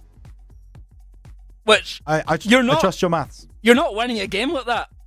If you've been outshot in an individual game more than you have shot the whole series, something's not right. Something has got to change. They're being shut down so much, and it's so hard because this team is so unrelenting with their pressure. They hold you down, they hold you back, they do not let you breathe for a moment. Yeah, it's difficult to see a way out of this from a Ground Zero perspective. Catalysm looking to just prove to them why that is the case. Goodness me. Yeah, might have been saved by his own teammate there. I think it might have been bouncing off the post anyway. It was a close one either way. It was a close one. Kevin looking for the pass, saved away. But who's waiting? Sphinx, stop all. Good save by Risk. Cleared up field. Risk tries to find the pass to Nye, but denied very quickly. Sphinx is already up to Kevin. The pre-jump is there, and the goal is found. And sometimes it's just that simple. Off the left side, Sphinx pass infield. Valid misses out. And in the end, Kevin will make sure he finds the net. Project De La Cruz. All 4 games of this series so far, De La Cruz have taken the lead. And they have won the 3 so far that they have taken the lead in. It's all of the statistics, all of the common sense, unfortunately, is pointing to this series being over in the next 4 minutes and 8 seconds. Out to the corner now. The pass is there, but the clearance away. Ground Zero Gaming. Need to go back. A familiar tale for all series long. They need to go. A hard ask against this team, Project De La Cruz, who don't even allow a shot against them really to come. I think the nerves are going to be getting to Ground Zero Gaming here. Understandably so. Lucky for them, the lower bracket does await worst case scenario, and a run can be made down there. It would be a statement of when if they could find it now. Yeah, it certainly would, but it won't be on this occasion. No goals for Ground Zero, but another one for Project De La Cruz. And I do want to talk just a moment ago, because I'm a little bit sad that Sphinx didn't score on that coast-to-coast that he was able to take through the midfield. Because, and that's purely for the observer's sake. Because that was a beautiful camera angle of Sphinx marauding through, and I was like, oh, please let there be a goal at the end of this. That would be one of the most amazing observing clips of all time. Sadly not, but shout out to our production team for the continued spectacular performance that they've been putting in today, as it will be Catalysm going over to the left-hand side. Kevin looks to put that middle. It's over the top of Sphinx. Hey, get down, Sphinx. You don't need to do that. Pre-jumps are allowed, all right? Especially when you're 2-0 up. A pre-jump from like a year early almost gets a connection on it. Instead, a goal might be found from the softest touch of all time. It rolls towards net, quickly cleared away. Instead, it's valid. And it makes something of nothing. From the side wall, he bumped off, no boost in the tank. You just have to follow, lurking along the field, but no connections to be made. The shot to net, saved in the line. The follow-up from Catalysm to Kevin, to Sphinx once more. He's bumped out the way, battered, bruised and demoed out the pitch. An opening for a moment, but Ground Zero Gaming, they've got no boost. They can do nothing but watch. Yeah, unfortunate there from GZ. Kevin now moves down the right-hand side. Gets a really good block, as Ground Zero would have been able to clear that ball away had he not been there. Ball up onto the ceiling. Nye gets there first. It's not on target. Catalysm off the backboard. What a catch. What control from the German. Immediately sparking a counter-attack. It doesn't work this time. But sometimes you do just have to sit back and watch Project De La Cruz play, how they control a game, and applaud and enjoy. And that's exactly what we're doing. Here comes Nye. Gets the reset. Can't make anything of it. A push on back it will go. Let's try, but to no avail. Good leave there for Catalysm to get the shot. 90 seconds to go, and Ground Zero Gaming once again goalless. Out to the side. It's Risk. Nothing to be done. You just can't get an opening here. And Rhino, it's so frustrating for them, surely. Yeah. You just can't make anything of it. Yes, another pre-jump that dates back to prehistoric times. As, going to be another clearance from Project Delacruz, but you're absolutely right. When you think you've got an outball, when you think you've got a way to break through the press, like here, Nye thinks he's been able to get through, but suddenly he sees 2 players in front of him, and he's like, how are you back that early? How have you got here?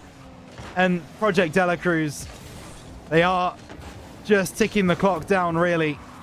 They know that the scoreline remains the same. They've done the job that they needed to do today. There's always someone on the goal line, always someone to protect. And Risk will send it over into that corner. But as Project Delacruz continue to just prove their mettle in APAC, you just wonder who can beat them, who can take them down. Who can Oh, beat my them goodness. indeed. A shot off the bar. No extra goals to be found for Delacruz. Can Ground Zero Gaming pay on one for the road, one to feel a little bit of joy as this game comes to a close. But no, Sphinx, the killer of joy, will keep this ball out of their hands. The clock ticks down to 0. Project Delacruz will win the series. And the game at 2-0. They'll win game number 4 as they definitely messed with our head a little bit at the end there. But Ground Zero Gaming, they could not get a game on the board. Project Delacruz, what a dominant performance. Yeah, and as much as we probably won't get bored of saying it, we will be saying it quite a lot, I would imagine, this series. Or this season, I should say. A huge game from Project Delacruz. Exactly what they wanted to show today. Strike fear into the hearts of the region as a whole. If they weren't scared already, by the way, which they absolutely should be, Project Delacruz proving once again that they are the big dogs to take down. Well, with that game, Project Delacruz move on to top 4. And Ground Zero head to the top 6 match, which will be getting played tomorrow. But Rhino, it is going to be so hard to beat this team, as we said. I think we've got a lot more to see at Ground Zero. That was not the Ground Zero that we know exists in APAC. That was Ground Zero against Project Delacruz, which was a completely different matchup. With that all said, this is our end of the day. Let's bring back Gex and talk about what's to come tomorrow and what we have kind of had for today. Have a little quick reflection on it. Because Gex, you had expectations this would be a nice easy 4-0 for Delacruz. I had a bit of hope in Ground Zero. I was evidently wrong. I had 4-2. I had 4-2. Oh, you had 4-2? Yes. Yeah. Oh, it was Rhino who had 4-0, my bad. But coming into tomorrow now, we're seeing Ground Zero against, I think, one of your new favourites of Inarizaki.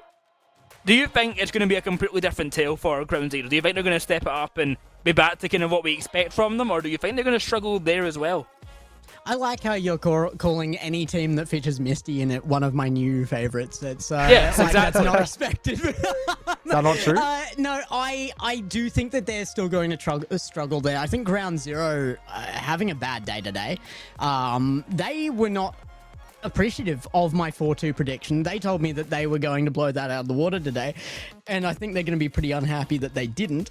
So they've got kind of some anger to take out tomorrow, I think. If they are looking good, I think they'll be very, very dominant over in Inarizaki, but I think Inarizaki are good enough. We saw some really, really strong teamwork from them.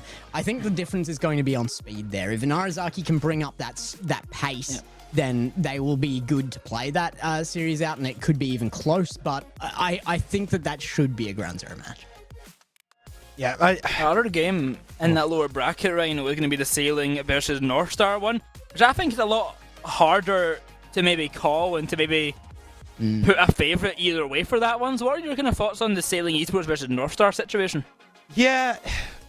Oh, that's a really good point, because I made the point before a ball was kicked today in the North Star series that you don't ever really know what you're going to get from North Star, whether they're going to show up and play well, or whether they're not quite going to have that same team cohesion that you expect to see them. And if they are even a little bit off it tomorrow, then I saw enough from Sailing Esports today that I think they can really make it difficult for North Star Gaming. I think game one in that series is going to be a real interesting kind of indicator to see how the rest of the series goes. I would like to see Sailing Esports, if not take it, put up a really good fight against North Star Gaming. I don't want to see that game go kind of like a sweep or a 4-0 either way. That should be a really good game to watch. Yeah, I thoroughly agree. I think that's the pick of those first two rounds. Of course, both of those matches, the winner has to go up against, if you're in that upper one, it's going to go to semi-finals there. If you're in that lower, you're going to go up against Project De La Cruz, which I think is the scary one for anybody right now. They are just so strong in the region. Kindertrope, they showed me enough that they actually have a chance there. If that is the matchup in the grand final tomorrow, Project De La Cruz versus Kindertrope Gaming is going to go off. That is one not to miss. So I think tomorrow is going to be action-packed for sure, but I'm always excited by an upset. I think that is possible here. I still think North Star should be the preferred team there against Sailing, but it's, yeah... I don't know. It's interesting to see that, considering Sailing are the ones dropping down from that upper bracket. So it could be anyone's game there, I think, and that's probably where my interest lies, more in that lower bracket tomorrow.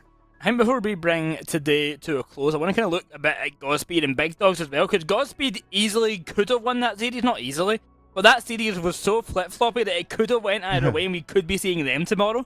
So, I mean, Rigorous especially was impressing me, and Echo as well. So we got to look out for them in the future events. And then Big Dogs, I think they have cemented themselves as a real top 8 contender for every event. They got top 8 this time, they were top 12, I think, last event. So they are always in a contention for it. But I do think we'll be seeing them again in the future. Also, just individually, I want to mention just how, and I mentioned before, how impressed I was with Kenny. I think all of us could agree we hadn't seen much of Kenny before. And today, I think he was probably the star of kind of unexpectedness. He was probably the least expected incredible player today that we saw, and I think I'm excited to see more of Kenny in the future. Yeah, absolutely. And just as we're talking about it as well, I want to preface that Big Dogs feels like a project. That feels like a team that will be exceptional given time.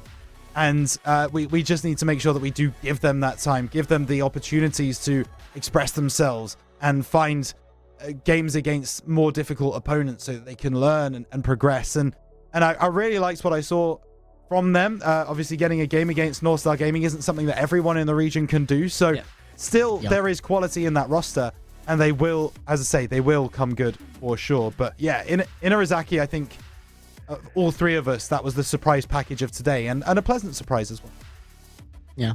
Well, I think we've got one of the most competitive seasons out of APAC here as well, still on our hands. We've got some leading figures for sure, but once you get below that, there are a number of names pushing into these top 8 areas. That whole top 16 is something to look at the moment. A lot of swapping and changing to be done here.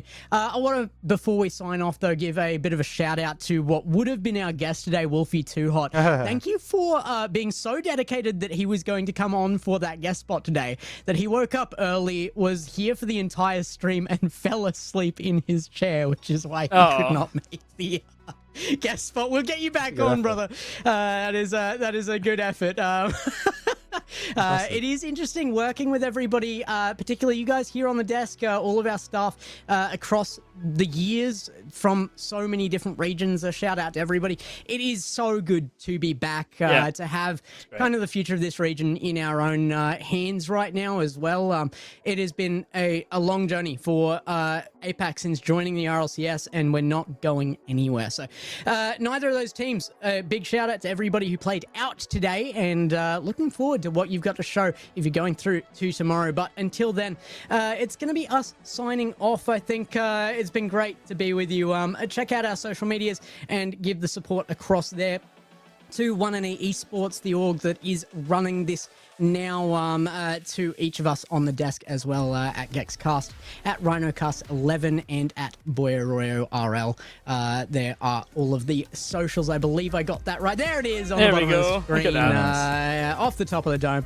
And we will see you all tomorrow. So thank you all for coming out and supporting the region. Catch you then. She don't make up, no, she make art. And I need a way to treat it, cause I keep getting high off of her. Off of her. I know that you'd be bad from the minute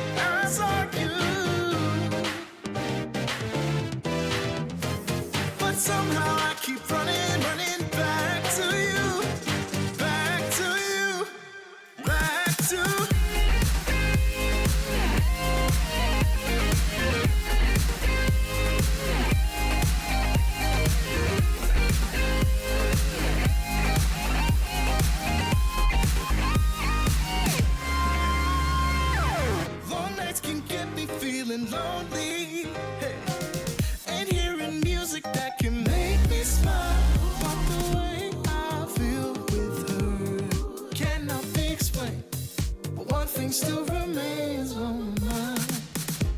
I know that you'd be bad from the minute I saw you,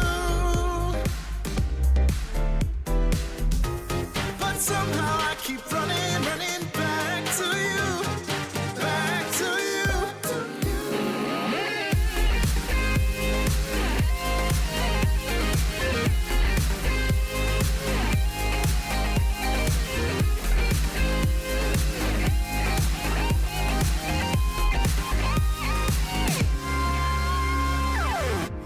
I know that you'd be bad, bad, bad. I know that you'd be bad, bad, bad. I know that you'd be bad, bad, bad. I know that you'd be bad.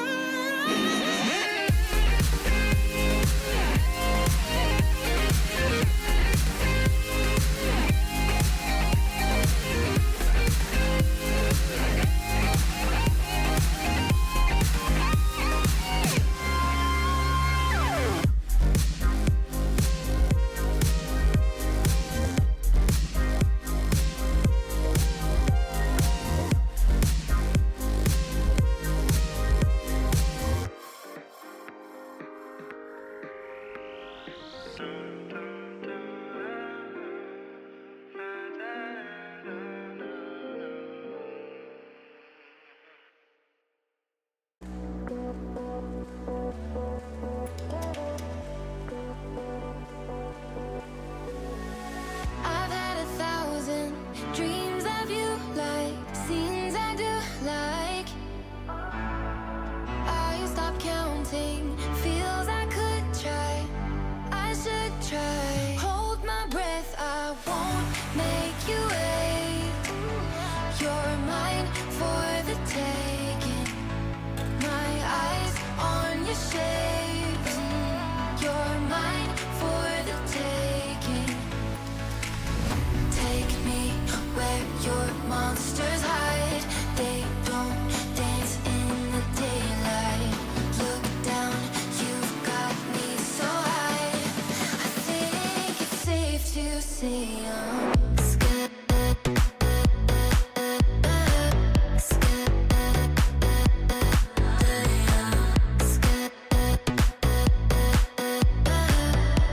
I think it's safe to say I'm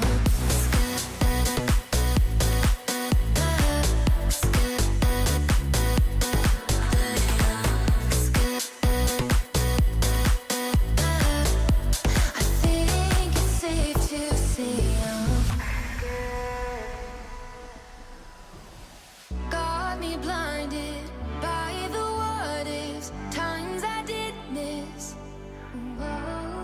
Broke the silence, perfect timing. Sun is shining, Sunday morning, a house on the lake, far from LA. I'm not the type to obey. I'm not the one you can tame. Yeah, let's get lost in my ways. Ooh, take me where your monsters hide. They don't dance, they don't dance in the daylight. Look down, you've got me so high. I think it's safe to say I'm scared.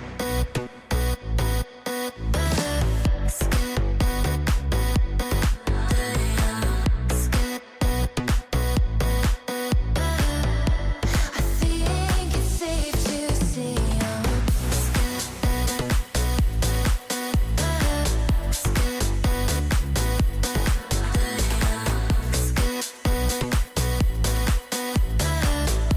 I think it's safe to say I'm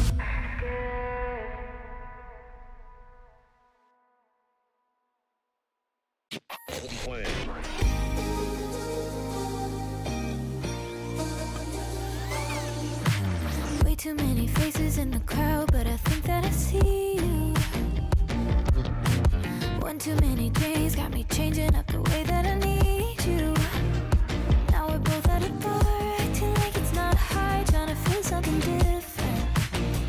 Talk to somebody new, kinda wish it was you, kinda numb to the feeling.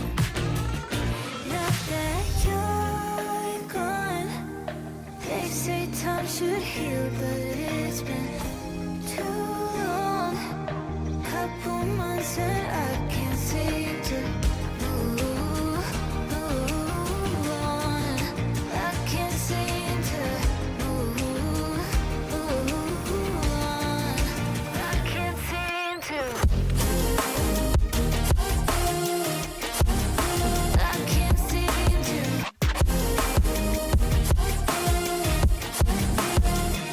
Not that you're I can't seem to. I can't seem to. Laying on my floor thinking about all the things that we've been through. From 24/7 to pretending like I never met you. No, it's all for the best, cause I know we're a mess every time we're together. Going out of my mind, and I wish I could lie, tell you that it gets better. Now that you're gone, they say time should heal, but it's been too long. Couple months where I can't seem to